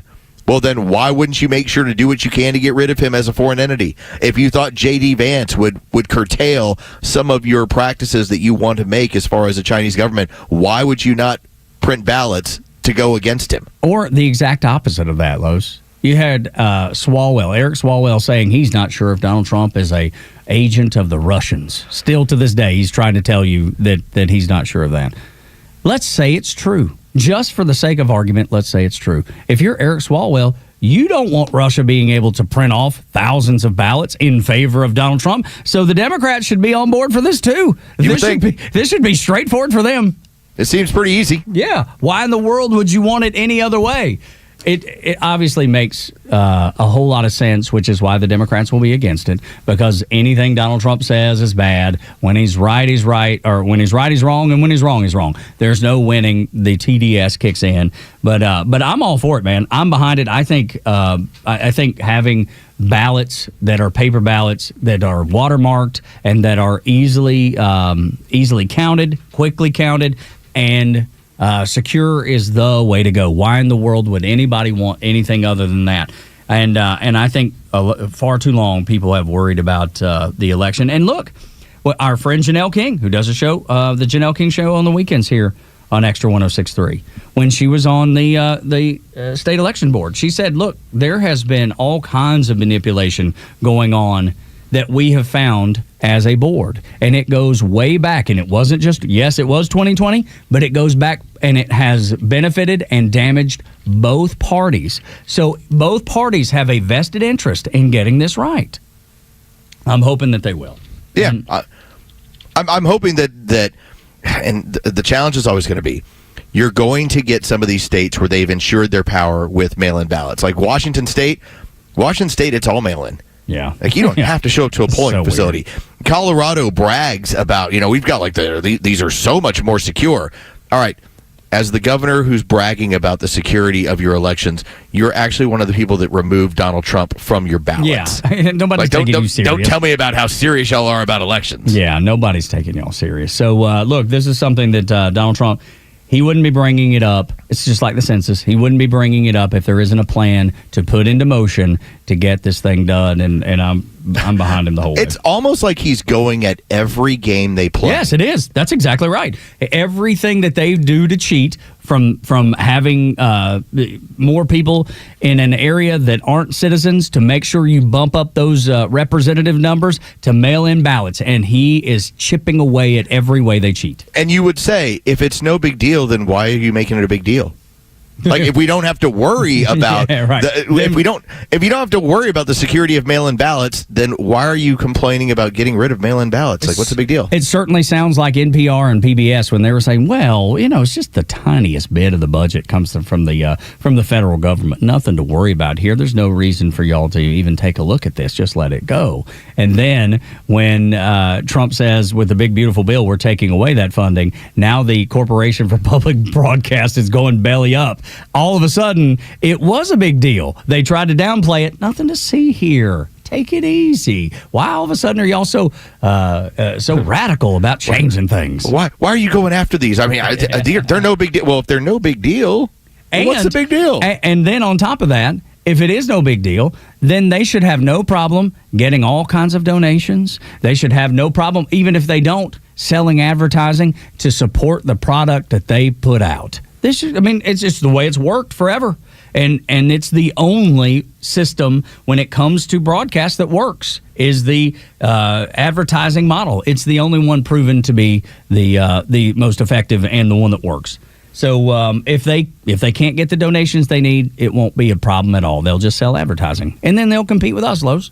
Fine. Bring it. Let's do it. That's exactly right. Let's do it. Yeah. Totally fine. Come on in. The water's fine. Yes, that's right. But we know that's not the case. That's the reason they're making a big deal out of it. And that's the reason they'll make a big deal out of the voting machines. That's the reason they'll make a big deal out of canceling mail-in ballots, because they know it is actually a huge deal and it really takes a chunk out of their voting base. And they may never get elected again. When we continue on Extra 106.3, no, we shouldn't eat bugs. Of course you shouldn't. Instead, eat burgers. The climate nutters are going to hate this. Eating burgers could actually help it. Help the climate? Could it be so? Yes. University of Nebraska says it is. Next on Extra.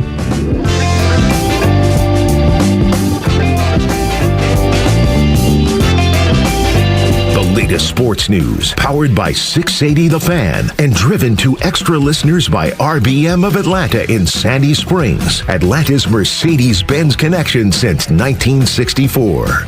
Good morning. Here are your sports headlines for Wednesday, August 20th. The Atlanta Braves played another wild one last night, scoring 7 runs in the late innings to rally against the Chicago White Sox at Truist Park. 11-10, the victory last night for the Braves. Catcher Drake Baldwin gets 3 RBIs on the night. Game 3 is set for tonight. It'll be Hurston Waldrop looking to stay undefeated on the mound for the Braves. He'll be opposed by Martin Perez. First pitch is set for 7:15. You can hear that game live on our sister station's brand new app, 680 The Fan. From the NFL, the Indianapolis Colts have announced a starting quarterback. It's veteran free agent Daniel Jones. He gets a start over last year's first-round pick, Anthony Richardson. As for the New Orleans Saints, they have yet to decide on a starter for the upcoming season in a competition between Tyler Show and Spencer Rattler. With your sports headlines, I'm Carlos Medina.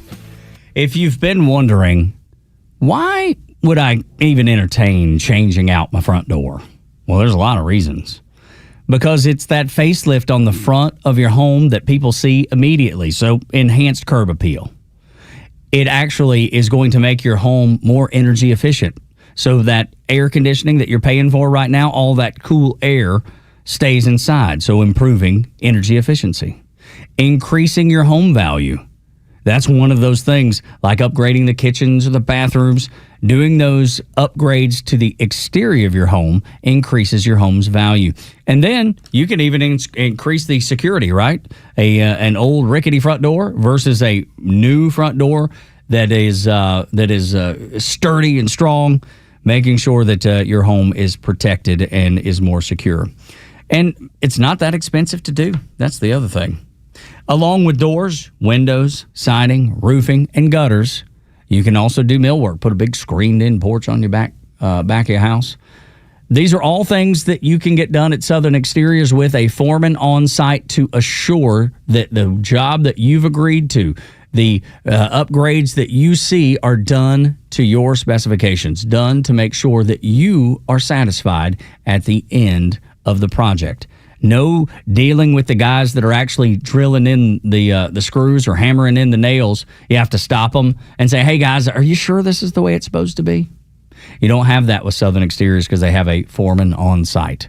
I recommend Southern Exteriors, and I hope you'll give them a chance to earn your business. Windows, doors, siding, roofing, gutters, and millwork. Call them at 877-9-SOUTHERN or southernexteriors.co. They'll give you 12 months, 0% financing, or 10% off any job. That's southernexteriors.co.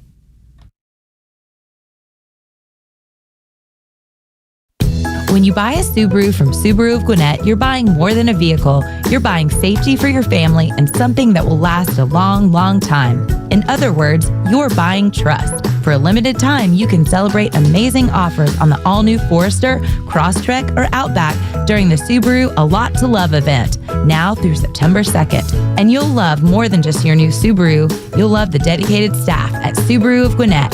With some of the best service specials in the area and a team you know you can trust, you'll ride with peace of mind knowing that Subaru of Gwinnett has your back. During the Subaru A Lot to Love event, you'll find the Subaru model you've always dreamed about at a price that makes that dream come true. But you need to get in by September 2nd to take advantage. We'll make it easy. Just start with the test drive, and before you know it, you'll be in the Subaru you love. Start your shopping online at SubaruofGwinnett.com, then stop by on Satellite Boulevard in Duluth. SubaruofGwinnett.com.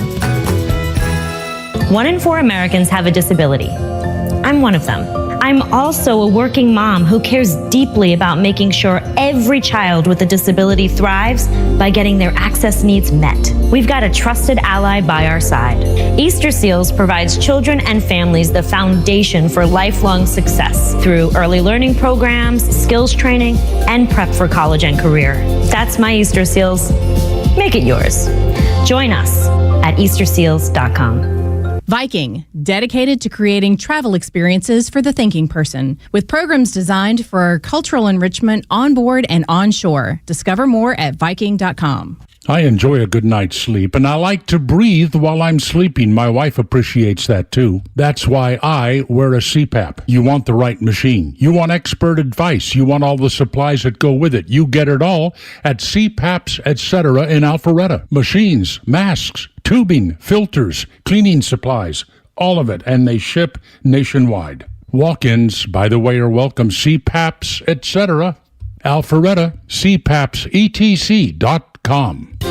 This is House Call for Health. It's not uncommon for many people to think their eyesight is fine, when in reality, they might benefit from wearing glasses. This according to the CDC, which says about 11 million Americans above age 12 need some sort of vision correction. But while older teens and adults can more easily express their vision troubles, younger kids may not know anything is even wrong. And the back-to-school season can open new doors for solving eyesight issues. If students have slight vision problems that go unchecked, their sight may continue continue to worsen. The American Optometric Association recommends children get an eye exam as infants and preschoolers, and then every year when they're school age. They also stress vision screenings, such as those offered at schools or pediatrician offices, are not a substitute for seeing an optometrist for a comprehensive eye exam. They say parents should prioritize scheduling yearly exams with a doctor of optometry. For more health news, go to foxnewshealth.com. House Call for Health, I'm Lisa Brady. Fox News. Extra 1063 personalities aren't afraid to tell it like it is. Without Donald Trump, nothing that's going on would be happening right now. Donald Trump is changing the world. And you'll never hear us spew that violent rhetoric from the left. So don't be afraid to tell it like it is, because we're happy to have you as part of the Extra community. I particularly like Donald Trump's actions in getting illegal aliens the hell out of this country. Extra 1063 and the Extra app. The climate crazies are not going to like this. They are going to be so upset with the University of Nebraska. They may never cheer for the Cornhuskers again. Oh, what did the Cornhuskers do? They have crossed a line. I call them the climate crazies. Los calls them the climate change nutters. Nutters is exactly right. They have, for the last several years, they've been telling you, well, we need to slaughter cows. I mean, their burps and farts, it is contributing to climate change. This is awful. This is terrible. You need to stop eating cows and start eating bugs. Get on board. And forever, I was like, I just don't know about this. And I don't know if anybody wants to eat bugs. It doesn't matter. Like, Los has given up eating animal fats because his body doesn't process it. So he has a different eating style than I do. But it's not that he wants to start eating bugs. No, I have no interest in bugs. I don't think anybody does. Well, here's what the University of Nebraska says. They say cows are actually carbon negative. It's a bad day to be a food commie. Listen to this. Nope, you don't have it? Oh, we got Vox issues. Vox issue. So basically, I hate that computer. Oh, I know, right? It happens with regularity around here. Locks up. But what they said was that the way cows eat is actually a carbon neutral, and then is going to actually carbon negative, and is actually going to benefit the climate to have more cows. So they're encouraging ranchers to grow their cattle and grow their herds instead of tearing them down like the World Economic Forum has been saying for years. And right now in America, we have the fewest herds of cattle that we've ever had in history. And I don't know why that is, but I know that is the fact. Yeah, the audio is really fun. I got it up here. You got it? All right, here we go. So you'll be reading it, so it's not coming from my mouth. I'm not making it up. But the University of Nebraska just got done with their one of their studies that the way to save the world on carbon is raise more cows. Okay. And that's because cows are carbon negative. Okay. They produce more oxygen than they put off methane and carbon. It means to eat more cheeseburgers or steaks, right? Beef. To save the world. To save the world, right. There you go. Eat more beef. It's like Chick-fil-A, but with beef. Instead of eat more chicken, eat more beef. They put out more oxygen than they do methane, which has been the argument from the left forever. They will never, the left and the climate nutters will never cheer for the Cornhuskers again, ever. All right, so my question ends up becoming this. If you're able to now point this out, that the cows are carbon neutral, all right, if that's even such a thing. So what do you move on to next? And invariably, it becomes people. Yes, it always goes back to people. Get rid of people. Lessen the amount of people on Earth, right? Right, because at that point, I mean, the reason why the cows were such an issue, it's, oh my God, look at their carbon footprint. Look at what they're creating. Look at the problem it's going to make for society, even if suddenly it could actually make a problem for society, which it doesn't. Food is good. You now have them having to move on to invariably having to go after people. Yeah. And it always goes back to that. And my thing is, I can't wait till somebody brings up carbon footprints and I'm going to say, look, first of all, get you some cows, get you some property, get you some, if you want to save the earth. And they're going to be baffled because they're not paying attention to the University of Nebraska study. What they're going to do is like, what are you talking about? I'm going to say, go buy you some land if you want to save the climate, if you want to save the earth like I know you do, spend the money. Don't take vacations. Don't fly on private jets. None of that stuff. What you want to do is buy you a head of cattle and make sure that you get as many as you can because they are carbon negative. They put off more oxygen. They create more oxygen than they put off methane, according to the University of Nebraska, and watch their head explode. They will fight back. They will say this is crazy. They're going to tell me I need to eat bugs and get rid of cattle, and then they'll probably tell me something horrible about my politics and me in person. It starts with, initially it was the whole push of like, well, this industry is cruel. And I'm like, yeah, okay. I will also say that this industry creates a lot of good food. Yeah, it sure does. And it's beneficial for, the majority of the country who do eat beef.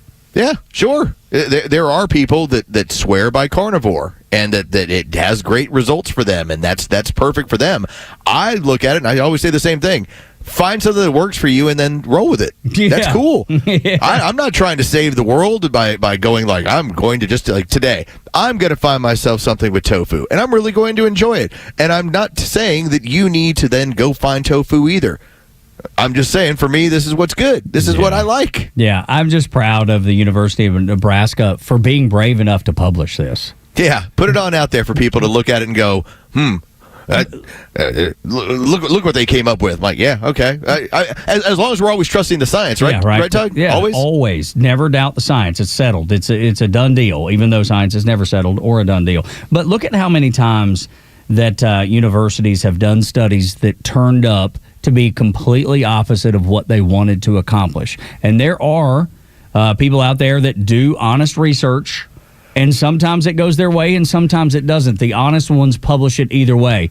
It wasn't until the New York Times published an article about transgenderism actually hurting kids, right? So they buried that. The University of Nebraska could do the same thing with this if they wanted to. They could absolutely bury it and pretend it never happened, but they were brave enough to tell the truth. And that's enough for me to say bravo Zulu to the University of Nebraska. Having the courage in a climate where people don't like hearing things that don't go along with their opinions or beliefs, to challenge them is a brave thing to do these days, and I'm glad that they're willing to be honest and tell the truth, because most aren't.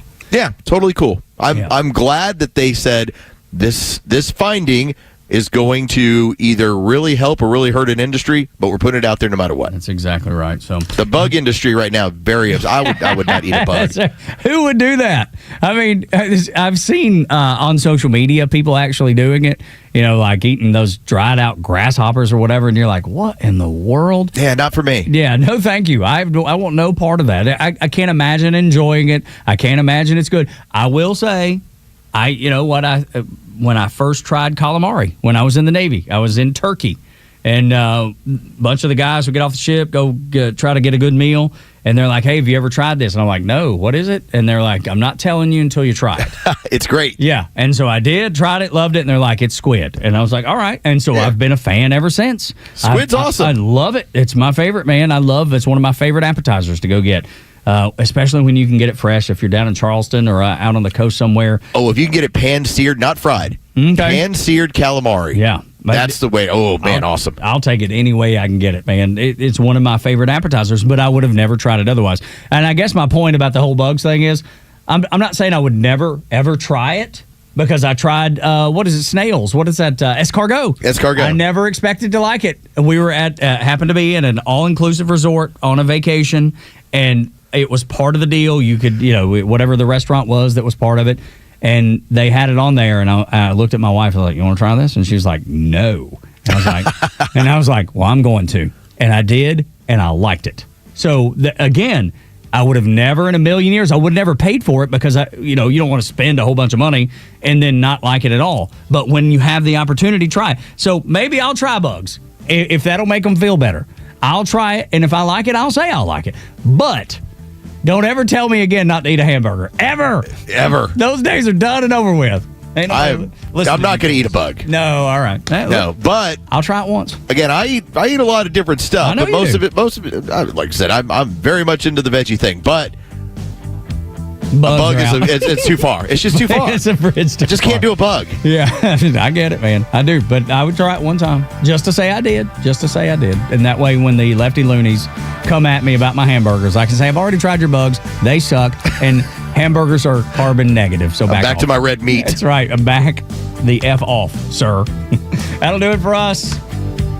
We appreciate you being here. 404-741-1230. Anytime you want to be involved in the show, at Xtra1063 across the social media platforms. We appreciate your time. For Los and Jeray, I'm Tug. Y'all come back now, you hear?